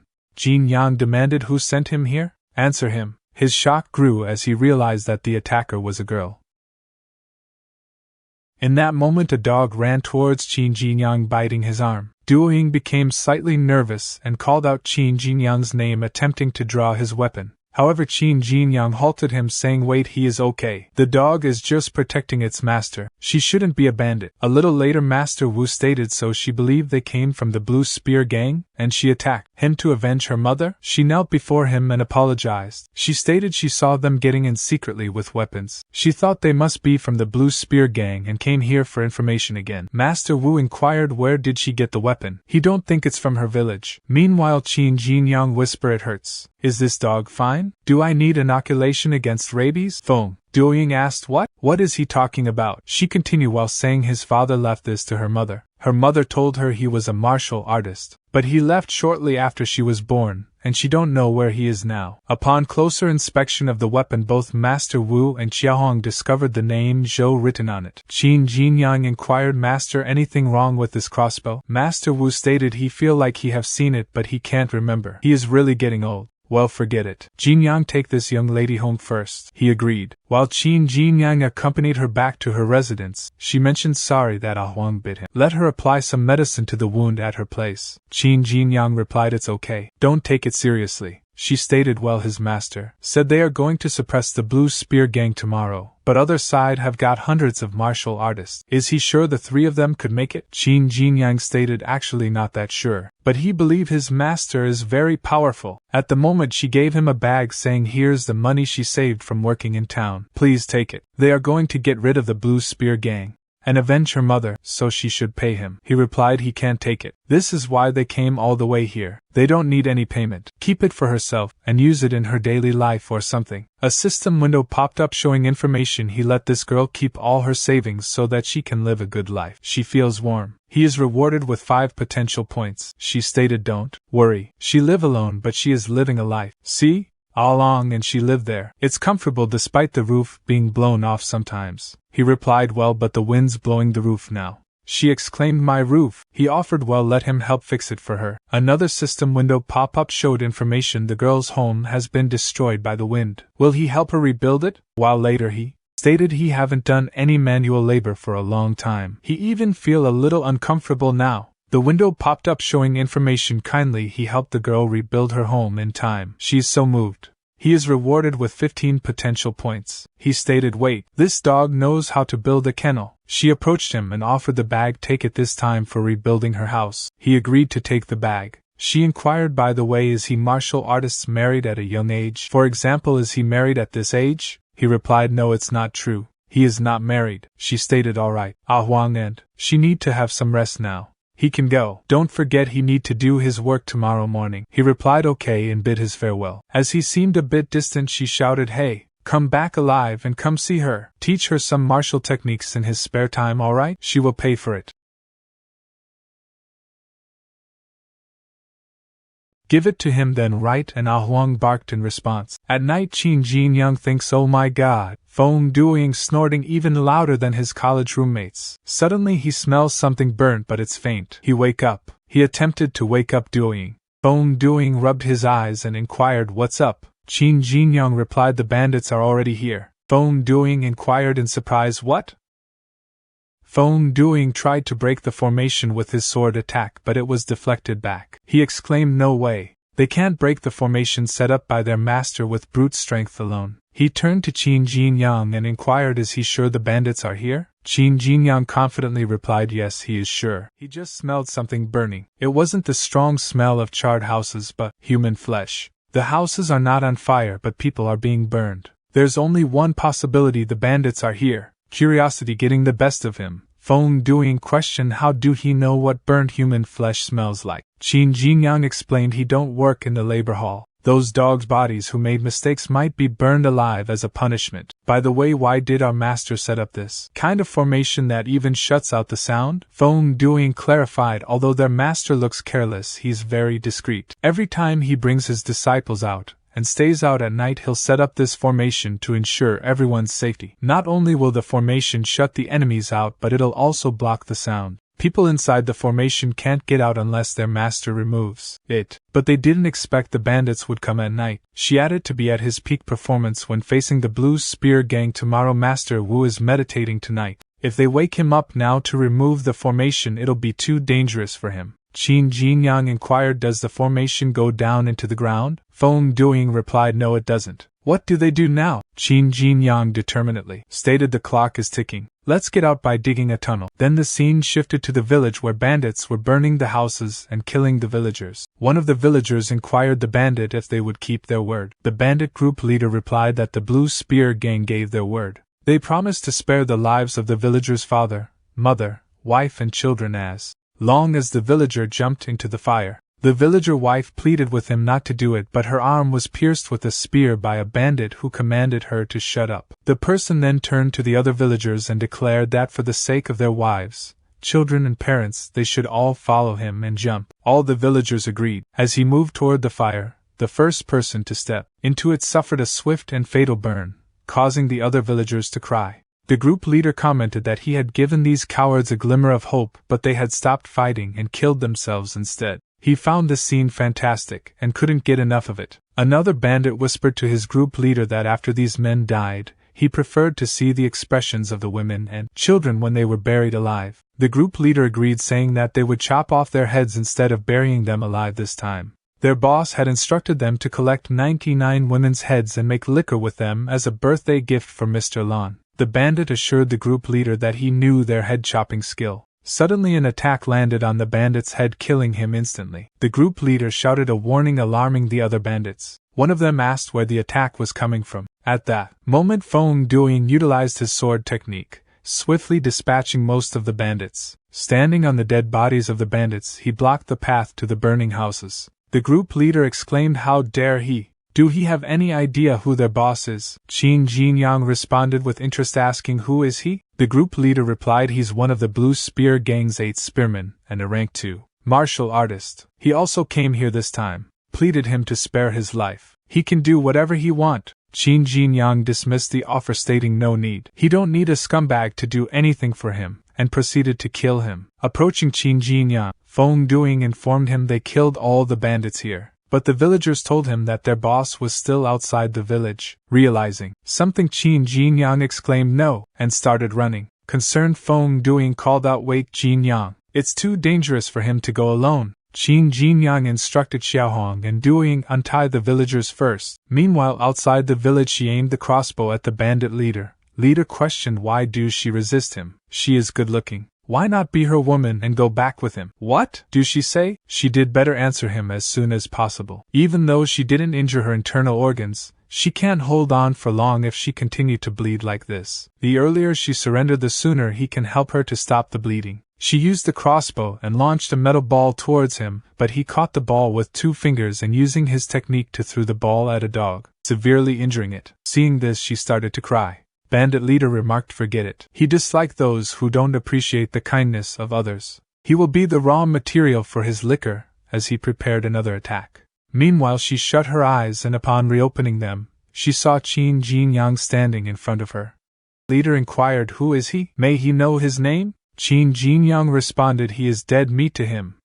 Qin Jinyang aimed his sword at the bandit leader. The bandit leader sneered, "Brat, don't think he can play the hero here just because he learned a little bit of martial arts. Well, he is nothing to him. He used his martial art technique." A window popped up displaying information about the bandit's notorious deeds. It revealed that as a rank 2 martial artist, he had caused great mischief everywhere. The question asked if Qin Jinyang was willing to kill him for the sake of justice. Effortlessly, Qin Jinyang blocked the bandit leader's attack, creating a golden shield around himself. The bandit was astonished by Qin Jinyang's formidable defense. Qin Jinyang swiftly moved forward, closing the distance between himself and the bandit. He launched a sword attack that severed one of the bandit's hands, causing him to fall to the ground. The bandit shouted, "Impossible! He is one of the Blue Spear Gang's 8 spearmen, and a rank 2 martial artist." "Who the hell is he?" Qin Jinyang replied, "A rank 2 spearman? He is nothing to him." He used the rotten fist technique to kill the bandit. A window popped up congratulating Qin Jinyang for his strength and standing up for what is right. It mentioned that he had killed a bandit who was a rank 2 martial artist, bravely fighting for justice. He was rewarded with 100 potential points. She inquired, "Can he help her to check on Ahuang?" Qin Jinyang replied, "Sure. Hold on. He is taking her to the doctors with Ahuang." As Feng Duing arrived at the scene, he exclaimed, "When did his lightness skills improve so much?" Observing a decapitated bandit about to attack Qin Jinyang from behind, Feng Duing warned him. However, it was too late for Qin Jinyang to turn and defend against the attack. Master Wu swiftly launched a spear, hitting the bandit and causing bandit to crash into the wall. Master Wu stated that the bandit had practiced martial arts with a forbidden parasite, and even in death, the parasite could still manipulate his body. He warned Jinyang not to be careless. Xiaohong stated she was already dead, as the poisoned wound had caused her demise rather than the blood loss. It was clear from the beginning that those responsible did not intend to keep her alive. At that moment the sky was graced with thunder and lightning, followed by the start of rainfall. Master Wu apologized for being late and admitted that he should have been more careful. He had not expected the sudden attack by the Blue Spear Gang on the village that night, leaving him unprepared. Simultaneously, wounded Ahuang approached Qin Jinyang while barking and handed him a coin before succumbing to its injuries. Feng Duing commented that the dog had held on until Jinyang arrived, but now it was dead. A window popped up displaying information that the dog had given Jinyang the last entrusted coin. Another window appeared inquiring if Jinyang was willing to undertake the commission to exterminate the Blue Spear Gang as the dog hoped. Master Wu expressed that such occurrences happened constantly on this land, making a peaceful life a luxury beyond the reach of common people. He revealed that he had come to the Helan Grange to learn martial arts, with the intention of eradicating all the robbers and bandits in the world. However, he had just discovered that he couldn't accomplish it. Qin Jinyang shouted, "Master, he wants to exterminate the Blue Spear Gang right away." Feng Duing added that's what he thinks too. Master Wu replied, "Okay, let's go and exterminate the bandits now. Remember, kill them all and don't spare anyone." Both Qin Jinyang and Feng Duing replied affirmatively, saying, "Yes, Master." At the main base of the Blue Spear Gang, a celebration was underway. The bandits were laughing and enjoying the party. A bandit guard mentioned it's Mr. Lan's birthday today, but they won't even let them drink. "What a bummer!" Another bandit complained they won't even let them have a good time. "What's the point?" The boss of the guard bandits approached them, stating, "What the hell are they talking about?" One of their spearmen took the others to look for women's heads to make liquor for Mr. Lan's birthday. Don't they need someone sober enough to open the door for them? The two bandits became agitated while pointing towards his back. The boss bandit questioned what's wrong with these two now. Are they under some kind of spell? As he turned around, he discovered Feng Duing and Qin Jinyang standing on the wall behind him, their expressions filled with anger and determination. The commotion caught the attention of the celebrating bandits. The boss of the guard bandits questioned, "Who the hell are they?" Qin Jinyang stated he handled those guys over there while he handled the others. Feng Duing added, "Okay, be careful. Call him if he can't defeat them." The bandit retorted, "Hey, are they deaf? Didn't he hear what their boss said?" Feng Duing and Qin Jinyang swiftly dispatched 3 bandit guards. The remaining guards, who were enjoying their party, stood up and one of them shouted, "Everyone grab their weapons. Someone is stirring up trouble here." On one side Feng Duing and on the other side Qin Jinyang systematically eliminated each and every bandit they faced. After dispatching all the guard bandits on the wall, Qin Jinyang glanced down at the guards below, making them nervous. Their leader, while running, exclaimed, "This person isn't human but a monster. Run for your life." Qin Jinyang pursued them, killing them one by one. A window popped up displaying information that he killed bandits and avenged the deaths of innocent people. He is rewarded with 10 potential points.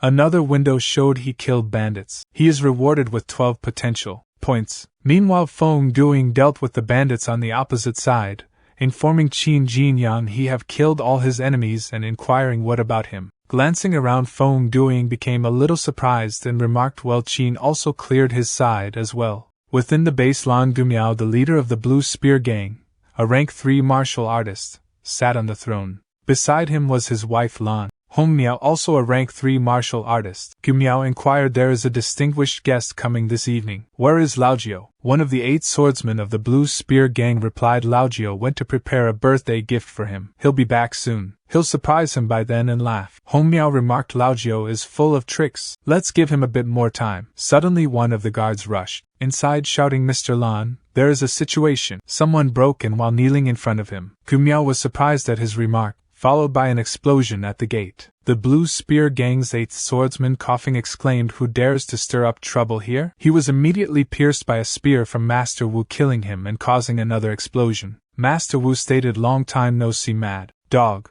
Gumiao exclaimed, "Wu Xingshi," and inquired, "Didn't he go to Helan Grange? Well, is he going to cause him trouble again?" Master Wu responded, "His disciples just advanced to rank 2, so he brought him here to give it a shot with him. He don't mind, do he?" Gumiao retorted, "Old bastard, he has gone too far," and announced anyone who hits him will be awarded 100 taels of silver.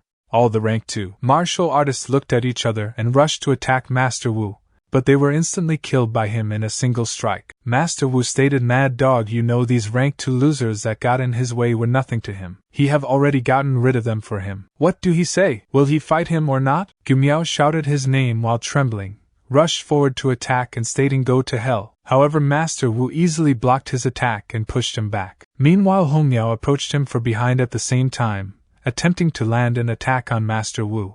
To her surprise, Master Wu also blocked her attack, counterattacked, and caused both to crash to the ground. Gumiao turned towards Hongmiao and stated, "This old bastard's moves are lethal. She have to be careful, Hong Miao assured. Don't worry. After all, he's only at rank 3 no matter how powerful he is. They are both at rank 3. Together they can exhaust him to death. Master Wu chuckled. Exhaust him to death? It's alright, try him then. As he was distracted by them, someone approached Master Wu from behind. Meanwhile, Qin Jinyang thinks Master wait for him. He will be there soon. Bandits ran away from Qin Jinyang, calling him a monster.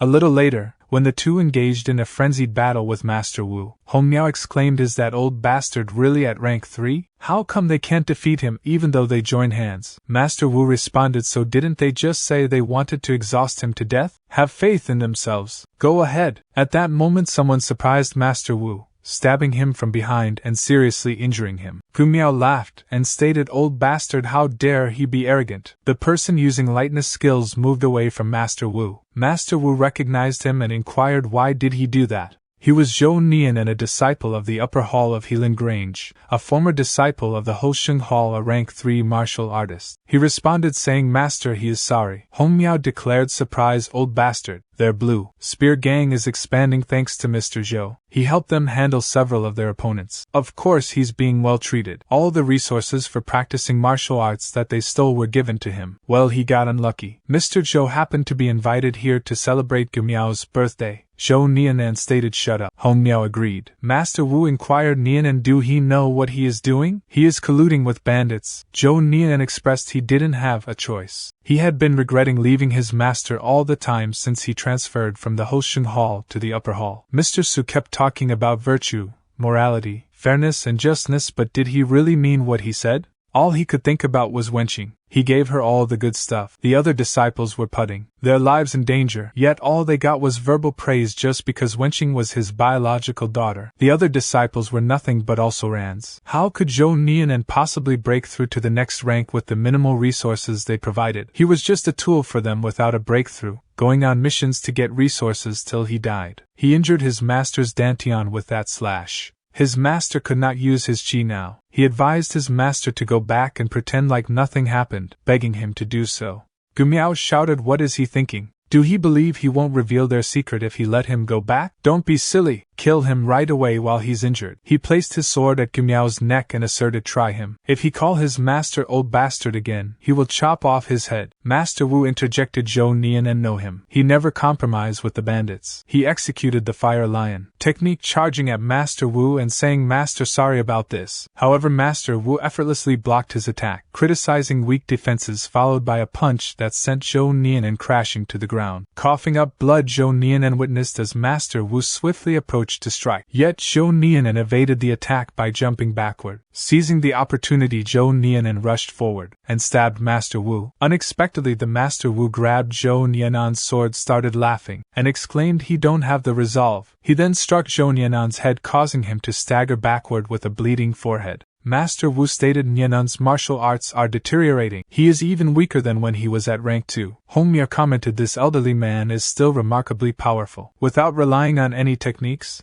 Gu Miao suggested they should seize the opportunity to sneak up on him and strike him in the waist. He doubted that he will be able to recover after that. Hong Miao warned Gu Miao about the impending attack, but it was too late. The attack landed on both of them, causing them to crash to the floor. As they got back on their feet, Gu Miao inquired, "Who is this person?" Hong Miao added, "This is never-ending." Qin Jinyang stated, "Master, he is here to assist him." Master Wu affirmed Jinyang arrived just in the nick of time. Qin Jinyang inquired about Zhou Nian while pointing towards him. A window appeared with information: Lan Gu Miao has committed heinous crimes. By eliminating him, he can save numerous lives. Is he willing to do so? Another window displayed information about Lan Hongmiao, depicting him as cruel and ruthless. The third window indicated that Zhou Nian was a traitor, deceitful and malevolent. Gu Miao exclaimed, "Damn it! Besides an old monster, now a young one appears. Let's go where there is light, there's no hope in this fight now." Master Wu replied to Qin Jinyang he was once his disciple, but now he has become a bandit. He go and eliminate those two bandits who are fleeing, and he will handle Nianan on his own. Feng Duiying wiped his sweat and stated he finally killed all of them. He did better rush to help his master and Jinyang. At that moment a spear thrown by Gumiao was about to hit Feng Duing's head, accompanied by Gumiao's declaration whoever stands in his way will die. However, Qin Jinyang swiftly intervened, blocking the attack and saving Feng Duing. Gumiao questioned, don't he know the rule? He should show mercy when there's room for it. Qin Jinyang asserted their Lan Gumiao and Lan Hongmiao. Don't let them escape. Feng Duing assured him, saying don't worry. He is here with him. Hongmiao warned, don't push them too far. Do he really think they are pushovers? She turned to Gumiao and instructed him to use a particular trick. Gumiao threw a spear infused with his aura, causing it to multiply and launch towards both of them. Meanwhile, Qin Jinyang utilized his golden shield to stop the attack. As the shield neared its limit, Feng Duing employed his sword technique to get rid of the remaining spears. Hongmiao rushed forward while laughing and exclaimed, they're falling for it. Checkmate. As she attempted to stab Qin Jinyang, Feng Duing, expressing concern, called out his name. To their surprise, her dagger didn't penetrate but was instead blocked. Seizing the opportunity, Qin Jinyang countered by stabbing her with his sword. Confused, she inquired why weren't he stabbed, and dropped dead on the ground. Meanwhile, Gumiao attempted to escape, declaring, just he wait, he will get even with him. But Feng Duing subdued him. Gumiao questioned why. We never offended them before. Why do they have to cause them trouble? Qin Jinyang responded, did people in the Baifeng village offend them? Gumiao turned around and inquired, what village? However, Qin Jinyang swiftly cut his neck with a dagger. A notification appeared stating Qin Jinyang eliminated Lan Gumiao, the head of the Blue Spear Gang, and secured justice for innocent lives, earning him 400 potential points. Another notification stated that his intelligence and courage in taking down Lan Hongmiao, the female leader of the Blue Spear Gang for the sake of the people, also earned him 400 potential points. Feng Duing inquired how Qin Jinyang had blocked the woman's attack and questioned if he had some kind of legendary armor. Qin Jinyang placed his hand in his pocket and revealed a broken coin to Feng Duing. Feng Duing remarked that it would be daybreak soon, to which Qin Jinyang replied that it had been a long night. Within the bandit stronghold, Master Wu expressed that he was truly old and his memory was failing. He wondered why he hadn't noticed something earlier. Zhou Nian inquired Master Wu what he was referring to, and Master Wu revealed that he had recently realized something, but he thinks it would be better if Zhou Nian remained unaware. He stated that he only had enough strength left for the final blow and urged Zhou Nian to join him in swiftly ending it. Zhou Nian declared that he was with Master Wu. As Zhou Nian reminisced about the past at Helan Grange, one disciple scorned him, telling him to go beg somewhere else. Another disciple exclaimed that he didn't even know what this place is. Upon Master Wu's approach, the other disciples grew uneasy. Master Wu greeted him and inquired the boy's name. The boy replied that his name was Zhou Nian. While Zhou Nian was training, a fellow disciple mocked him, saying, "Hey bumpkin, why he is even practicing?" Mr. Wu was soft-hearted and took him in.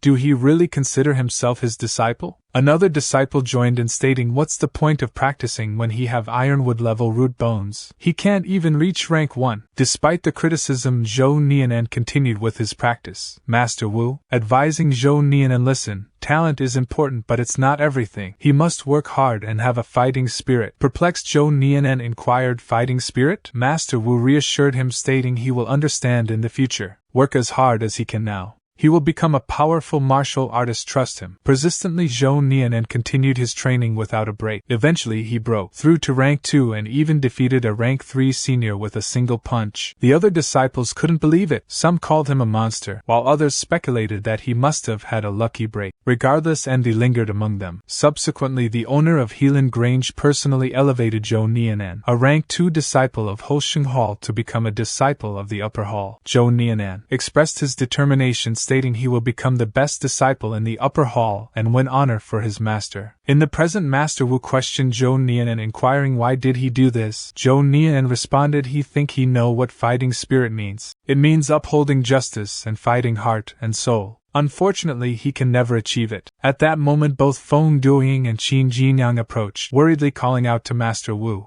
Meanwhile, Zhou Nian lay lifeless on the ground. Feng Duing inquired, he got hurt? Master Wu confidently reassured him, do not worry, he will not die. Qin Jinyang then observed Zhou's name, while Master Wu acknowledged that he bet he have noticed it. Zhou Nian was a refugee before he recruited him into Helan Grange. His wife and daughter lived in a nearby village. After joining Helan Grange, he saved up all his allowance so that he could give it to his family when he went down the mountain.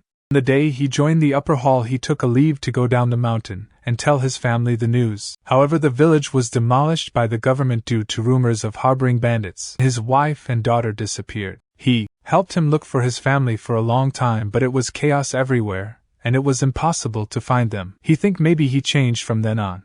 Feng Duoying remarked how ironic. His family was ruined by the bandits he colluded with, and he inquired Master what would Mr. Zhou think if he knew about this. Qin Jinyang added perhaps for him and his family, it is a good thing to die without knowing the truth. Master Wu inquired what is he looking for. Qin Jinyang replied Master he might carry some pills with him. He have to find them for Master. Master Wu intervened stop it. He came here by chance today and wouldn't be so well prepared. The Blue Spear gang might have hidden many pills. Well, let him show you the secret treasure of people who learn the Great River technique. A little later Master Wu explained this is the Great River boat which can find places full of spiritual qi. Martial artists, especially bandits, usually hide all pills in one place. Then they would set formations outside the place so that ordinary people can't find that place. Coincidentally, the Great River boat can find such a place within a radius of 3 miles. Feng Duoying exclaimed Master, it is so precious. They will make a fortune. Qin Jinyang questioned since this great river boat is so excellent, it must have many limits. Master Wu asserted he was right and reminded them that they must pay before gaining anything. He explained that in order to use the great river boat, they must first practice the great river technique to the supreme realm, along with other key points that he would teach them after returning to Helan Grange. Continuing, Master Wu mentioned that since they had found the treasure house through the great river boat, they should start digging and return the money to the looted village.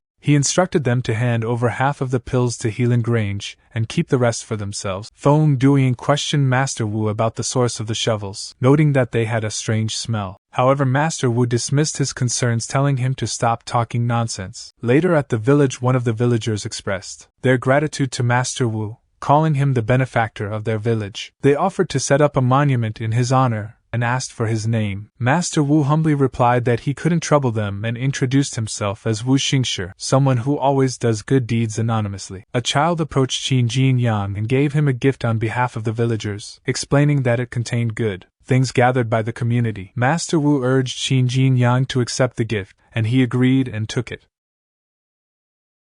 Alert regarding this manhwa series. This video comprises all the chapters released until today. Notification for the upcoming parts. The 13th part of this manhwa concludes here. The 14th part will be shared once there are at least 3 to 4 new chapters released. Don't forget to show your support by liking and subscribing to the channel for future updates. See you in the next video.